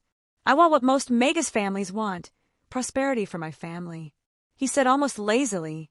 I could make sure your family is supported and has ample resources without them being attacked for several generals. I offered. Yeah, right. Pull the other one, brat. He snorted. But an alliance isn't a bad idea. He looked to the side and his servant materialized. But you see, my saber over here thinks we can take on everyone ourselves. At his words, the servant slammed their sword into the ground. The servant wore full-bodied armor, silver with red decorations, a regal silver sword in their hand, and their helmet had horns protruding from the side that made them appear a bit more intimidating. Oh, Shorty over there thinks they can solo all the other servants? I pointed towards the saber servant. Shorty! The servant spoke for the first time. Something garbled their voice that made it impossible to identify their gender. You want to say that to my face, you limey bean pole? Take off your helmet and I will. I smirked. Saber, The master spoke up, calming his servant down. Tisk! The saber's servant clicked their tongue in annoyance but didn't argue. Well, you seem so confident. I'll just leave then, let you get on with your business. I threw my arms up in defeat. Though, one quick question. How are you going to deal with Ryder's invincibility to anyone not possessing divinity? He was obviously being difficult to eke out an advantage in this alliance. I came here to maybe establish. To show that we needed him more than he needed us. It was also a way to get a clue to his servant's identity. God damn it! The master grunted, face palming. Seriously? Yup. I nodded. Achilles. A little bit of goodwill, and it would hurt that priest's plans in the long run if I revealed his identity. Fuck! All right, you ready to talk for real? I offered. His weakness was obvious. The body part was even named after him. But that didn't really diminish him much in my eyes. The servant was obscenely fast and very skilled. Once you started aiming for his heel, he would know right away and be able to counter. Survived 2 servants, and one of them was Achilles. Your servant must be pretty damn strong then. His hinting was obvious. Well, you showed me yours, I'll show you mine. I gestured for Reiko to come out as she appeared right next to me. Meet Saber. I introduced. You fucking what? The real Saber blurted out, as their master just raised an eyebrow. Insects shouldn't speak, unless they want to be stepped upon. Reiko looked at Saber darkly. Bitch, you want to go? The Saber servant grabbed their sword, pointing it at Reiko. Saber. Their master sighed, placing a hand on their armor before looking at me again. I'm sure I have the only Saber servant for the red faction. Really? Let's compare the two. My Saber is so refined, elegant, beautiful. She carries herself with such tact and regality, while yours just struts around like a brute. Clearly you must have summoned Berserker. Want to jerk me around in a conversation? Turnabout is fair play. Master. Reika turned red, smiling happily. I think I heard Saber growl from this far enough, and surprisingly, red lightning began to crackle around them. See? Getting mad at some little words. I gestured towards the servant. Saber's master face palmed. Hee. Humph. Saber reined herself in, the lightning dissipating and sword returning to the ground. I'm the greatest knight. I won't be goaded by some 2-bit flamboyant spellcaster. I ignored her attempts at insults. Greatest knight, huh? Should I call you Lancelot then? I hazarded a guess, but I didn't find it likely. The armor around her helmet shifted and churned. It adjusted itself as the helmet moved away from her face, revealing what was underneath. What part of me looks like that disloyal, philandering, adultering bastard? She suddenly shouted, Artoria! I suddenly blurted out as I saw her face for the first time, ignoring her outburst. Her head snapped at me, eyes meeting mine. The fuck did you just call me? A Nascent Kaleidoscope. Chapter 166. Well, you bastard. Saber raised her voice. Where the hell did you hear that name? The venom was practically leaking from her mouth. Well, fuck. Guess I know who she is. Mordred Pendragon, the Knight of Treachery. And I have absolutely no idea on how to treat her. Artoria had been evasive on her feelings towards Mordred, but I at least think she doesn't hold an absolute hatred for the younger knight. No idea what you're talking about. I glanced at Saber's master, who remained silent and had made no move to interrupt us. Well, I can't fault him. It was probably the wisest decision to get information, to let Mordred rampage a little bit. Bullshit! She jabbed her finger at me. You called me that name after seeing my face. She growled. I let out a sigh. You're surprisingly perceptive. Perceptive my ass.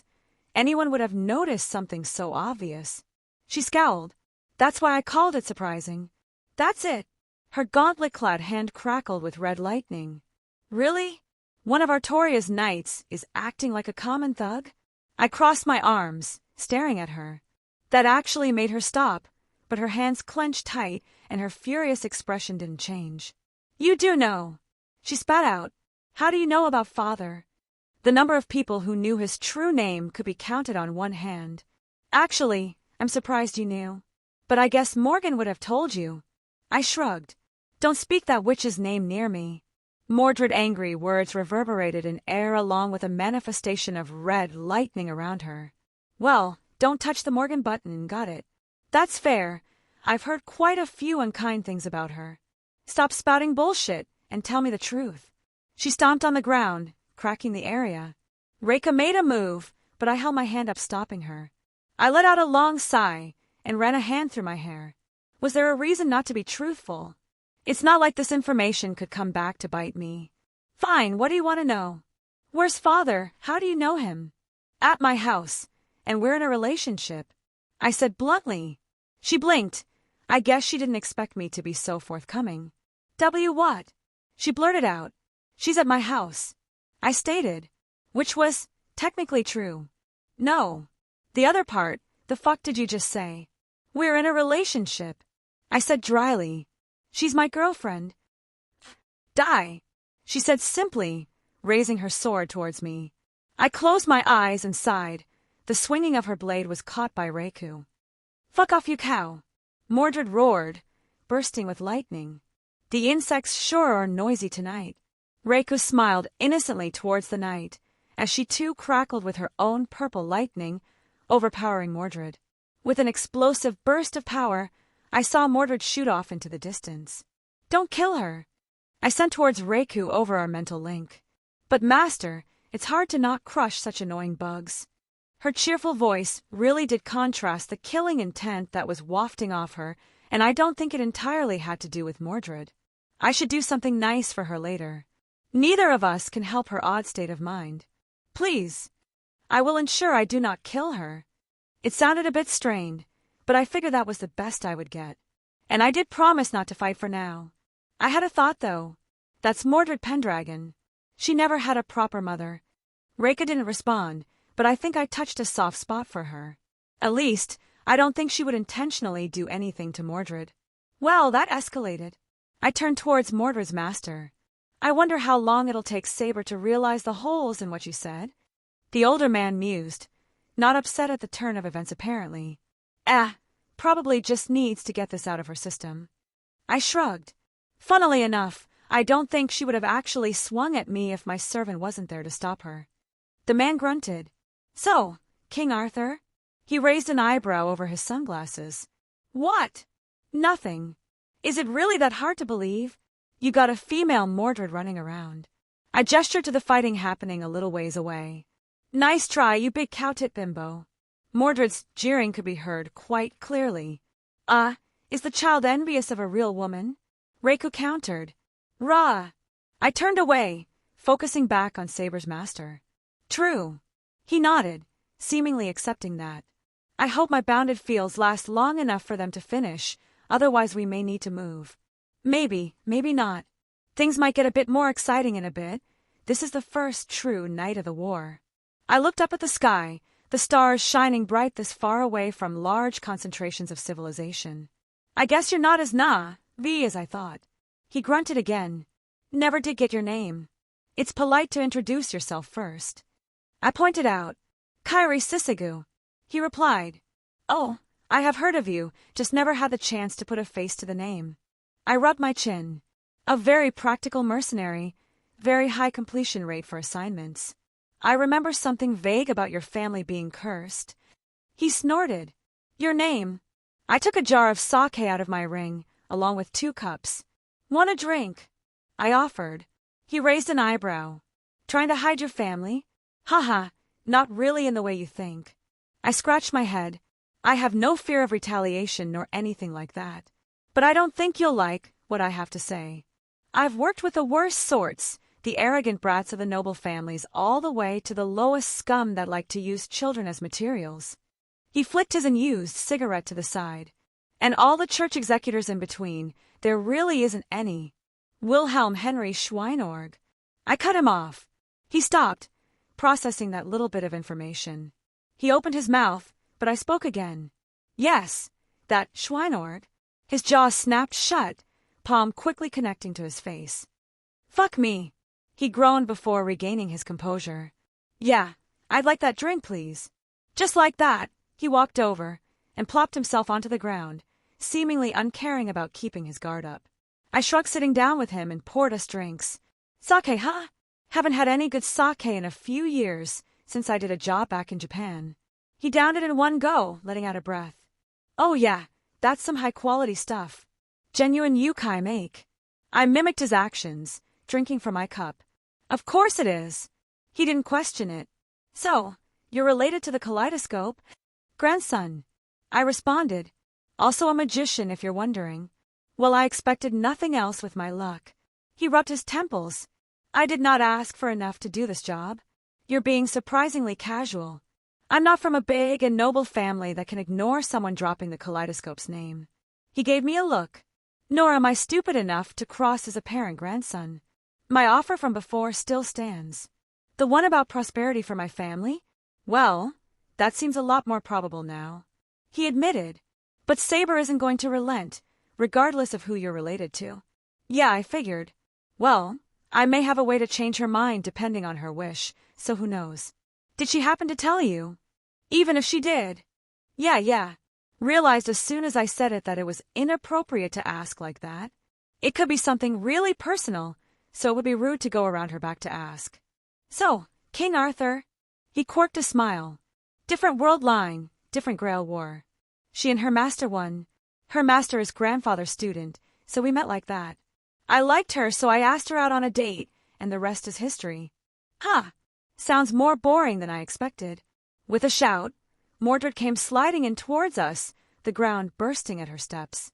Master, what's the big idea? I had her. You called her back? I raised an eyebrow towards Kyrie.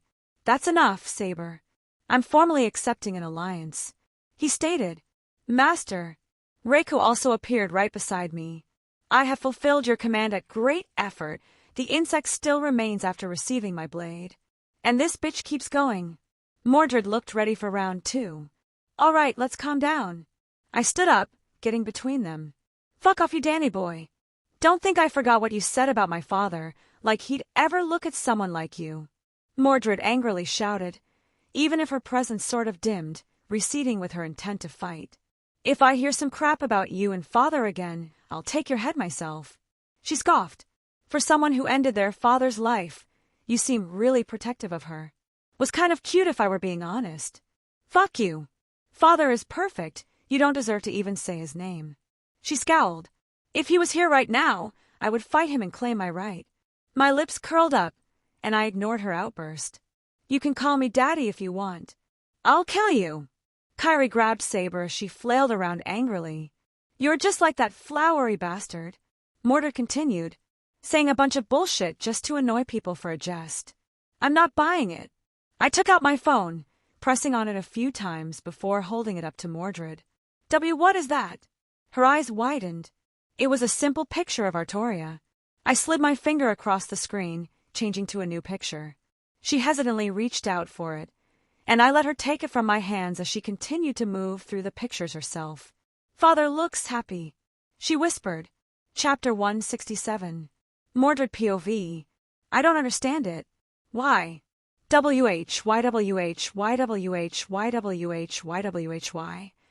Why does father look so happy? I wanted to crush this strange device, this little contraption that showed these ridiculous images. Yet, I was unable to stop myself from burning every single image into my memory. Why do all of these show father smile when I was never able to receive one? I almost choked when the next image appeared. How? It showed father and this Magus kissing. What? No, I don't believe it. Never. This could never be true. I'll kill this fucker for trying to deceive me with this bullshit. Even if father wished to find a suitable queen, this bastard is far from worthy. Which he definitely isn't because father is perfect and wouldn't ever deem this idiot worth his time. Humph. Saber, you okay? Master's voice rang in my ears through our link. I'm fine. If you... I said I'm fine. All right, then I'm going to start the negotiations for our alliance.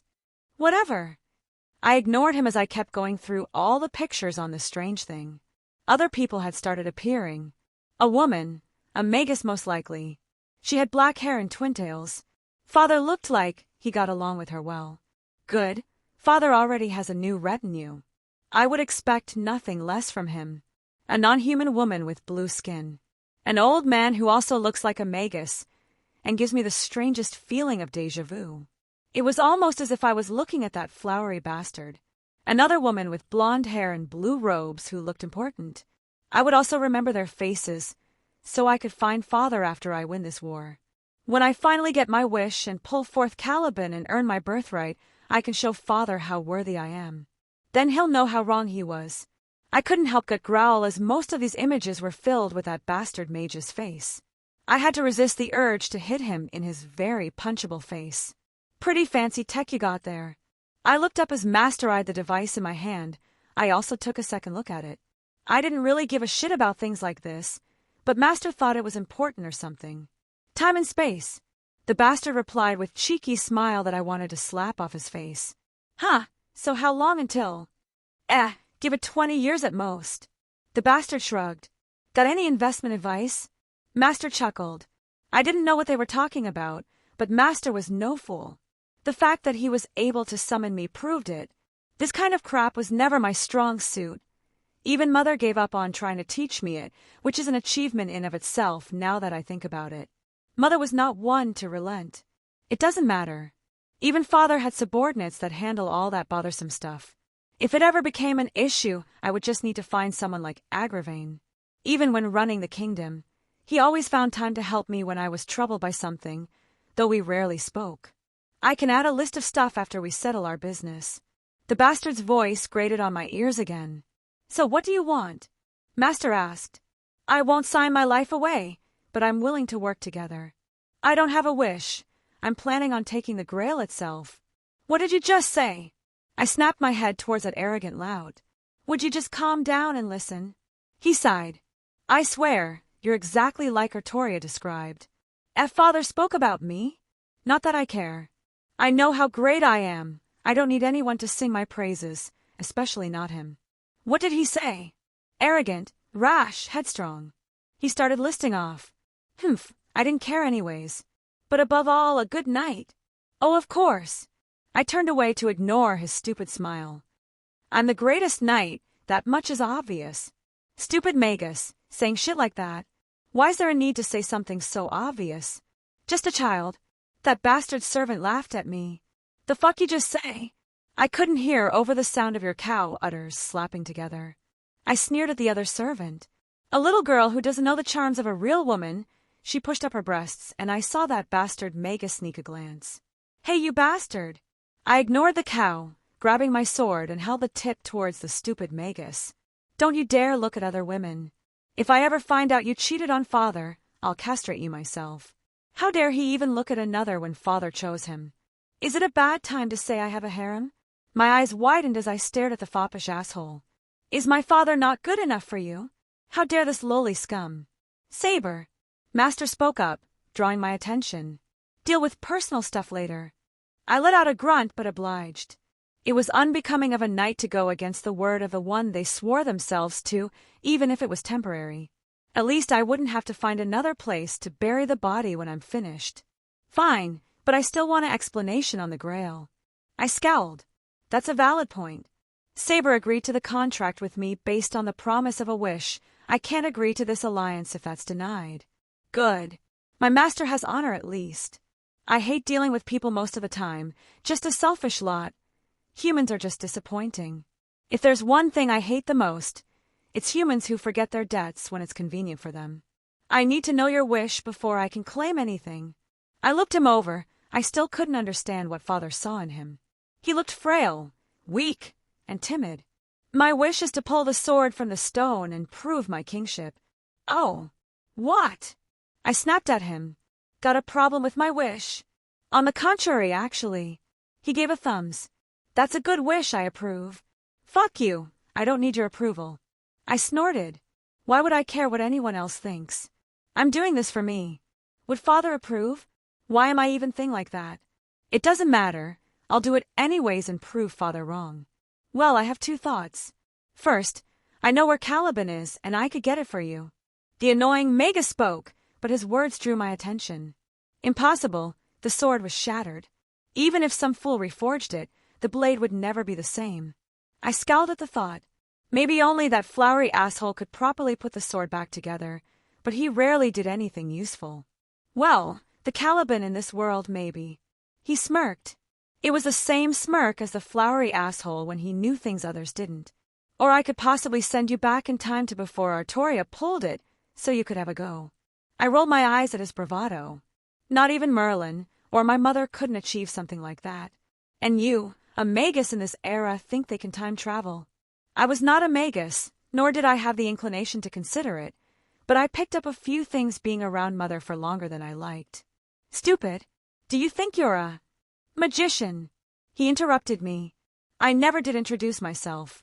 Wilhelm Henry Schweinorg, grandson to Zelretch, and master of the second true magic. Him a magician? The Grail gave my knowledge on the difference between magic and magecraft, filling in some gaps that Mother never cared to tell me. I knew what a magician was, and what the second true magic was as well. The specifics were annoying and I didn't care to think about it, but you're still not good enough for Father. I'll get you to call me Daddy someday. I'll kill myself before that happens. I glared. I think we're getting off topic. Master interjected. Saber, are these terms okay with you? I didn't really care where Caliban was, nor which one it was. As long as it was Caliban, and it still worked, that was fine with me. And as a bonus, maybe I actually can time travel, go back, get the sword, and kick Merlin in the balls. Fine. I accepted. You better not be lying to me. I narrowed my eyes, sword gripped tight. And we're going to have a talk later. This bastard was going to tell me everything, even if I had to beat it out of him. Wilhelm POV. It was easy enough to get Mordred to agree. Still having trouble getting a proper read on her, though. Admittedly, Artoria had not spoke much of Mordred, but she was described almost perfectly. She's kind of cute as well. I wanted to keep teasing her.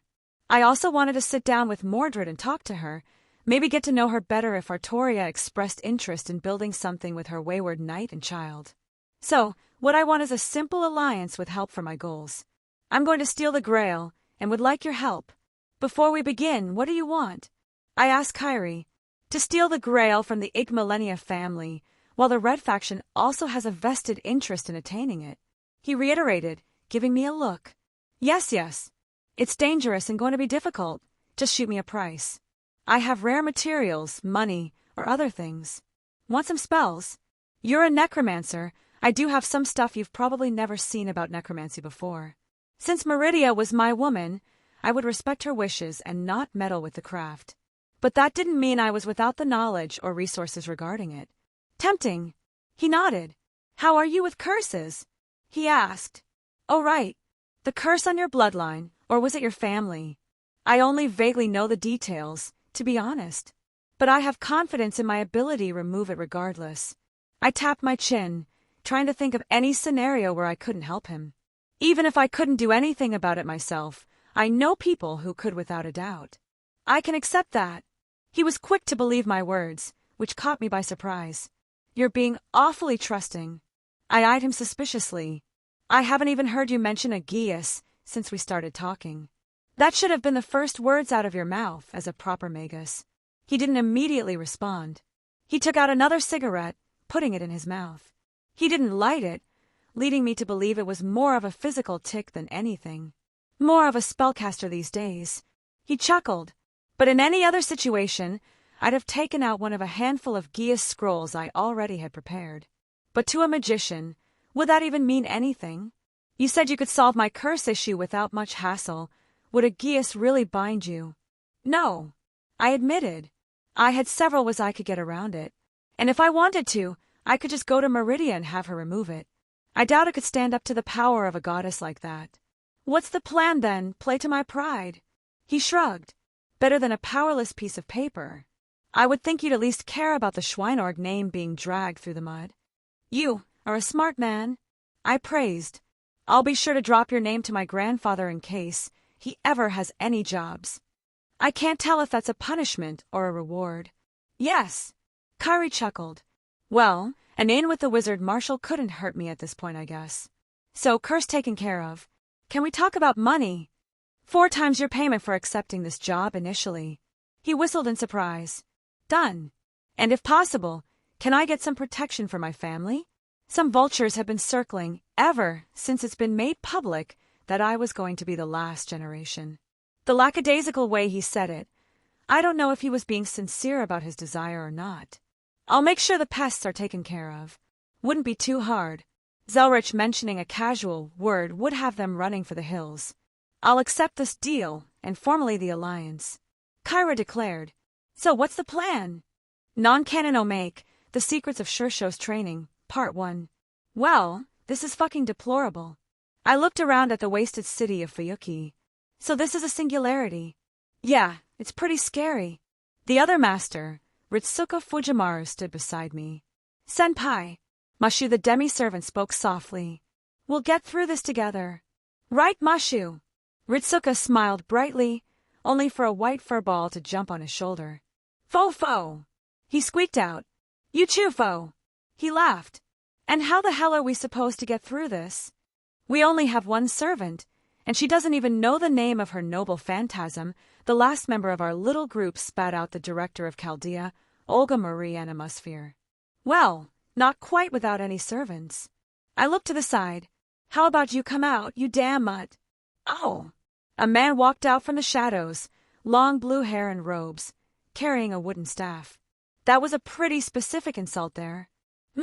It's almost like I know who you are. I grinned. He laughed. Seriously? I didn't think I was famous enough to be recognized at first glance. He shrugged. And what makes you think I'm not your enemy? Please, like you could hide your bloodlust when facing someone in a fight. He burst out laughing. You really know who I am. All right, I'm curious how. Same teacher, I said bluntly. He almost choked as the words reached him. Hey, are you fucking with me? Nope. Shit. Yeah. Huh, I guess that makes us brothers or something. He scratched his head.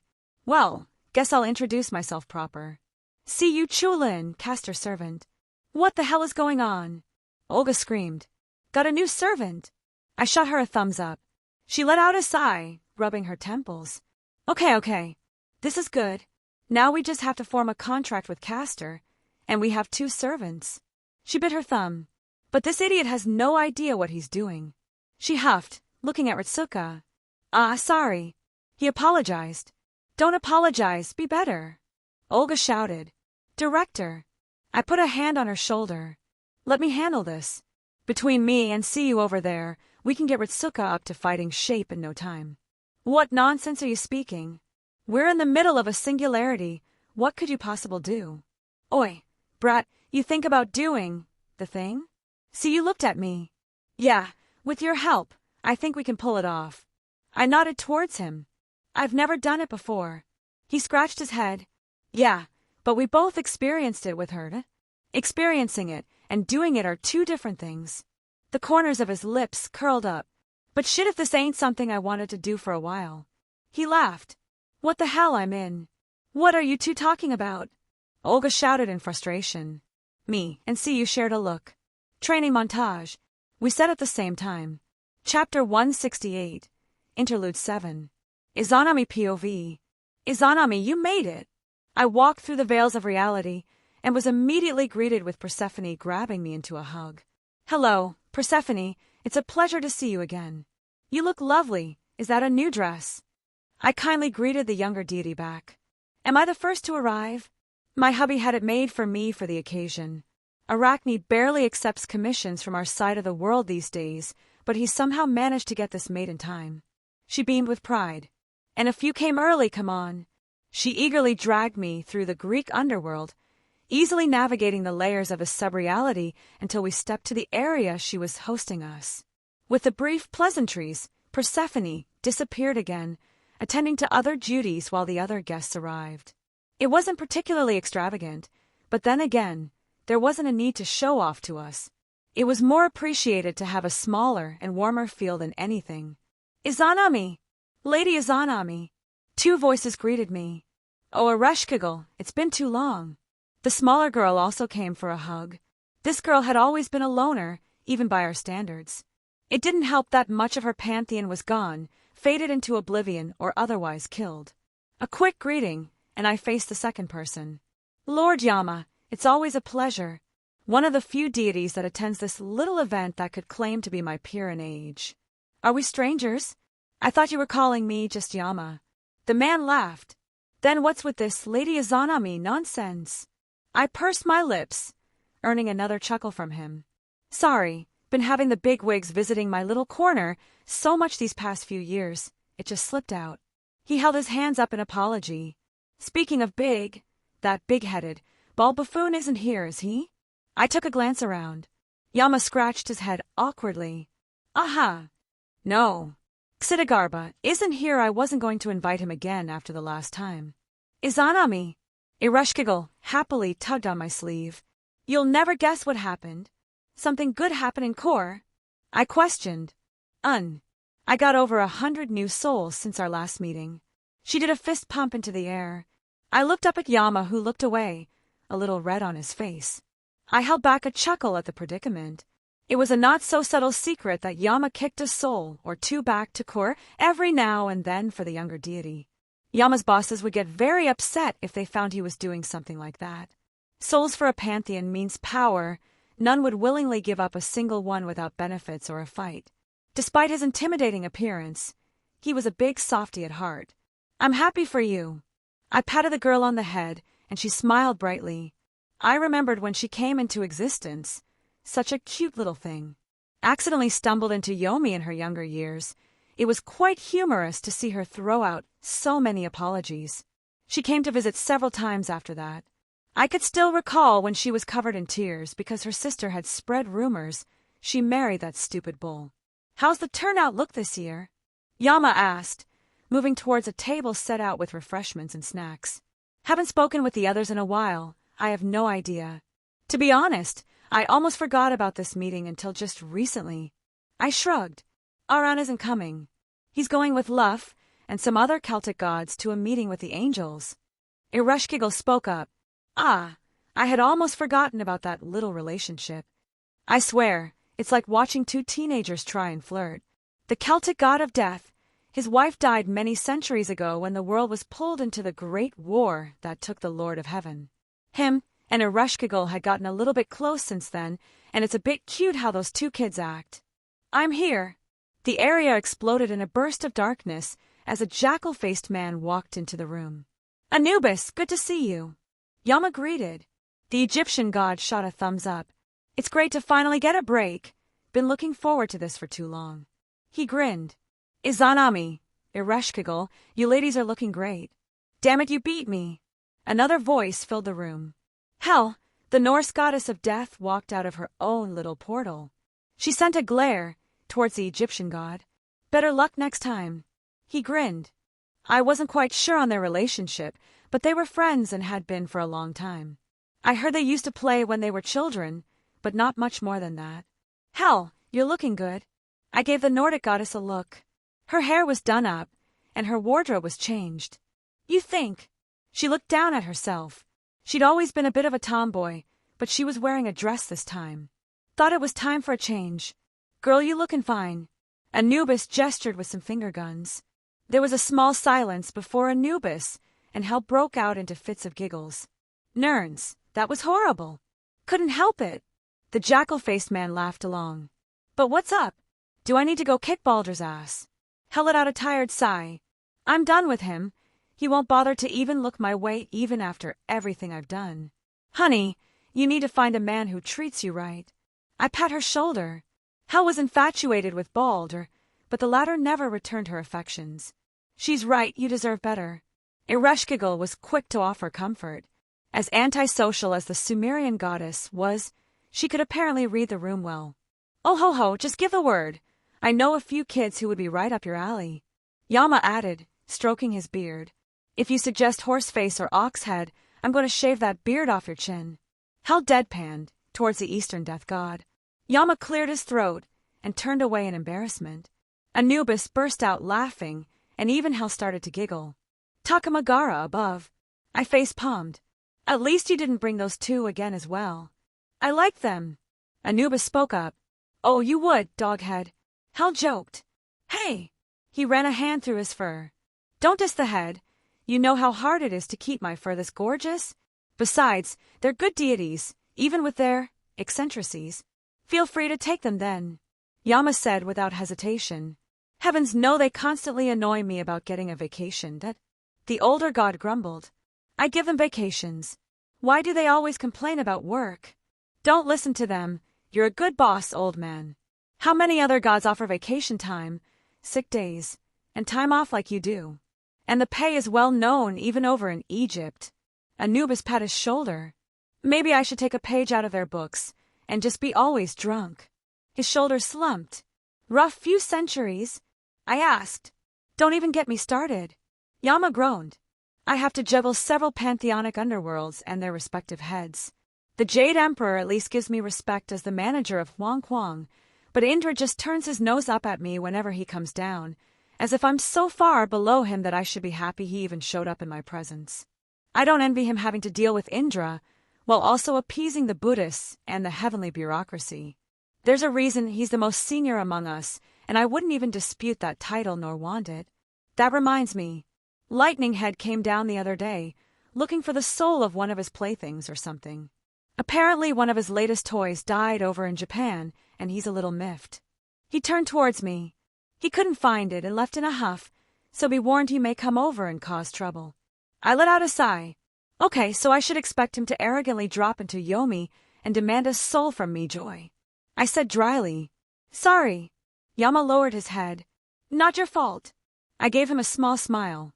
If you're looking to take some stress off, ever consider getting an animal protector? Even just a familiar might breath new life into the place. I thought of Wilhelm Sir Wiggles, and I considered getting myself something to keep me company as well. Oh, I agree. Hell exclaimed. Garmer is such a good boy, and I couldn't even think about him not being there with me through everything. I have no divine guardian myself, but I keep many different dogs in my own corner. Anubis added, It does brighten up the place to have them all around. Even Hades has a Cerberus. Ereshkigal looked contemplative, and all this talk makes me want one too. I heard my name. The realm shuddered, voice booming as the last person entered the area. He took on the appearance of a skeleton, but still looked rather regal. Were you waiting for someone to mention you? I deadpanned. He was. Persephone answered. The regal skeleton slumped his shoulders, the atmosphere returning to normal. Dear, why must you ruin the mood? Hades let out a sigh. Leave the posturing for those lesser gods, sweetie. She playfully pat his shoulder. Can we still talk about that? I still feel kind of bad. Health silently waved towards Persephone, getting one in return. It was so awkward, they wouldn't stop trying to show off or grandstand. Hell waved her hand flippantly, and when we didn't respond to it, they just kept doubling down like they thought they were winning or something. We've tried to expand this little circle in the past. Death gods from lesser pantheons and such. But they acted just as she said, continuously trying to one-up one another or show off in some way. We come here to get away from all that, so it was very much not welcomed. Ugh, I don't even want to remember that. Yama groaned again. With how much he drank, can you remember it? Anubis laughed. Unfortunately, Yama huffed. Anyone else have some of them try to reach out afterwards, trying to win some kind of favor? Wait, really? Anubis looked shocked, and we all shook our heads. Of course it was only me. Why do I always get the crazies? Yama slumped his shoulders again. Let me guess, you were too polite to tell them to go away. I asked. Haha, you know me too well. Yama laughed. Well, I found a use for those two idiots at least. They never did return after spending some time with Horseface and Oxhead. Forget my torments, just let me borrow those two, and I wouldn't need anything else. Hades shook his head before perking up. Now that I think about it, it might keep my brothers from just popping in whenever they want. He looked at Yama with a gleam in his eye sockets. Hey there, bonehead, hands off. Yama chuckled. Those two are my idiots. As much as Yama complains about them, he would never betray his subordinates like that. Oh. Hades looked down at his hands. Forgot I still was like this. His body shimmered, a shadowy energy enveloped him, and the bones were peeled away, revealing something underneath. He now looked like a man, albeit handsome with long black hair. Ah, that's better. There's my handsome man. Persephone kissed him on the cheek. Their relationship was really cute. It was so strange seeing you like that for the first time. I couldn't help but respond. I never did hear the story behind that skeleton form. Bah, he flipped his hand. Mortals spinning strange tales about me. It just kind of happened. It does add to your underworld ambience. Anubis gestured around. Though he was speaking about the underworld as a whole, not the small little spot they made to host us. Did you redecorate? Persephone convinced me for something more modern. He looked down at his wife happily. The dreary look was so last millennia. She nodded. Perhaps I should give Yomi a makeover. I thought out loud. Oh, if you do, please call me. I'd love to give a hand. Persephone looked enthused by the idea. I wouldn't mind helping too. It might give me ideas in the future. Hel smiled. Thought about changing things up on my end too. Speaking of changing things up, Persephone eyed Hel. Girl, you're looking good. Oh, you? Hel beamed. I wanted to try something new. Going to put myself out there and try to meet someone. Tell me if you want some help. I'll be your wing girl. Persephone giggled. That girl, ever the social butterfly. Speaking of meeting someone, Anubis spoke up. Saw something interesting on that devil net. Anubis had a twinkle in his eyes. Something about a giant monster and robot fight over in America with help from two mysterious strangers. I regret nothing. I said firmly. ORA, it was you. I saw it and couldn't believe it. Anubis burst out laughing. What happened? Persephone perked up. I was out with a friend, visiting America when a monster appeared. It looked very similar to one that shows up in various Japanese media, and I wished for a souvenir. I said plainly, I heard of that. Hades spoke up. Wait, really? Ereshkigal looked surprised. You don't normally keep up with mortal dealings, especially with things involving devils. Those bats. Hades grumbled. The only good thing to come from their existence is the devil net. Hubby does love his shows. His wife giggled. Well, this is a surprise. I eyed him. All that talk about annoying fallen angels and devils, and here you are. Bah, I still hate them. The Greek god huffed. So noisy, always causing trouble. Do you have any idea how many times one of them accidentally stumbled into my underworld from theirs? A lot. A lot, he exclaimed. And those damned evil pieces of theirs. One particular devil who accidentally stumbled into my realm, who just so happened to have one of those abominable things, and just so happened to try and force it on one of my reapers. Oh, don't even get me started on them. Yama nodded along. Had a few of them try to sneak into Huang Kuang when those things first came out. The corners of my lips curled up as his mention of Huang Kuang. Technically, his underworld had many names based on him being involved with several pantheons. He specifically calls it Huang Kuang to annoy Indra, the Hindu equivalent being Naraka. I had the same. Hel looked annoyed as well. They never made it to my underworld. Anubis didn't really care much. He hated the angels more than the devils by a large margin, and it was understandable why. They never came to Kor. Ereshkigal looked dejected. Oh, sweetie. Persephone was quick to console the Sumerian goddess, who was almost like the little sister of the group. It was amusing, because Persephone was the youngest among us and Ereshkigal was technically only below me and Yama in seniority. Cerberus just had some puppies. Hades muttered. Too many for me to take care of, if you want one of his pups. Really? The Sumerian goddess perked up. You can pick one out later. The Greek god nodded awkwardly before turning to me. But speaking of devils. Oh yes. I forgot I never did explain what I was doing. When I appeared in the Greek underworld, I merely requested access to deliver something to the devils, the bloodied body in my hands. Hades just looked absolutely delighted and easily accepted my request with a comment, hoping we'd catch up at this next meeting. Oh, I heard about that. Yama looked at me with interest as well. Something about you throwing the broken body of that Lucifer's subordinate on his doorstep with a warning. Well done, he praised. That lot had been getting a bit too arrogant lately just because they had that brat enter the top 10. Wait, what happened? Hel asked. You didn't know? I sent you the story. Anubis looked towards Hel. I can't ever figure out how to work those contraptions. She pouted. It was funny how quickly we all took with such technology, except for Hel. I think anything remotely modern just explodes in her hand. Well, when you're segregated from most others, you tend to find ways to amuse yourself. Something that allows us to connect to the entire supernatural world. That would be welcomed even for people like Hades that has a very obvious dislike for the propagators. There isn't much to say. I shrugged. Okita Tsuji, his knight, was causing problems for a friend of mine. They ended up fighting, and I delivered him back to his master. A friend or a friend that... Persephone's eyes sparkled. We're just friends. I huffed, crossing my arms. That's the Satan's bastard, right? Hades ignored his wife's antics. Indeed. I pursed my lips. Wilhelm is a half-devil with Japanese ancestry. But he has no dealings with the Abrahamic factions. Hades just grunted and gave a nod. He has some sense at least. Lucifer's bastard, huh? Anubis rubbed his chin. He is much a monster as his old man? Again, everyone looked at me expectantly. I guess it couldn't be helped. As much as most disliked the devil faction for various reasons, none could deny that Sirzek's Lucifer was one of the strongest beings in the world. He is still fairly young, but he has shown ability far beyond his age. Apple doesn't fall from the tree, I suppose. Hal just nodded. How'd you two meet? Seems like an odd combination. It was by chance. I smiled wistfully. I was drinking at a bar, and he came in himself and started chatting me up. We seemed to get along well enough, so we kept in contact a bit. Even after he found out who I was, he didn't get scared and run away. He even comes and visits me in Yomi. Ah, that's so sweet. Persephone cooed.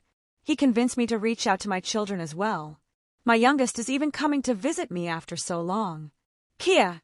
Persephone quickly wrapped me up in a hug. I'm so happy for you.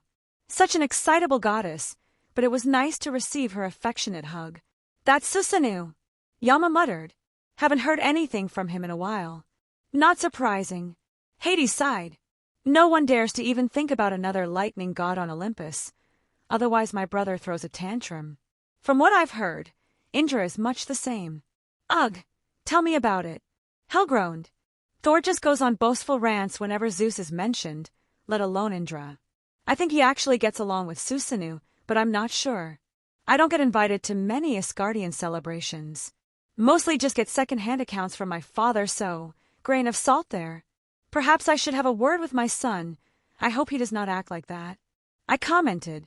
I don't know much of what happens in Takamagara. I couldn't really say one way or the other. I should visit my mother.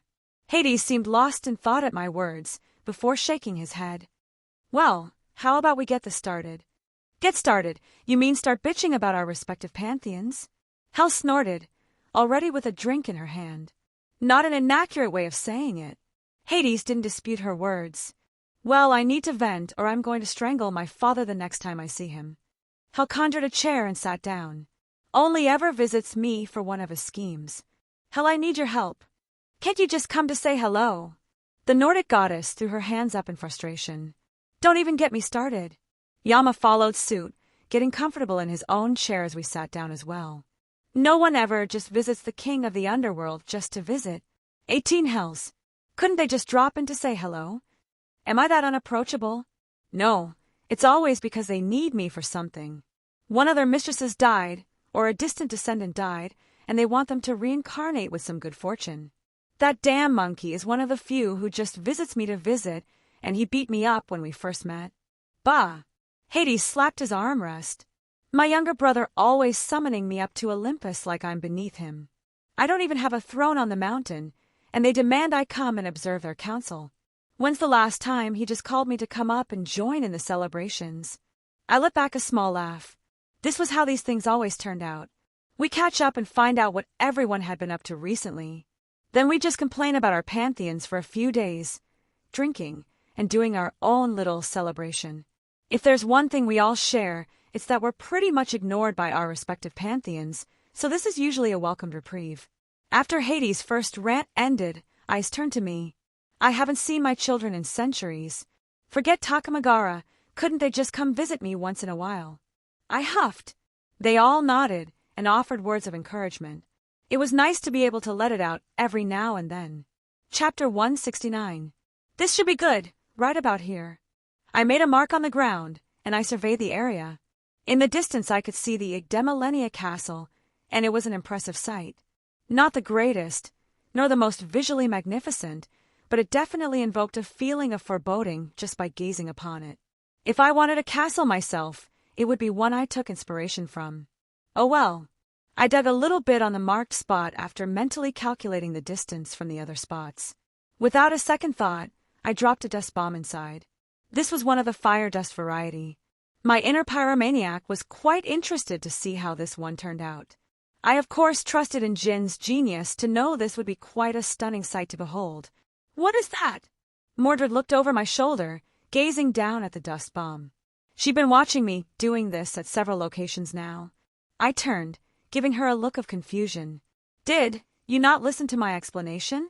Like we spent an hour or so just going over the plan and working out everything important. I got bored after you started rambling about annoying shit. She waved her hand flippantly.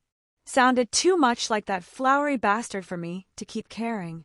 I face-palmed, dragging my hand down my face in exasperation. I'm planting magical bombs right outside the territory of the Black Faction.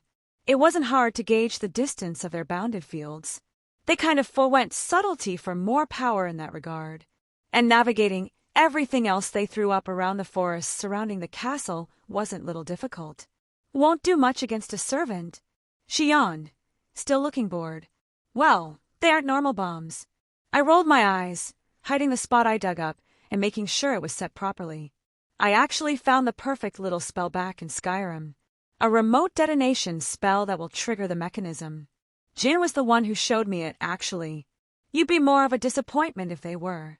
She replied, I have the distinct feeling you're going to be difficult while we're working together. I sighed. Hang on, let me pretend to care. She cleared her throat. Oh gee, what do these magical bombs do? She said flatly. Huh, I like her snark. What a sharp contrast she is from Artoria, even though they look so much alike. I would say I'm not going to stoop to your level, but I don't think it's possible to go that low. I gestured to the top of her head, and where she compared to me. Height joke, scathing. She didn't seem fazed. Mordred is short. I haven't heard that one a billion times from the other knights already. I guess once the initial shock wore off, you aren't acting like a... I tapped my chin. Like a what? My lips curled up. A berserker. Fuck you. Fuck you. I replied without a second thought. Fucking fine. She threw up her hands. Tell me about your stupid bombs. And this is my life now. The things I'm willing to do for Artoria. They contain a concentrated elemental reaction, the closest to each pure concept that could be acquired within short notice. Then they went through a second refining process to turn them into proper bombs. It was a decent enough explanation. That's kinda cool. She muttered. You understood what I said? I was a bit surprised. While it was somewhat dumbed down, I thought she would say something snarky again. I didn't think she would parse my words properly. I'm not an idiot. She scowled. I did pick up some shit from my mother. Instead of explosions, it's going to be elemental effects. This one is red. Does that mean it's going to shoot out fire or something? I perked up a little bit. Yeah, it comes from crystallized mana that took the form of the elements. This one in particular is fire, so it should erupt into a sort of firestorm when actualized. She actually started to grin. That's fucking metal. I threw an ice one at the priestmaster I met the other day. I gestured with my hands. Blew up into this big jutted icicle conglomeration. You at least get him? She asked. Ugh, probably not. Made another servant appear, though. She kind of flipped when it exploded in his face, so there's that. I grinned. Oh, that reminds me. If you see Rider of red-green hair, uses a spear, and wears a scarf, call him Siegfried. Why? Didn't you say that was Achilles? Oh, he tried to stab me while doing this nonchalant, nothing personal attitude. Pissed me off, so I intentionally started calling him the wrong name. He's the really cocksure sort, so calling him Siegfried really got under his skin. She let out a snort, trying to hide the smile that was forming on her face. Wait! She paused. Some kind of realization dawned on her. You actually fought a servant? Did you think I left multiple servants for my saber to deal with? I gave her a cheeky smile. She scowled, but otherwise didn't react to my saber comment. You're right. I'd be surprised if you didn't wet yourself when Ryder raised a spear towards you. I've taken shots at literal gods, like Ryder would scare me. I rolled my eyes. Actually, it's how I got Artoria to go on a date with me the first time. What? Her eyes snapped up, listening intently at this point. I took out my phone, looking at the time. We were making good progress. I guess it wouldn't hurt to have a small chat. I did kind of want to maybe find some common ground with Mordred. We fought and I offered a wager for the fight. If I won, then I was going to take her out on a date. Well, it was more complicated than that, but I didn't want to air Artoria's issues in public like this. Bullshit, you defeated my father in a duel. She grit her teeth, a visible anger overcoming her. No, I didn't. I laughed. She kicked my ass. Still a fond memory. But I was also a lot weaker back then. She accepted anyways. Master, we've completed the work you requested, and we are returning now. Reika's voice sounded over the mental link. Mordred also went stiff ever so slightly, as if she too received a message. Kyrie tell you he's on the way back? Mordred grunted in confirmation. Don't understand why I had to stay here. She kicked a nearby rock. Wait, were you really not paying attention? I looked at her incredulously, and she didn't otherwise react. I let out a long sigh. I thought you were just fucking with me. I rubbed my temples. If you had been paying attention, I made sure to be verbose about it. You would have heard that your master and I did not have a way to keep in contact with one another at such distances while on the move. My servant goes with him, his with mine, so we can communicate. Not only that, while we finalized an alliance, but there is also no doubt in my mind that Kyrie is still a true magus. He most definitely gave Mordred orders to take my head the moment it looked like I would try and betray them. And it would be no surprise for me if he prepared other contingencies. It was just the smart thing to do. The weight and promise of my name aside, he would be an idiot to just blindly trust me that much.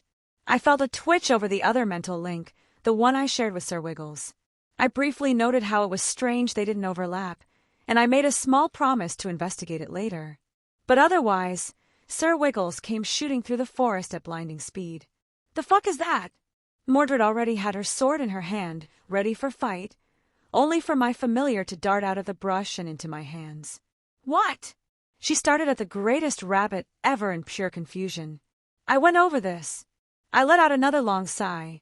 I said my familiar would be running around the northeastern side of the castle, closest to the town. He was running interference, taking out familiars and triggering the furthest magical detections away from us. Good job, Sir Wiggles. I made sure to send it over the link as well. I think he returned a sort of happiness at my praise. He's getting stronger. I'm happy to have picked him up.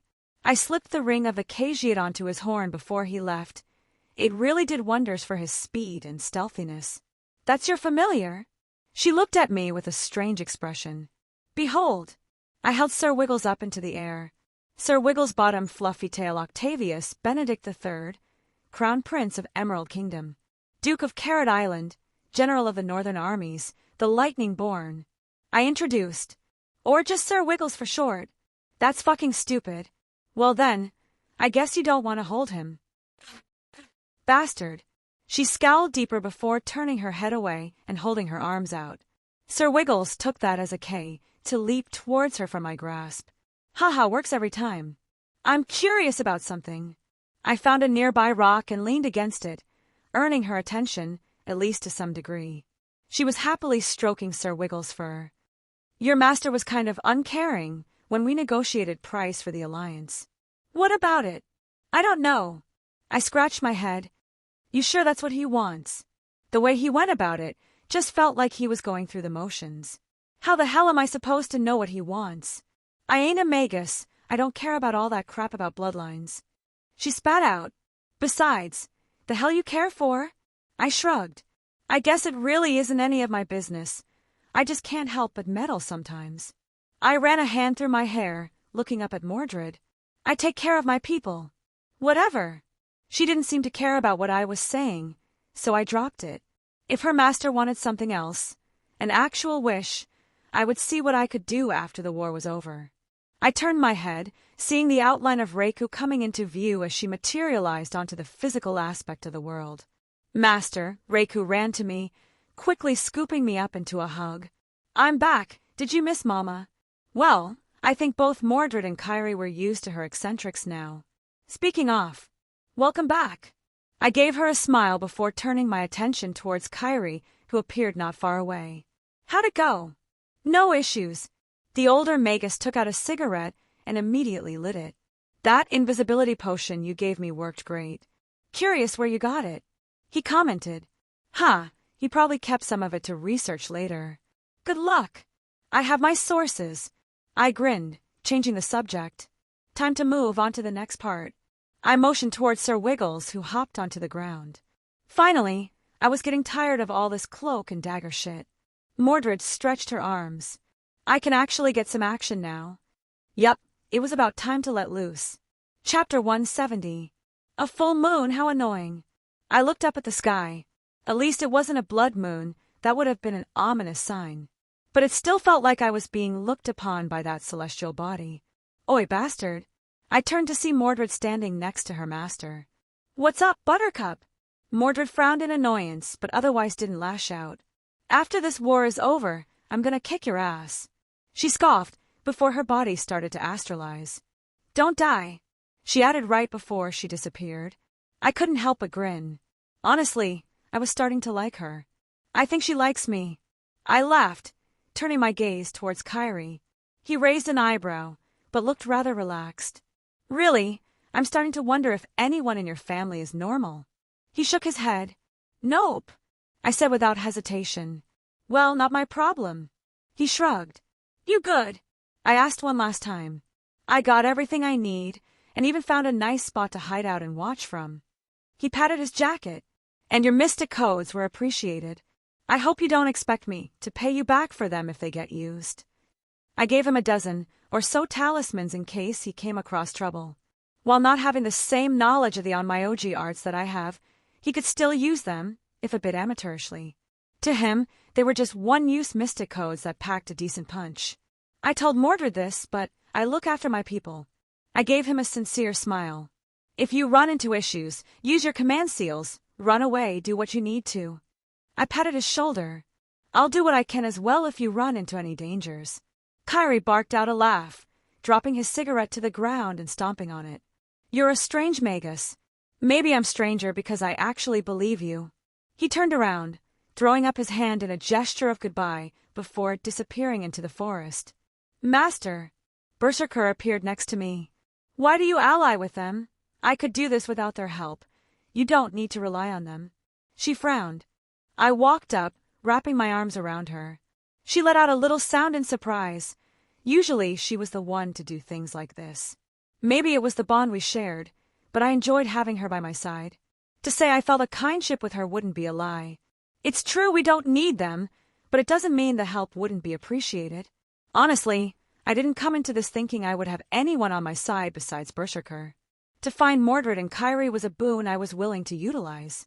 Not to mention I had a good impression of the Magus, a very pragmatic man, but he didn't have that same ruthlessness that the Magus killer carried around with him. Adding Mordred onto the equation, well, how could I not? My life is really strange. I don't like relying on others. She muttered, but sounded a bit content. We're not. I smiled, looking up at her. I'm relying on you, you're relying on me. They're here to help, but it's you I trust to have my back without any hesitation on my part. Ah, to hear you say those words. Mommy is happy. She smiled so brightly, it was hard not to get taken in by it. If all goes well, this will be the last night of the war. The plan wasn't difficult. The best plans generally weren't. We just needed the location of the Grail within the castle and a big enough distraction to pull their attention and servants away. Once we're done, would you like to stick around with me? Of course, Master, she said without hesitation. A son need their mother always. The happiness was radiating off her. I let out a small laugh. Get ready, we're going in hot. Sir Wiggles pinged me. He saw an army moving on the Igmalenia castle. Servants, I was confident to take any of them on. In a fight, I don't think I'd lose to anyone here, but they're noble phantasms. It would be a lie to say they didn't frighten me.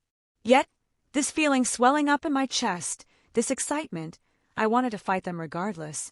I summoned Mirage into my hand, my familiar blade easing my beating heart. It was time to begin. Lancer of Black, Vlad LLL the Impaler, POV. Lancer, Darnik addressed me. Our spies have reported in. The enemies are upon us. Ho! I sat upright on my horse, a fine stallion that my master had procured. A nostalgic comfort mounted as I surveyed my troops. If they're so bold to openly march on us, it would be rude to not meet them halfway.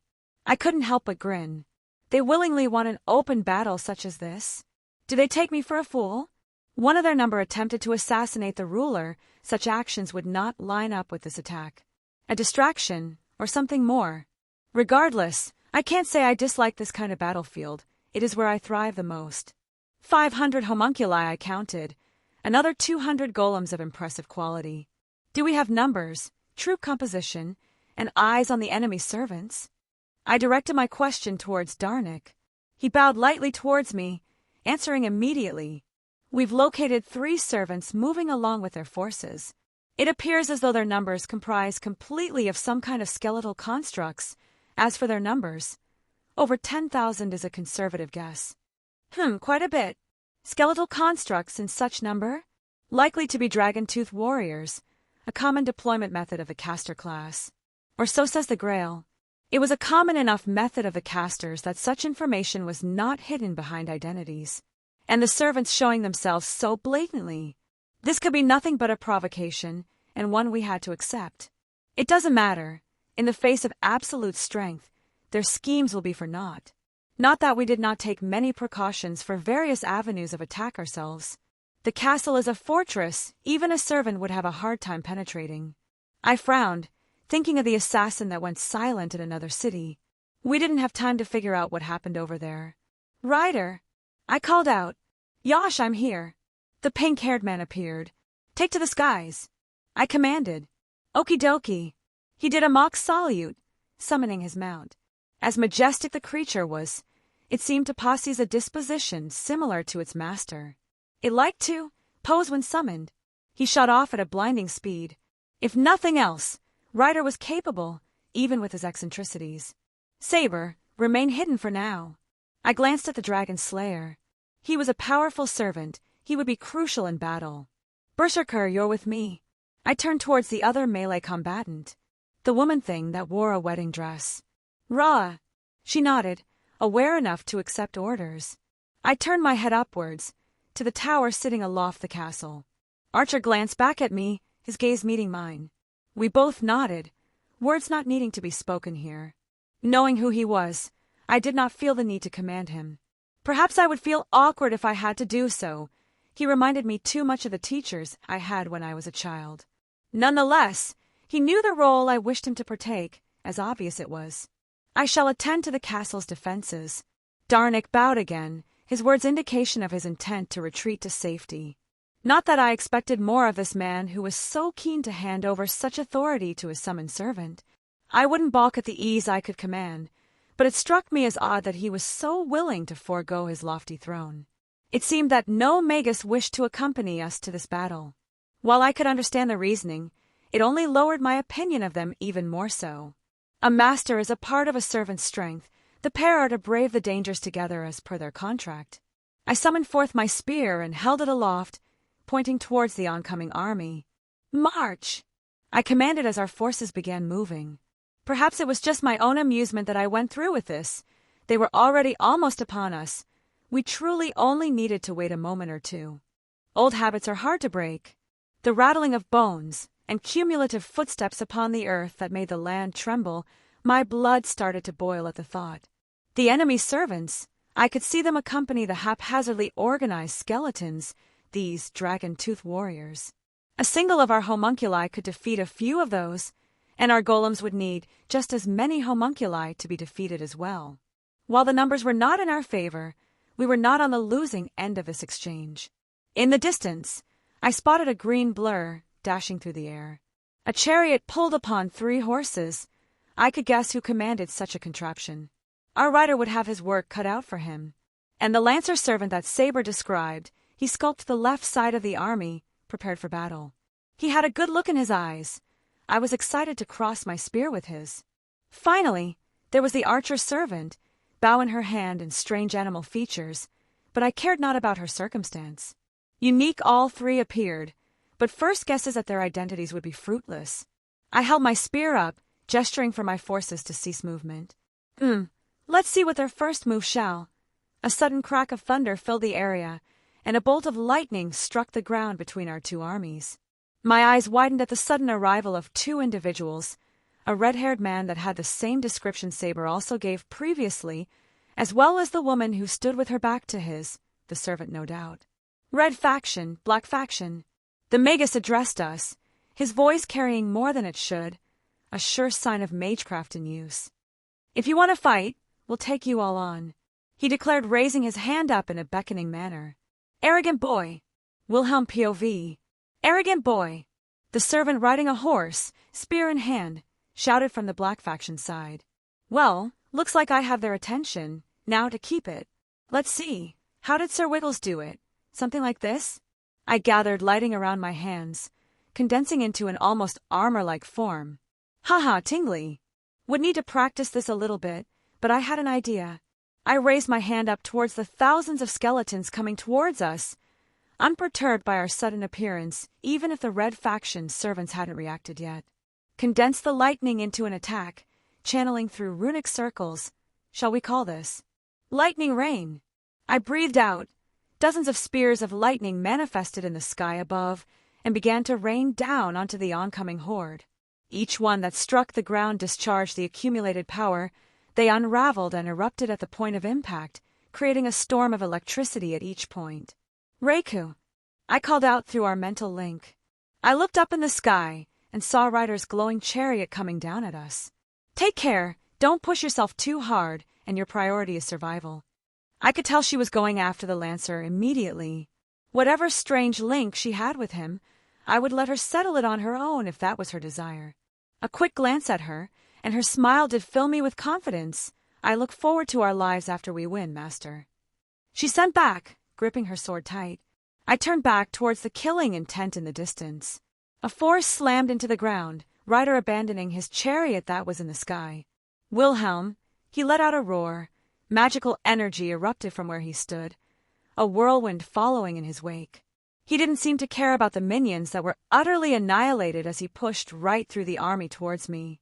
A noble phantasm? I couldn't help but smile, and I sent a quick thanks to Thorum for what I was about to do.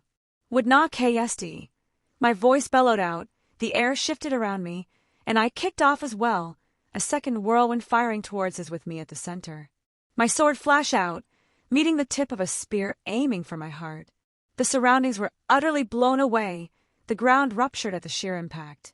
The magical energy cascaded off the struggling weapons, each edge not budging from their spots. You bastard, you're mine now. Achilles had a maniac grin on his face, a mixture of exhilaration and anger. I've been waiting for this rematch, Siegfried. I smirked. A Nascent Kaleidoscope. Chapter 171. My mirage struggled against his spear, neither giving an inch. Ha! Ryder of Red began to laugh, a wide grin on his face and killing intent pouring out onto me. I knew it, bastard. You were holding back before. I couldn't help but match his expression. Like you're one to talk. I pushed his spear away and slashed at his body. He didn't even bother to dodge, raising his arm, and my blade pushed against his skin without budging. That shit isn't gonna work, he shouted, grabbing onto the edge of my sword. His spear reeled back, the air distorting as it pushed towards my heart again. Soon hail Vike, I shouted. The words vibrated in the air as they enveloped him. The muscles on his arm bulged as his eyes widened. He did his best to remain a grip on his spear, but it was forced out of his hand and flew to the side. Still not a shout I was particularly adept in, but it did its job. To his credit, the moment of confusion was brief. His knee was already sailing towards my stomach. I slapped my hand down to block it, and his fist moved towards my head, my aura flaring to shield me from the blow, and his hand still gripped tight on my sword. Tricks! He spat out, eyeing the shining barrier projected from my soul. I held my free hand up towards his face, the lightning still clinging tightly to my arm like armor. Burst! I let all the lightning uncoil and burst out of my hand, right into his face. I felt the grip on my sword lessen enough that I could pull it free. He took a step back, regaining his composure quickly. As I thought, I tapped my sword on my shoulder. Your noble phantasm prevents damage, not the physical force behind my blow. Ryder cracked his neck, holding his hand out to retrieve his spear. The fact that you know that, and still call me Siegfried. He let out a sigh. You're doing it just to piss me off. Come, Dragon Slayer, I called out with a cheeky smile. And it's working more than it should. He lost his grin, going into a stance. He was about to attack before hundreds of the skeletal monsters began to swarm on me. Their battlefield lines had finally been restored, and I was quickly reminded where exactly we began our second fight. How many eyes were on us right now? Annoying pests! Ryder shouted. Magical energy coalesced around him as he thrust his spear. Hundreds of thorn-like blades made of his mana stabbed at everything around us, including me. My other swords shot out of my ring at blinding speed, arcing and swinging in every which way around me. Ryder's gaze met mine, and I merely raised an eyebrow at his attack. "Cute," I replied, waving my hand to have my swords hover around me slowly. "Well, you do make this more interesting." He tapped his foot on the ground and retook a proper stance. Again, right as he was about to attack, the sky filled with arrows, coming right towards me. "Sis!" Ryder shouted, an annoyance in his voice. "Well, I guess we're doing this," I muttered, but I couldn't really fault her. I did step out in the middle of two armies and challenged everyone. It was no place to expect a duel. 100 birds. I swung Mirage. The overlaid slashes comprised of magical energy to mimic the sword phantoms found in Eastern ideology. I could recall when doing 10 of them was straining for me. I tilt my head slightly as a few arrows pierced through my attacks. The penetrative power was surprising enough that I had to have my swords shoot up and block. Ryder, Archer of Red, appeared next to the spear wielder. "This isn't a duel. Get your head out of your ass and focus." Right. I had to focus too. I glanced to the side and noticed that Reiku was already engaging the Lancer Servant of Red. I don't know what her deal was, or perhaps I did. We hadn't spoken of Lancer's identity, but I think we could both guess at it based on the more obvious clues provided. It seemed to be a sore spot for her, and I don't think even she understood why, so the topic was left alone. I turned and glanced at the black faction out of the corner of my eye. Lancer was staring at me. The look in his eyes, it made me feel as if he wanted to skewer me without hesitation, yet he did not move. No, he gestured every now and then, and the forces around him moved at his command. They began to engage the horde of skeletons, or rather the dragon-tooth warriors. They are a rather inexpensive creation by those from the older age. They are rather simple to make by planting dragon teeth in the ground. I know Medea can make them easily, but there are probably dozens of other famous magi who could do the same, so that doesn't narrow down Caster of Red's identity.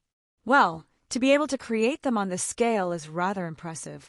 I think even Medea would have trouble doing something like this. Either the caster is on her level or has a frightening amount of resources at their disposal. Unfortunately, Dawnbreaker won't be more useful than a normal sword here. While these things were skeletons, they weren't undead. Regardless, the army of dragon-tooth warriors engaged the army of golems and homunculi. I clicked my tongue as I saw the created humanoids fall to the constructs. Truthfully, I did not like killing people. I could weave some poetic reasoning as to why, but to put it simply, I find it wasteful. That doesn't mean I hesitate to do it when I have a reason, or I cower away when I have my blade to someone's neck. If someone needs to die, I will take their head without hesitation. Homunculi, though, raised and bred to be disposal soldiers. Their eyes looked utterly dead. Even when they were skewered by several dragon-tooth warriors, they didn't cry out or scream. They just moved to continue as best they could before their lives finally ended. Annoying. "I believe I said I was going to take you all on." I turned my head fully towards Lancer of Black, who sat upon a horse surveying the battlefield. I wanted their attention fully on me. Taking 3 talismans between my fingers, I flung them at the servant. They became shooting stars, crossing the battlefield at amazing speed towards their target. The Lancer servant held out his hand. A baleful aura gathered around, a grin rising on his face as he jerked his arm up. Stakes shot out of the ground, piercing through the paper spellworks, stopping them in their tracks. Impressive for a master. Lancer spoke for the second time this evening. To think a living being dares to act so arrogantly in front of so many servants. He stepped off his steed, giving it a pat as it started trotting away. I slid to the side. Lightning arcing crossed the ground in my wake as I looked at the green-haired rider who resumed our fight. "Don't ignore me," he said with a cheeky smile. "Bindings of Gaia." I pressed my hand to the ground, forming the runic sentences to actualize my spell. The roots sprung up around the rider's servant as I swung my sword, destroying another hail of arrows the Archer of Red shot at me. She had already disappeared into the crowd, arrows continuing at me from the shadows. Whisper flashed through the area, carving out runes, spells forming and shooting off at every appearance of the cat-like woman. My attention was on Lancer of Black, though. I flicked my hand to cast my own spells. My runic circles floated behind me, discharging lightning at the spear-wielding servant. Surprisingly, he didn't move at the coming barrage. "Berserker!" he lazily called out. A woman wearing a wedding dress with strange limbs jumped in front of him. She crackled with her own lightning. The big mace in her hand erupted to disrupt my attacks with ease. "Rhaera!" she shouted, the ground bursting beneath her as she ran at me. My bindings of Gaia wore off, Ryder staring at me, spear in hand as he thrusted forward, covering the distance within a blink of an eye. Arrows filled the sky, some even given me a dreadful feeling, packed full of magical energy. Even Lancer swung his hand out, stakes jutting out of the ground as they threatened to impale me from below. I let out a sigh. I guess this is what I get for challenging so many servants at once. They are a prideful bunch and would make me regret this course. But still, that's more like it. I couldn't help but grin as the dragon, slaying blade flew into my hand. My magical energy erupted as I gripped the noble phantasm and invoked its true name. Ascalon. Their surprise was obvious. My sword moved in inhuman ways that defied the conventional laws of the world to block every attack that was aimed at me. A nearly perfect defense. Mace was deflected to the side, spear was blocked, arrows shattered and stakes rebuked. As my noble phantasm's effect ended, I reached out and grabbed Berserker's mace, the lightning dancing up my arm. I forcefully repelled it by recovering my own arm in my own lightning element.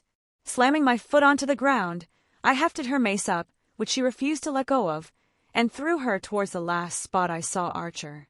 I slid my foot against the ground, casting an earthen spike spell towards Ryder to obscure his vision. In that moment that he was caught off guard, I took out the staff of Magnus, pointing it at the Ryder servant. A spell circled formed at the tip, actualizing a rather simple spell. Thunderbolt. It was a stronger variant of a lightning bolt, packing a bit more punch. Adding on my lightning affinity, it discharged with an impressive force. The spot he was standing on was scorched. My own earthen spikes had been utterly reduced to ash. "You bastard, you have something like that." The dust settled.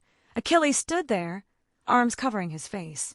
He had good instinct to all teased do that in that brief moment. One of his arms had been charred black. A divine construct. He narrowed his eyes. So I was right, divinity is the key. I tapped the staff on my shoulder before pointing it towards Lancer of Black. Fires of Muspelheim. Whisper wasn't inactive this time, weaving the spell for me to use. The intense flames came together and erupted in the direction of Lancer. I thought about firing it at Ryder, but with his speed, even at this distance, I knew he would be able to dodge it now that he knew not to trust his own protections. Ryder didn't seem to care. His face was eerily calm. A noble phantasm and a divine construct. His arm was black, armor having been destroyed, yet he didn't look fazed. I could only praise his martial ability in these circumstances. "Who are you?" I would very much like to know that as well. Lancer's growl reverberated across the battlefield.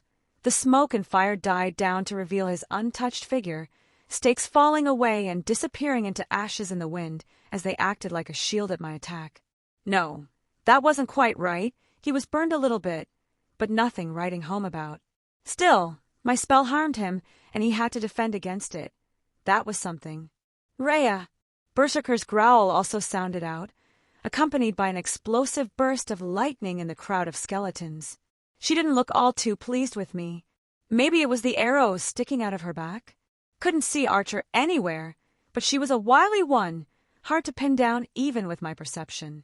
Shall I properly introduce myself, then? I chuckled. I guess I fully earned the attention of everyone here instead of just being an annoyance. Well, the battlefield clearly warped around my presence. It was hard to ignore me at this point when I was going after everyone and anyone. It would be the smart thing to just deal with a chaotic entity like me before looking at each other. Wilhelm Henry Schweinorg at your service. At my words, the sky above crackled ominously. Chapter 172. POV Caster of Red, William Shakespeare. Wilhelm Henry Schweinorg at your service.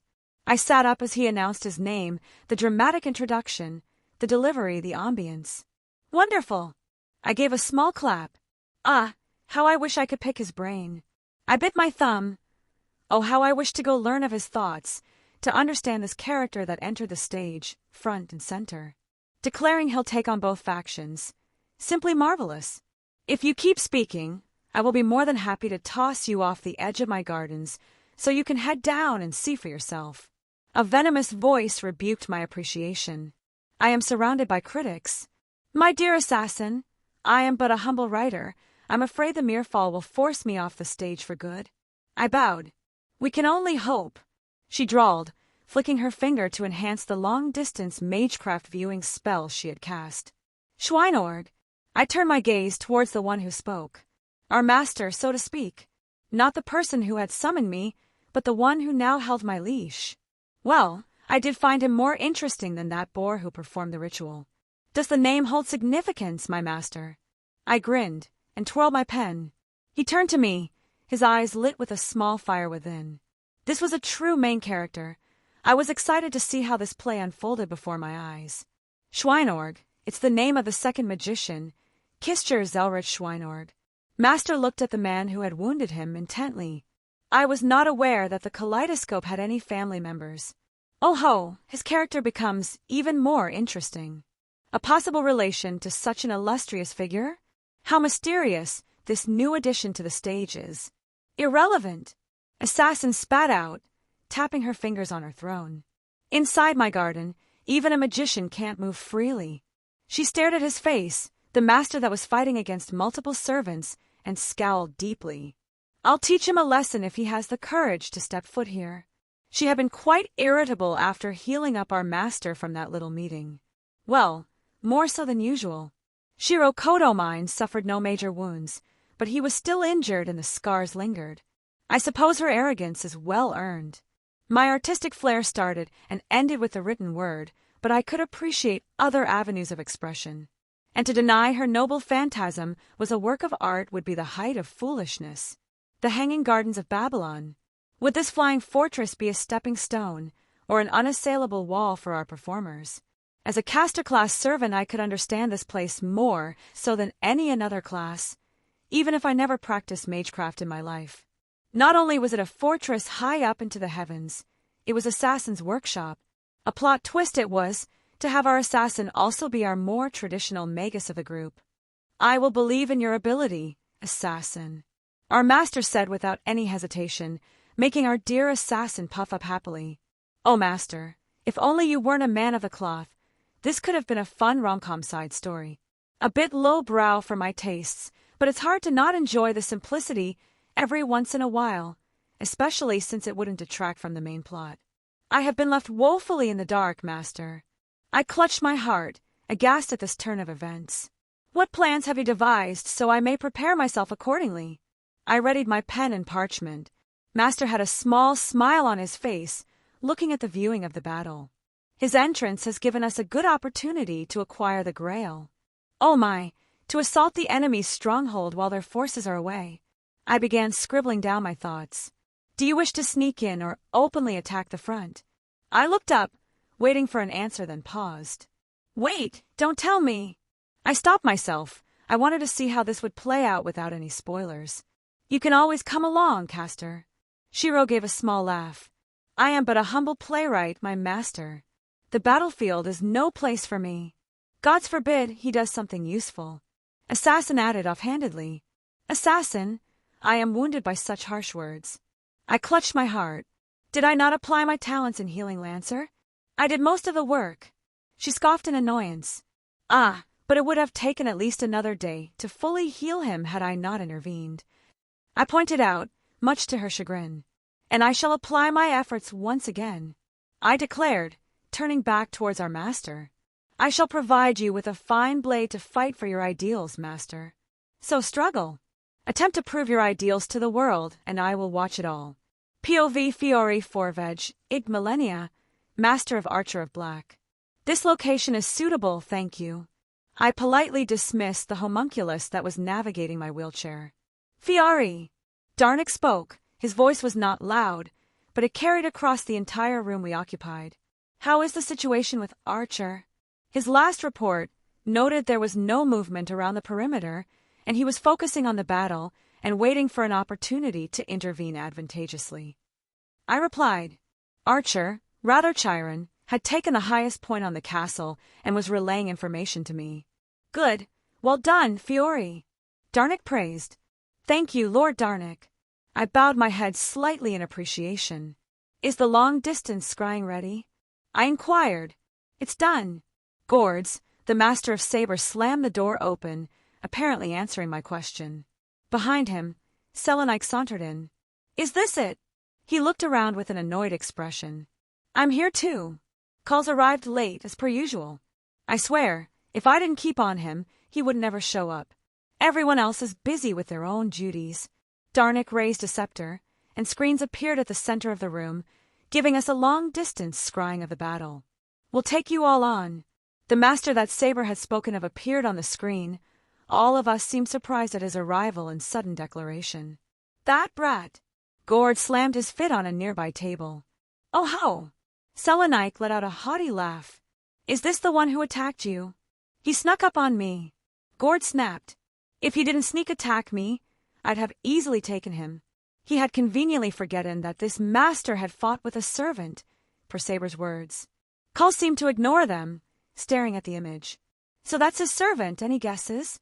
I do not see any clues besides her being from the east, and wielding a sword as a woman. That should narrow it down a little bit, but it still leaves us hopelessly in the dark. I said quietly, Indeed. Darnik nodded towards me again. It may prove more fruitful to focus on Saber of Red's master instead. We continued to watch, mostly in bated silence. Insofar there was no need to assume command over out servants. Lord Darnik's servant, Lancer, was leading them well enough. I was not a military expert, so I could not comment beyond what I saw on the surface. The army of skeletons was a bit concerning, but they didn't look very strong. But they seemed utterly insignificant when the master and the rider's servant clashed right in the middle of the army. Ha! He's attacking his own faction. Gord sneered. Let them kill each other. We can clean up the rest. That didn't last long as he also took on Lancer. I didn't understand this master's mindset, why he looked so confident to fight so many servants by himself. His thaumaturgy was beyond impressive. I've never heard of a magus with such control over lightning magecraft before. Is he really a nobody? I whispered. There's no way. Selenik crossed her arms. No way in hell a guy like that is unknown. He must be disguised or something. I glanced at her, but I think she spoke the words on everyone's minds right now, judging by the looks on everyone's faces. It was common knowledge that a magus couldn't match up to a servant, yet he was fighting several at the same time. The surprises continued. A noble phantasm. He possessed a noble phantasm that was not a servant's. That would have turned the entire Mages Association upside down if it came out. The Fraga clan is the only known owners of a noble phantasm, and they are a very unique situation. No, if that wasn't enough, Ryder declared the staff the master pulled out to be a divine construct. How was I supposed to react to that? This war was already something I had a hard time coping with, and now there's someone like this running around? Wilhelm Henry Schweinorg at your service. The name of the master was finally revealed, and what should have turned into discourse to plan our next course of action instead continued in utter silence. Like the wizard Marshall, I said quietly. Does he have any family? Calls, my younger brother, sighed sitting down. Selenik's hands balled up tight. Is there an idiot in this world who would dare to use the Kaleidoscope's name like that otherwise? She spat out angrily. Gord's just looked lost. We all turned towards Lord Darnik for direction. I felt at ease when his reaction didn't change, his aristocratic expression still hardened and unwavering. There was a reason he presided over the family, why we were all willing to be under him and go against the Mages Association. Truly he is. Fuck! The uncharacteristic word left his mouth. Oh, Wilhelm POV. Well, based on what Reka told me, my last name isn't really noteworthy as the name Zelretch had taken much higher precedence. Oh well. Anyways, I looked up at the sky. The memory of fighting that dragon had come back and I smiled brightly. Strunbach Huo. Storm call. The moon was immediately covered and my storm enveloping the sky. It was smaller than the dragon's, but that was expected, I suppose, and it wouldn't last very long. I had less experience with this shout than it did, so it was impressive in its own way. I held out my hands and laughed as lightning bolts began to fall from the sky, targeting the servants. What the hell? Achilles was the first to look confused at the sudden turn of events. Even to the other servants that didn't have the same protections, this wouldn't do much, but it was a good harassment strategy. Rhea! Berserker roared, getting hit head-on. Annoying! Lancer scowled, throwing his arm up, summoning stakes to intercept the blasts. Speaking of harassment, I saw Archer hopping around, avoiding them entirely. I took that moment to grab Mirage and shift the space around me, appearing dozens of yards away and right next to Archer. I could see the fur on her ears stand up, her head turning to me with shock. I revealed my name. There was no point in hiding my magic. Her bow was already facing MYE. Arrows knocked and pointing towards my head, but I was quicker. Even as the arrow passed by, barely grazing my aura, my Mirage pierced into her chest. "Sis!" I heard Ryder's cry, and the battlefield erupted at his sudden movement. I described his movement before as instantaneous, and this put that to shame. His spear came like a meteor as I adjusted myself to defend. My aura flared to its max, and my other hand, which held my staff, moved to block. The fury he displayed only exemplified the force behind his spear. The force pushed my staff back to my chest, his strength impressive with the force of his speed behind it. I let go of Mirage, instead grabbing his spear with my free hand, and a spell circle formed at the tip of my staff of Magnus. "You think I'd fall for something like that?" Ryder howled, as something appeared in his other arm and swung at me. A shield. My vision was consumed entirely by the sight of a shield. It was like the world went silent, and my heartbeat stopped, my breathing ceased. I summoned my boosted gear onto my arm and held it up like a shield. My vision went momentarily dark as a shield hit me. I blinked, and the next moment I was hurling through the air, skipping across the ground. My aura was shattered by the blow, not able to absorb everything, about half of it gone from that single shot. I rose to my feet, a little shaky, as I looked at what happened, the distance I was from where Ryder stood, fussing over Archer. "I'm fine," Archer hissed, removing my sword and tossing it to the side. "My spirit core is intact. Look at the gauntlet." Drake's words echoed in my ear. I did as he said, and my eyes widened. There was a crack on it. "That's not good." "It's not as bad as it looks. It'll repair itself over time. But you should know what kind of ridiculous thing would be needed to damage the gauntlet like this." "Yeah." I looked up at Achilles, who seemed rather pleased with himself. I wiped away the blood flowing down my nose and the corner of my mouth. It felt like I was hit by a mountain, maybe something more. Well, he's already out. No point in hiding it.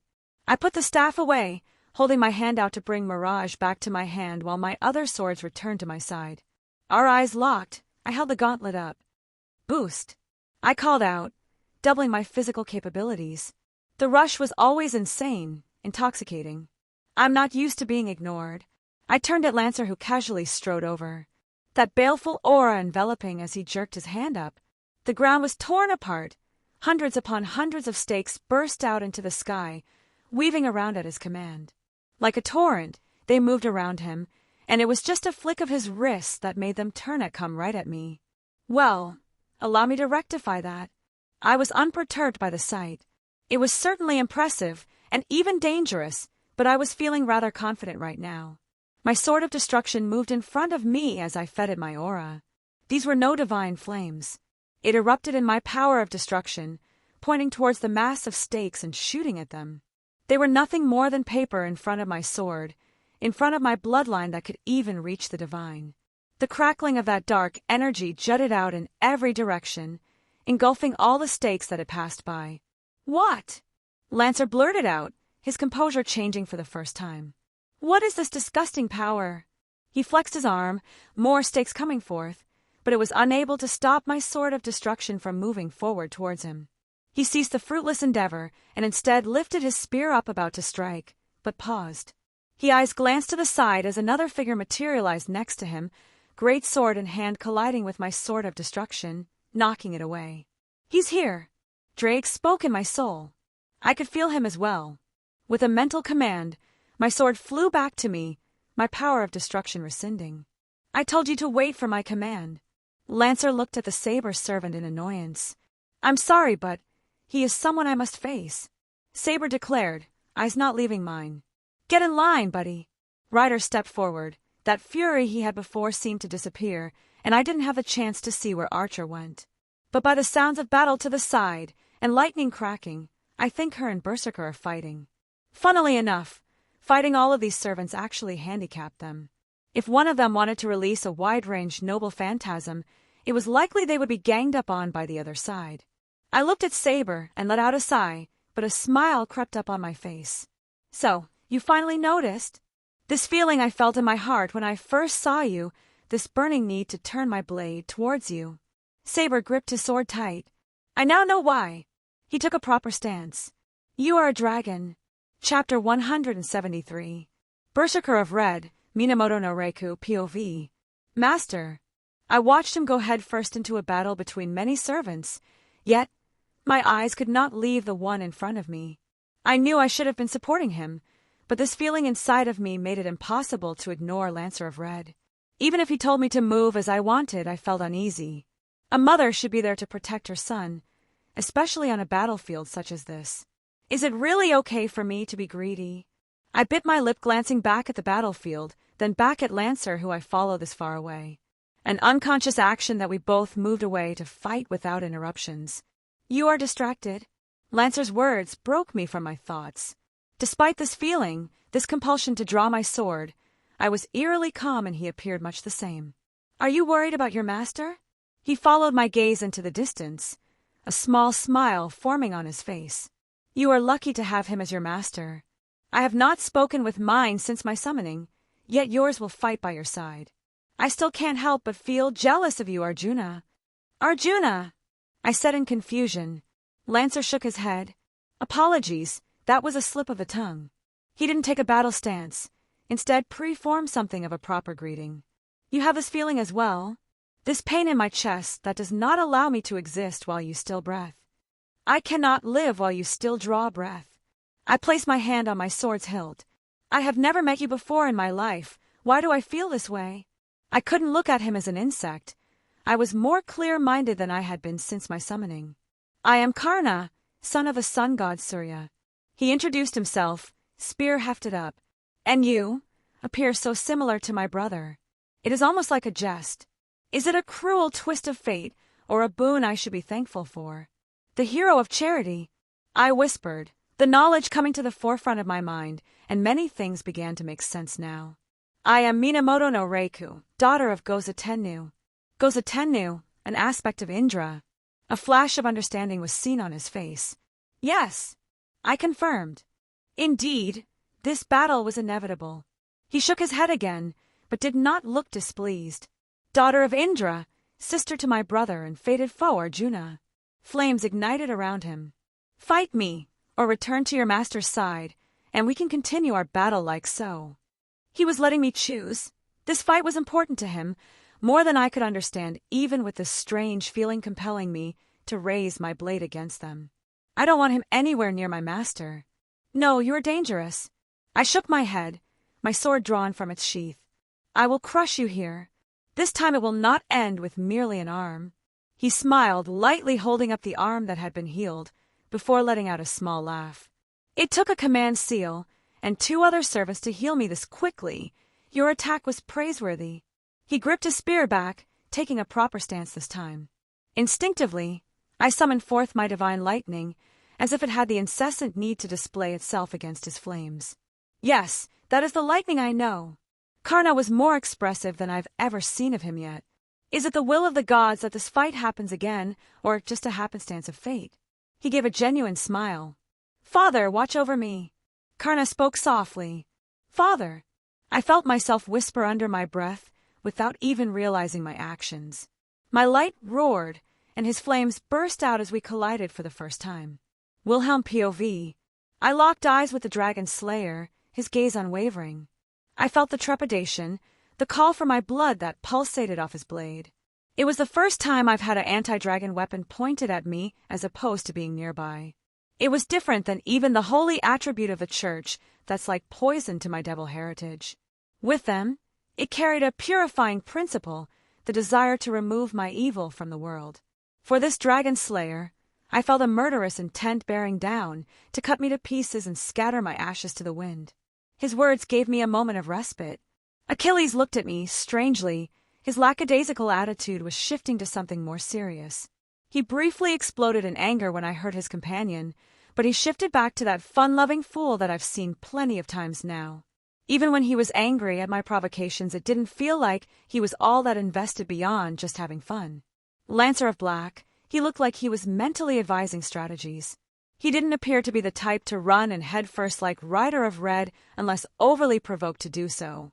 Even this fight I was having with him, he didn't openly enter my range, taking the opportunity to probe and feel me out.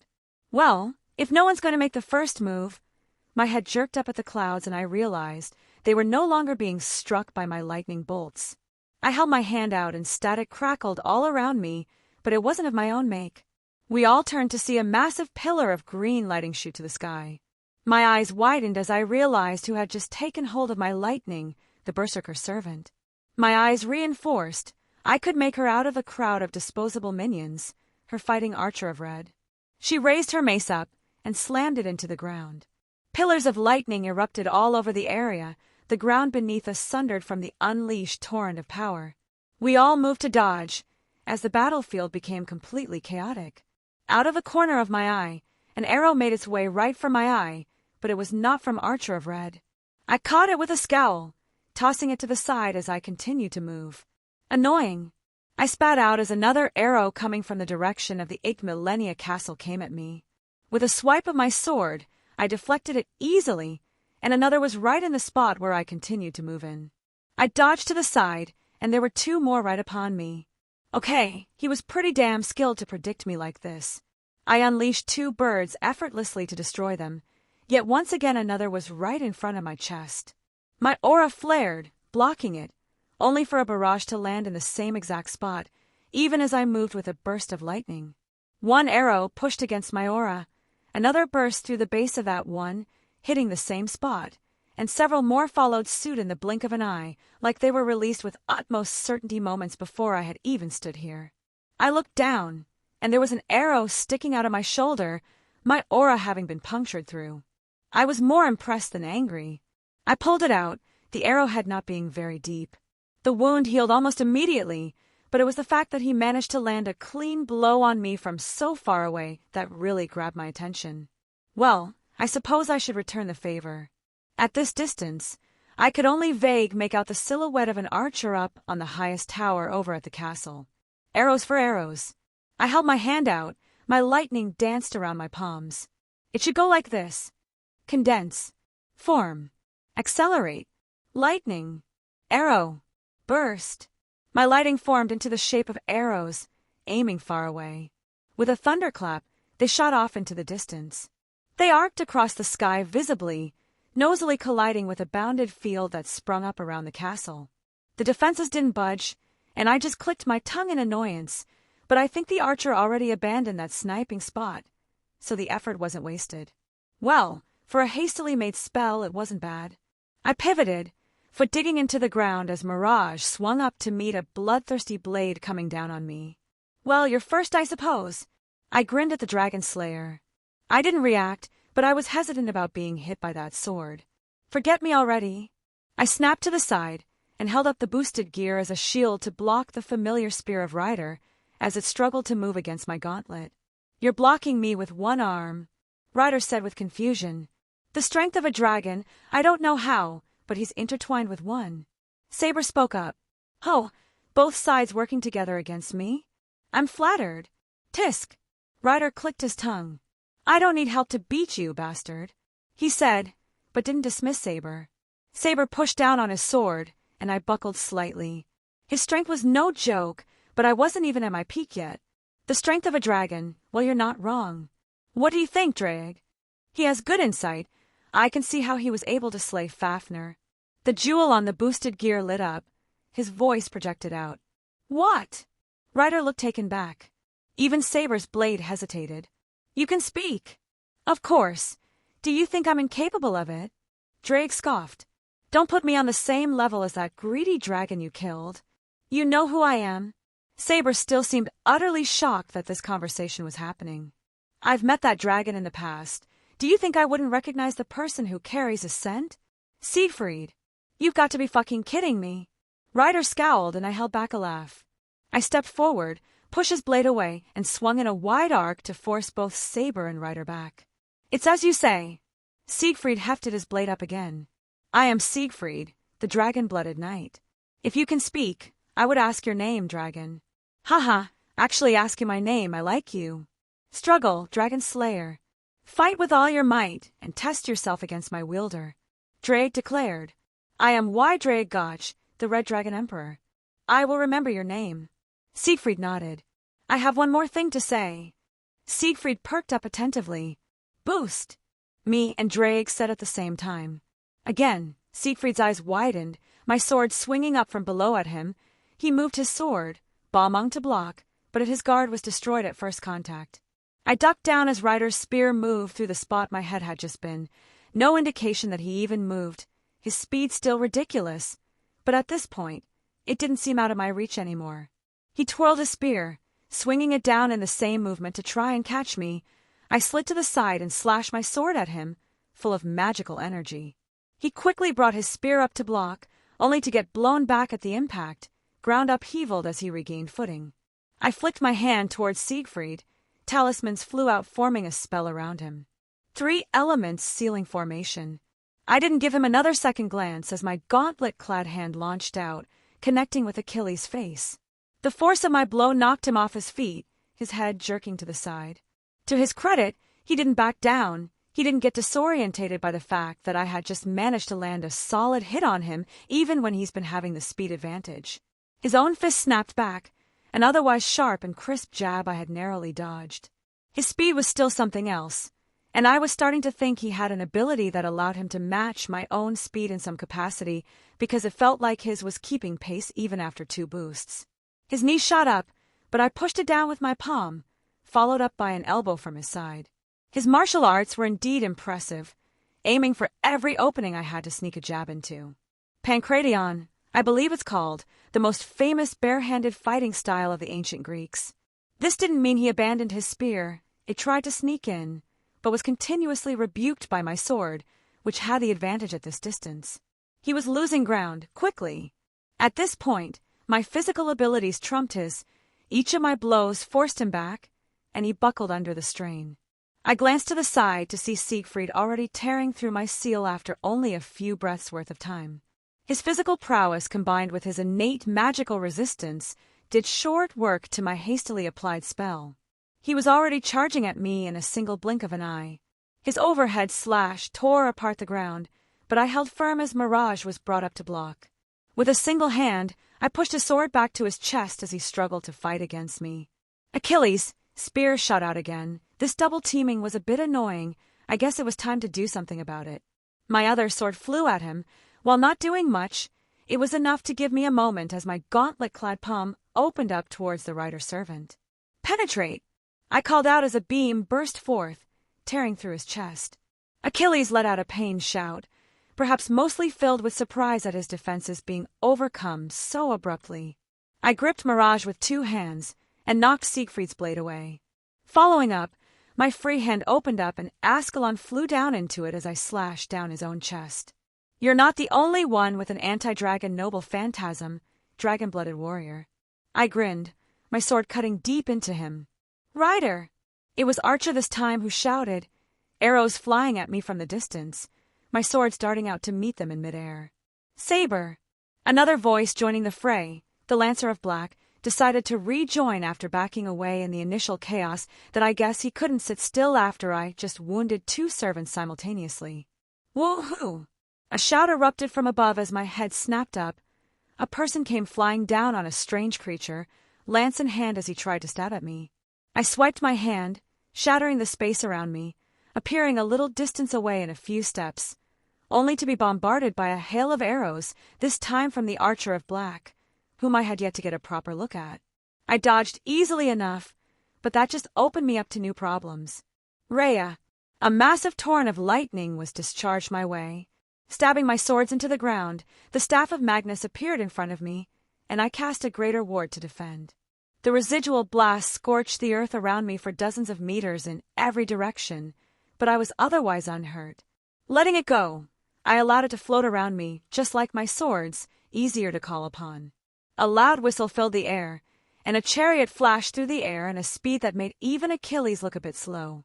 The three-horse, noble phantasm sliding in under everyone's noses to pick up the rider-servant as Archer of Red astralized and disappeared. The chariot zipped through the air in a way that was extremely hard to track. In a literal blink, it had already disappeared from sight. Unfortunate, I was hoping that blow would have taken him out, but there was good money on him having some variation of battle continuation. Some servants in their legends had survived having their hearts gouged out, and conceptualized into the ability to fight through such things. If they could heal Lancer's arm, it was entirely possible that wound was not as debilitating as I would hope. But now, I was surrounded by the entirety of the Black faction, though I've seen nothing of their assassin, which kept me on guard. "How long are you going to stand around?" I called out. The servants looked at me warily. "Humph. I was watching you flail around like a novice. It was fun to watch." Mordred's voice flowed into my ears, her vibrant armor materializing next to me.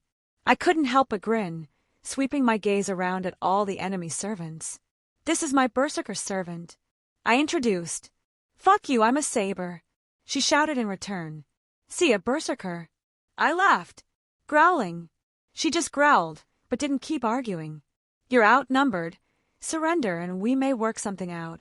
Lancer leveled his spear towards me. "It took me a moment to figure out your identity," I replied, looking right at him. "It's obvious in hindsight, but I was caught up with other things admittedly. Your Majesty, I should have expected the Black faction to summon you, since this is your territory." "Oh, you have good eyes." Lancer looked pleased. "No, Vlad the Impaler. You are a king." I nodded. "It was expected that you would try to gain the advantage without any losers on your side as well. To bring us over to yours would be the best outcome." I couldn't fault him, nor did I feel particularly offended at his attempt. "Your answer?" "My answer." I pursed my lips, holding my hand up. "Here it is." I snapped my fingers. The dust bombs all around the castle exploded as one. The bounded fields shuddered and burst as the numerous elemental effects cascaded in every direction. They all snapped their eyes back to their base of operations. I would be the first to admit that their defenses were impressive. It could even keep servants out without relying on noble phantasms to brute force in for the most part. Mirage swung up, resting on my shoulder. "Should I repeat my answer?" I said with a cocky smile. Chapter 174. "You!" Lancer, Vlad the Impaler looked furious. "What have you done?" "Whoops, was that important?" I feigned shock. "You're such an ass." Mordred actually chuckled. "Well, they don't seem happy." I flexed my fingers, getting a good feel on how fatigued my body felt with the adrenaline pumping through me. I was still good to go. "I wonder why." Mordred's dry tone was noticeable even through her helmet. "Hee, Master keeps screaming in my ear," the pink-haired Ryder servant said with a giggle. "So quick question." I looked at Ryder. "I don't mean to be offensive, but are you a boy or a girl? Why don't you find out?" She winked at me, tugging on the hem of their skirt. "Oh my God!" Mordred spat out. "Did a shiver run down your spine too?" "Fucking yes." Mordred sounded horrified. "Reminds me of when the adulterer cross-dressed." "Stop ignoring me." Vlad slammed his hand on the ground, stakes erupting in the entire area except where his allies stood. I scoffed, slamming my staff onto the ground in response, forming a shield around me and Mordred. "Good to know you aren't a complete pansy." Mordred grunted, flicking the shield around us.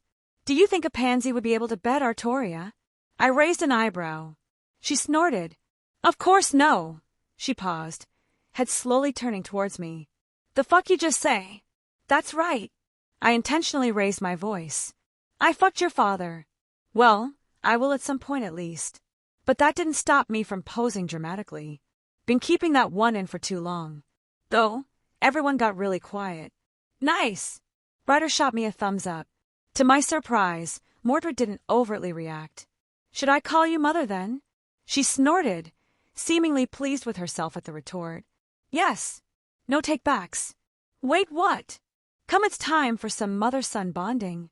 I let go of my staff, taking back Mirage. "No, seriously, what the fuck?"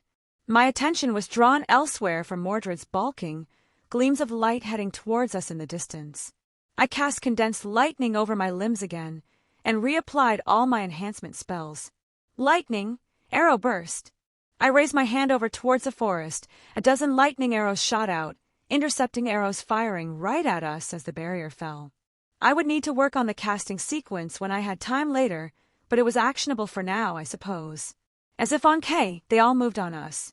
I grinned as Mordred erupted in her own red lightning, mimicking my own as it crackled around me. The ground was utterly destroyed as she burst forth, sword smacking into Ryder's large lance. Sparks flew as they traded blows, Ryder being deceptively nimble with that large weapon. Oh well, I guess I can support her. She'd been patient this long and really wanted to fight apparently. Holding out my hand, I cast my lightning arrows. Dozens upon dozens of them filled the air. The other servants around me appeared hesitant and ready for battle, but instead, I pointed towards the forest and fired them off to keep that archer pinned down. Boost! I called out again, regaining double my abilities after using a penetrate on Achilles. The ability itself consumed all my boosts to use. Your presence skyrocketed again, Siegfried commented, moving at me with a burst of speed. I see it is tied to your gauntlet, and quite literally with your words. His sword swung out fiercely, my own swinging out to meet it. According to Reiku, he was an endurance fighter, but that didn't mean he had to be passive. Speaking of Reiku, I briefly focused on the link between us. I could sense the turbulent emotions flowing back. She was deep into the fight, and it was important to her, so I chose not to distract her. Ha! Siegfried swung his dragon-slaying sword down and I swung Mirage up to meet it, the impact blowing away the surroundings. His blade struggled against mine. This wound you gave me, it has yet to heal. His eyes trailed the line of blood that was still dripping down his chest. Ascalon is a pretty good anti-dragon weapon. You may not have the soul of a dragon, but your body may as well be one physically. A dragon with an anti-dragon sword. How amusing. Siegfried actually smiled. I let out a chuckle. Like you're one to talk, dragon-blooded warrior. Saber, don't fall into his rhythm. Lancer sneered, jerking his hand up, the baleful aura surging and stakes attacked me from all sides. Annoying. I grunted. My other sword swung around me. My own lightning burst out as well, destroying them all. Are you just going to stand back, mighty king? Very well. His spear swung at me, the distance closing with a blink of an eye.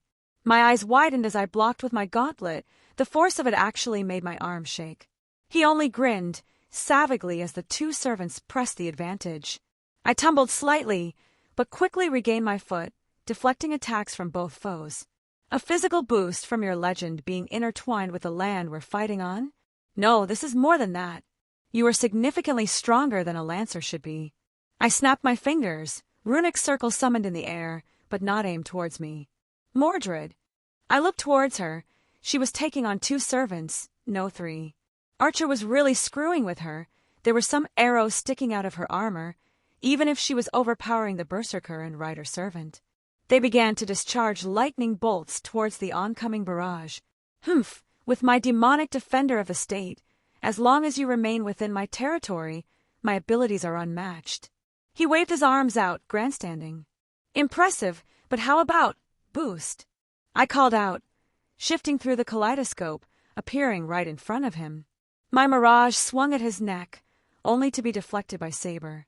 They made a good combo.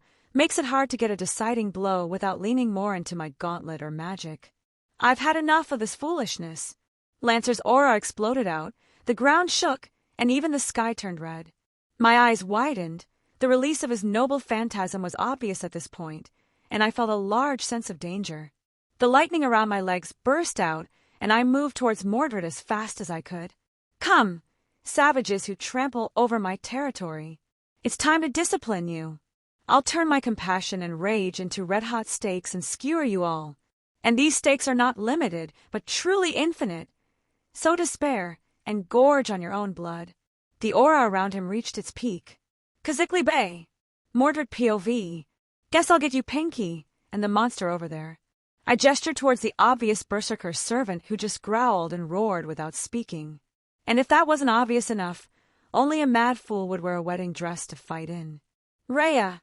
Berserker shout, running towards me without an ounce of martial prowess. Compared to that cow bitch, this servant was weak. I knocked her mace aside with ease. Even her discharging of lightning I could ignore with my own mana burst. Grabbing her face, I tossed her to the side. Don't forget me, woo-hoo. Ryder jumped off his strange mount, the bird creature going back up into the sky. He ran at me, the tip of his lancer aiming for the joints of my armor. The fool at least knew what he's doing. I stepped to the side, dodging his thrust. His speed was decent on ground, but nothing worth noting. I swung Claren up, a casual swing at his side, and he brought his lance to block it, an annoying grin on his face. Dangerous! I stomped the ground, my lightning bursting out before kicking him in the side. Ra-ha-ha! Berserker made herself known easily, her annoying shouting giving away her position every moment. I charged my sword with my magical energy and swung it in her direction, blowing her away. Ducking my head swiftly, several arrows sailed past me. My head jerked towards the forest where the archer of black from before was targeting me. Take this! Ryder shouted gleefully, the tip of his lance intertwined with his own power, piercing through the air towards me. The flat of my blade was brough up to block, but the force was enough to push it back into my chest before I could deflect it away. Fuck off!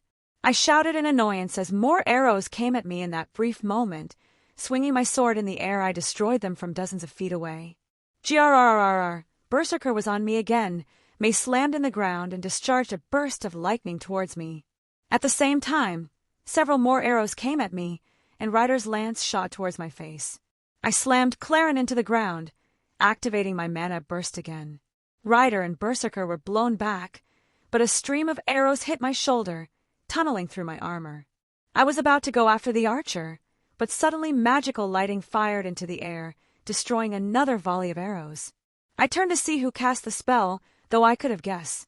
Asshole, I didn't need your help. I spat out, but it was nice to have backup. He wasn't as much a pushover that I thought. I thought he was some smooth-talking magus that tricked father, but he's decently strong. I turned back to Berserker and Ryder, a grin forming on my face. I broke the arrows still sticking out of me. Well, how about round 2 without the bastard hiding in the back? How about we talk this out? Ryder offered. Yeah, no. I flicked Claren to the side, carving the ground apart. I was ready for another round, but something suddenly fell off, and the sky turned red with the ground shaking. What the hell? I felt someone grab me suddenly, fast enough that I didn't notice in time.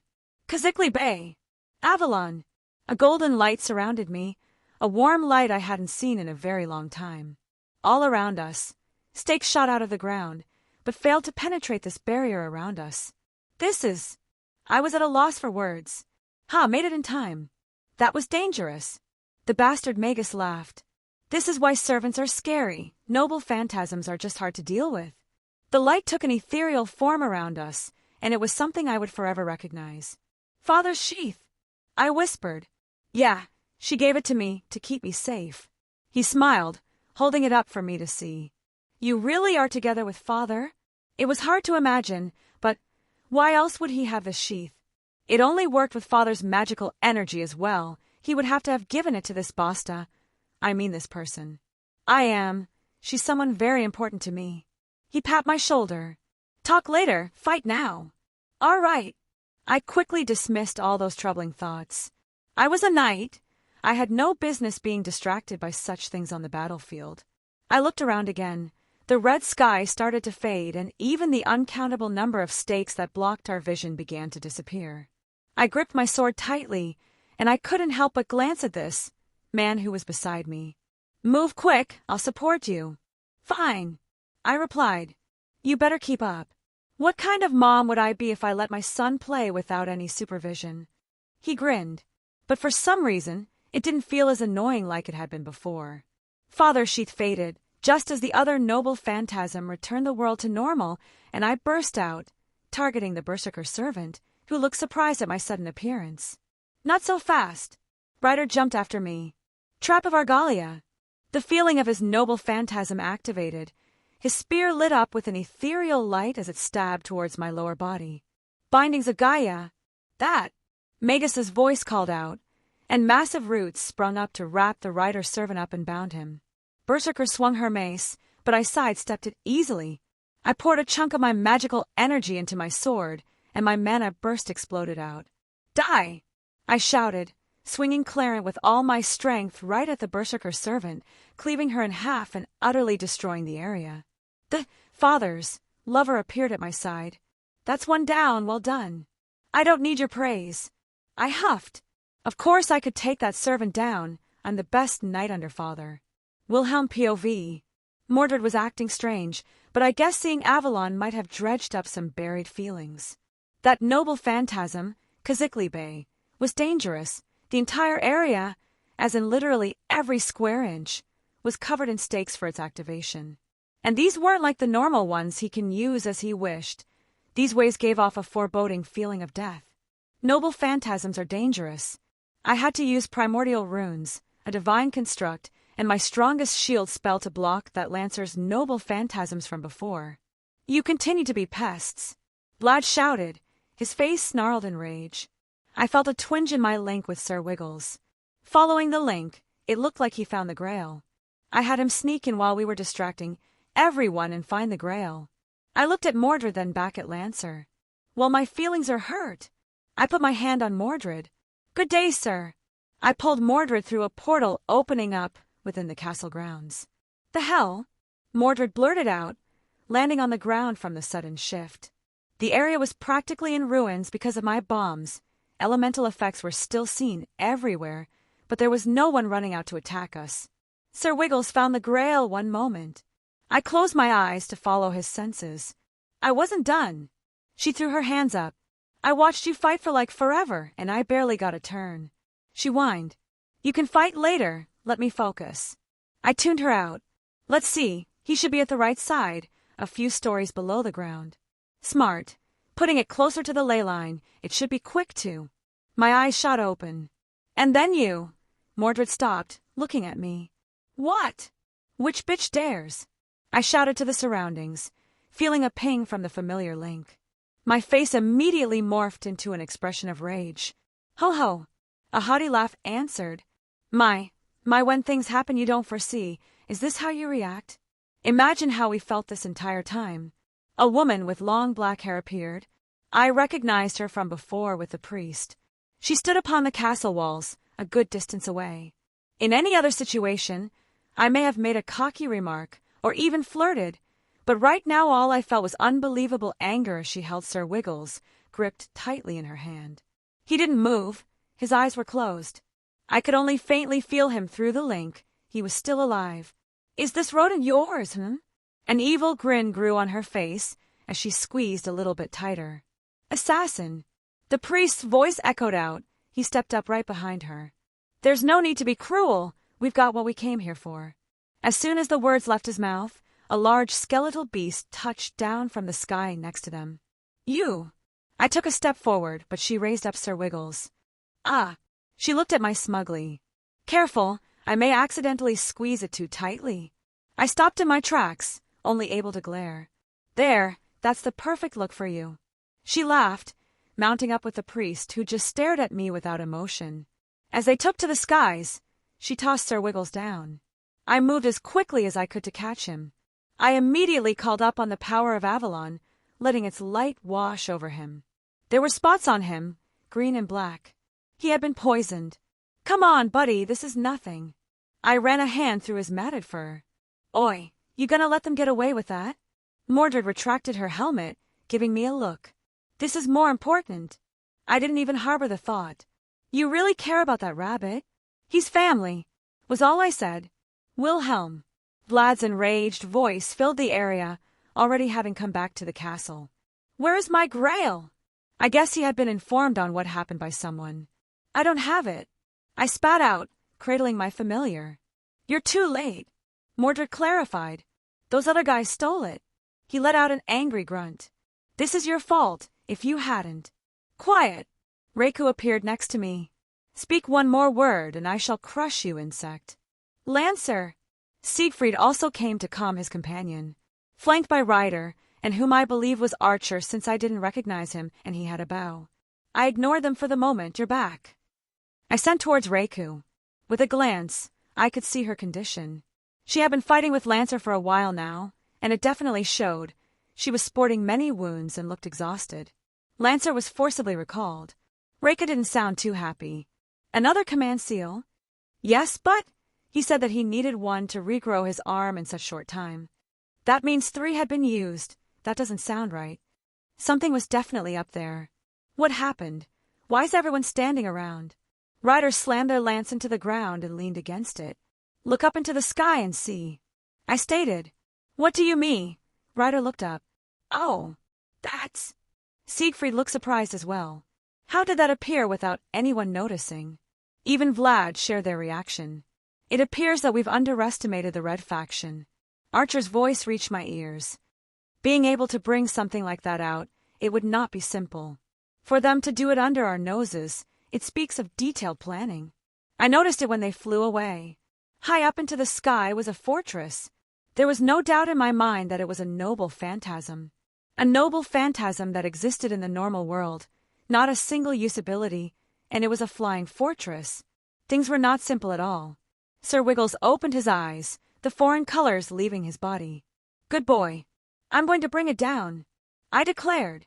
What? Mordred looked at me. You're going to take down that thing?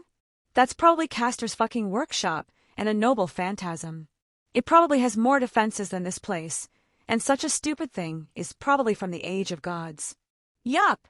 I nodded at her words. They were surprisingly well thought out. I turned towards the Black faction members. Temporary truce. I offered. Vlad scowled. What's stopping us from taking you now and merely sieging them ourselves? The fact that they have a grail and thought it was a good idea to steal it implies they can do something with it. So time is a factor. I pointed out first. And second, how much longer do you think the night will last? I knew Ruler was skulking nearby. If we tried to do something overtly during the day, she had plenty of command seals for a reason. Vlad looked at me before furrowing his brow and clicking his tongue. Fine, do what you wish to bring it down, we will not interfere. If you fail, I'm putting your head on a spike outside my castle. Awesome, team up. Ryder jumped up happily. How do you expect to bring it down? Archer spoke up. His eyes reminded me of scat hackers. I'm a magus, what do you think I'll do? I took hold of my staff. I'm going to cast a spell. I took a few steps forward. Each time my foot touched the ground, a magic circle formed around a rune. I'll show you, the strongest spell I've ever created. The completed form of my 9 realms. Chapter 175. I continued my steps. Sir Wiggles watched in my arm, not fretting over the situation. He was a strong rabbit. He would easily recover from this little setback and be stronger for it later. My staff glowed bright, the accumulated magical energy a constant outpour onto the surroundings. Behind me were dozens of spell circles on the ground. Each spot I had passed by briefly until coming to a stop a little bit away from the others. What's going on? A voice shouted, coming from a large entrance deeper into the castle. He held himself upright, a cane in his hand as he swept his gaze around the area.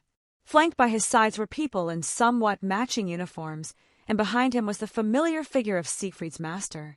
Vlad shot him a look. We have agreed to a ceasefire while we retrieve the Grail. He said plainly, though the way they looked at each other, I could guess a mental link, meaning this man was Lancer's master. Vlad was no doubt giving him a more in-depth explanation. You're Darnik Priestone Ig Millennia, head of the Ig Millennia family. I met his eyes. You are Wilhelm Schweinorg. That he emphasized my name, perhaps even with a tone of respect. You don't have to look so afraid. My grandfather isn't going to interfere in this war. The pensive look on his face when he spoke could easily be understood if I placed myself in his shoes. The Ig Millennia family broke away from the Mages Association, and if Zelretch wanted to move on them, there was frankly nothing they could realistically do.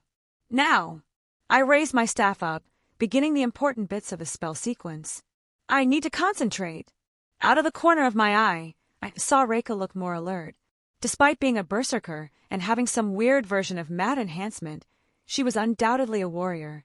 Funnily enough, even Mordred appeared to be keeping an eye on the others while also watching me intently. Well, if my son was watching, I had to show off a bit. I swiped the staff against the ground, creating many more magic circles. Dozens upon dozens began to cover the ground all around me. Stabbing the staff of Magnus into the ground, I let go and withdrew a handful of talismans from my ring. Metal enriches water. Water nurtures wood. Wood feeds fire. Fire dries earth. Earth refines metal. They shot out, forming a pentagram that covered the entire courtyard. The 5 elements mutual generation. It was the creation cycle for most Eastern cosmologies. Usually, this spell had the effect of doubling the output of most other spells, but in this particular instance, it went even further. I began the next step. Runes all began to form around me with a flick of my wrist. They shot out and formed a large runic circle using the pentagram as the base. The sequence was reminiscent of a Skyrim runic spells I had come across, and thus repurposed for my own use. I wasn't done. Holding my hand up, I steadily began to draw more runes, primordial runes.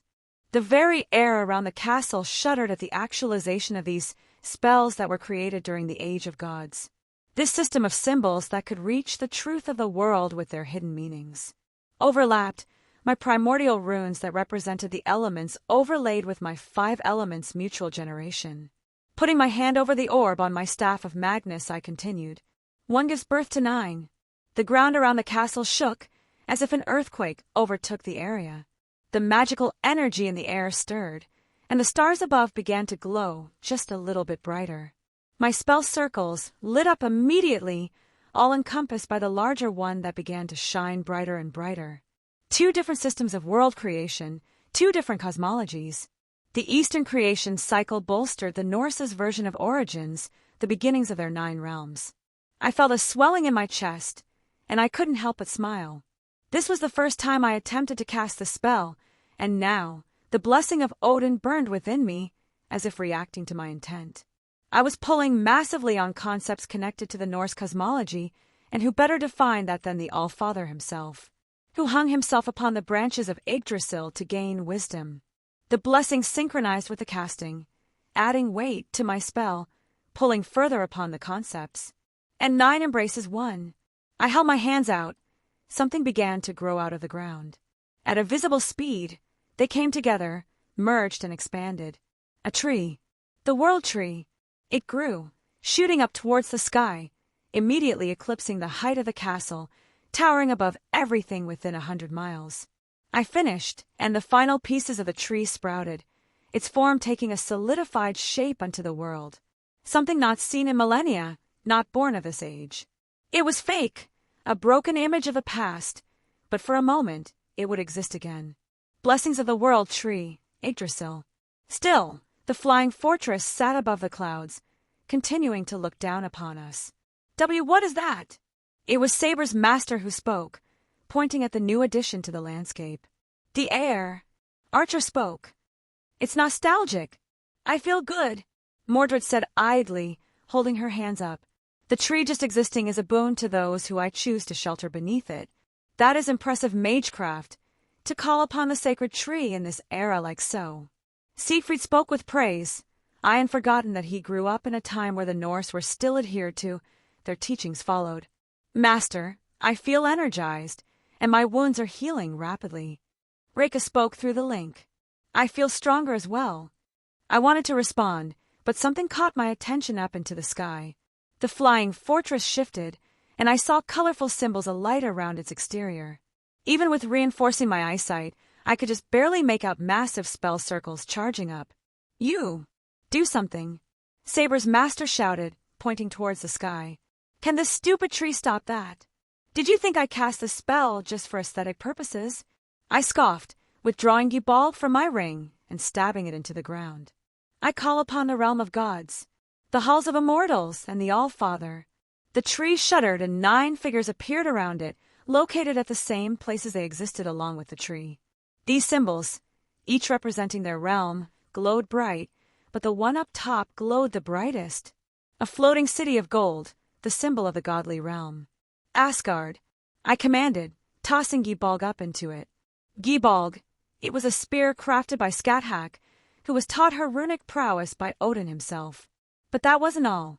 Gibalg could be said to be descended from a certain spear, one wielded by the All-Father, a symbol of his authority as the king of gods in this particular worldview. Gibalg that always strikes the heart, it made for a wonderful anchor to call upon the image of another spear, supported by my fake Yggdrasil.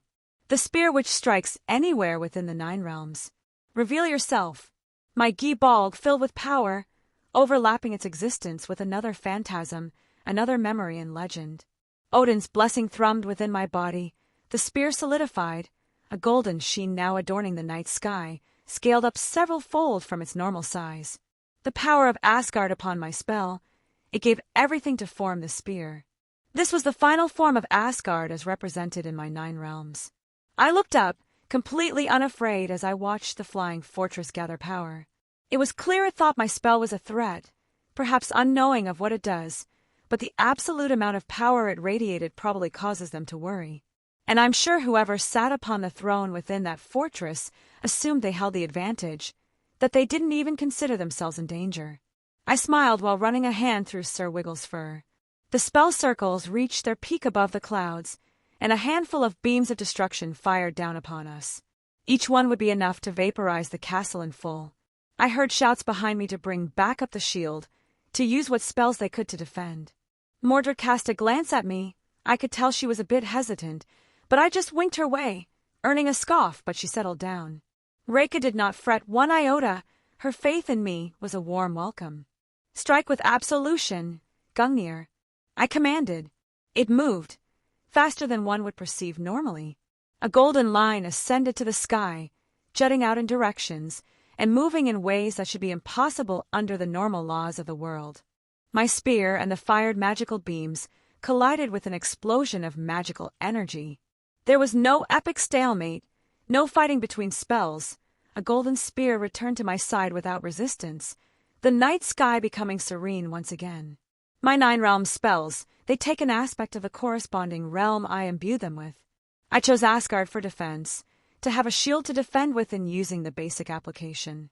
But here, Asgard takes on its true principle: the best defense is a good offense. What better defense was there than Odin's spear that strikes anywhere and never misses? I could use the spear to strike at them, but it perhaps would not do much. It was not something for wide spear destruction. No, I had something else in mind. While I called this my final form of my 9 realms, the truth was there was still much left to do to complete it. At the moment, I was comfortable calling upon 2 of the realms within. Asgard was the first, the manifestation of Odin's spear using Gibolg as an anchor and Odin's blessing to help facilitate the fake phantasm. The fires of destruction, Muspelheim, I called out, the second symbol ignited, quite literally. I didn't require anything to bring forth my concept of Muspelheim. I could do so with everything I had provided into this spell. But at the same time, I was a bit worried because this next one would be a bit aggressive. I withdrew the sword of destruction and tossed it into the raging fires. My sword that held the concept of destruction synergized with my spell that practically shouted with joy. My original application, the lesser version, the fire of Muspelheim. It was meant as a purely destructive force, and this completed form would not be much different. The flame swirled around my sword, changing shape, overlaying it like Gibolg and Gungnir. It took a moment for them to solidify into the shape I desired, the false phantasm that I would be drawing upon. Sun-like sword that becomes a calamity. I called upon the new sword, the bane of all Norse gods. The sword which seared away the textures that was the Norse cosmology from the layers of the world, the sword which brought about Ragnar, wielded by the fire giant Surtr.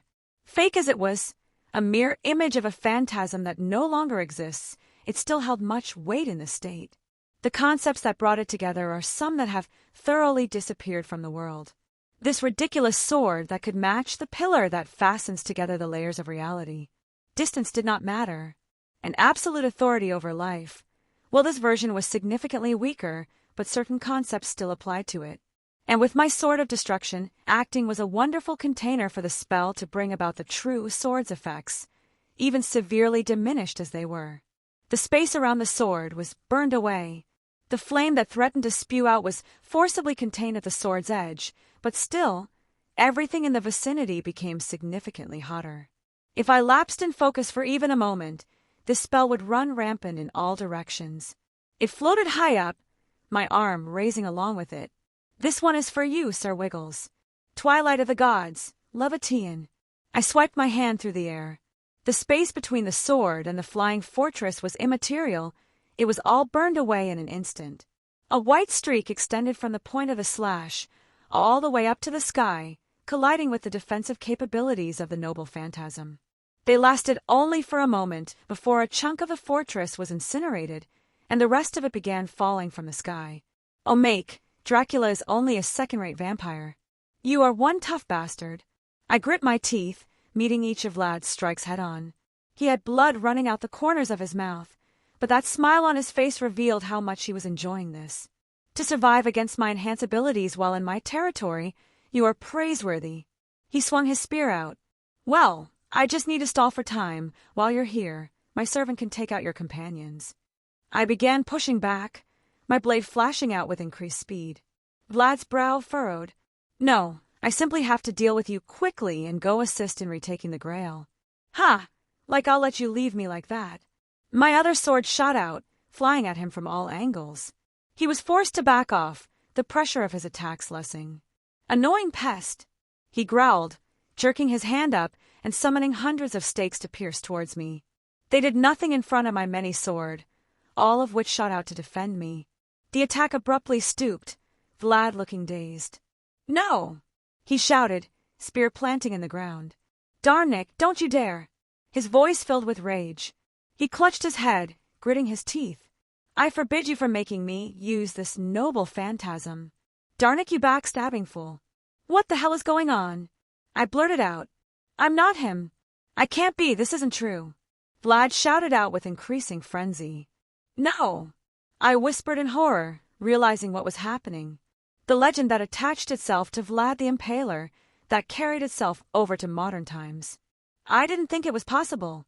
Vlad growled, his features shifting visibly on what appeared to be a noble phantasm centered on himself. He changed, eyes bloodshot, fangs visible in his simile, and 3 words that brought sheer horror to every fiber of my being. It's Morbin time.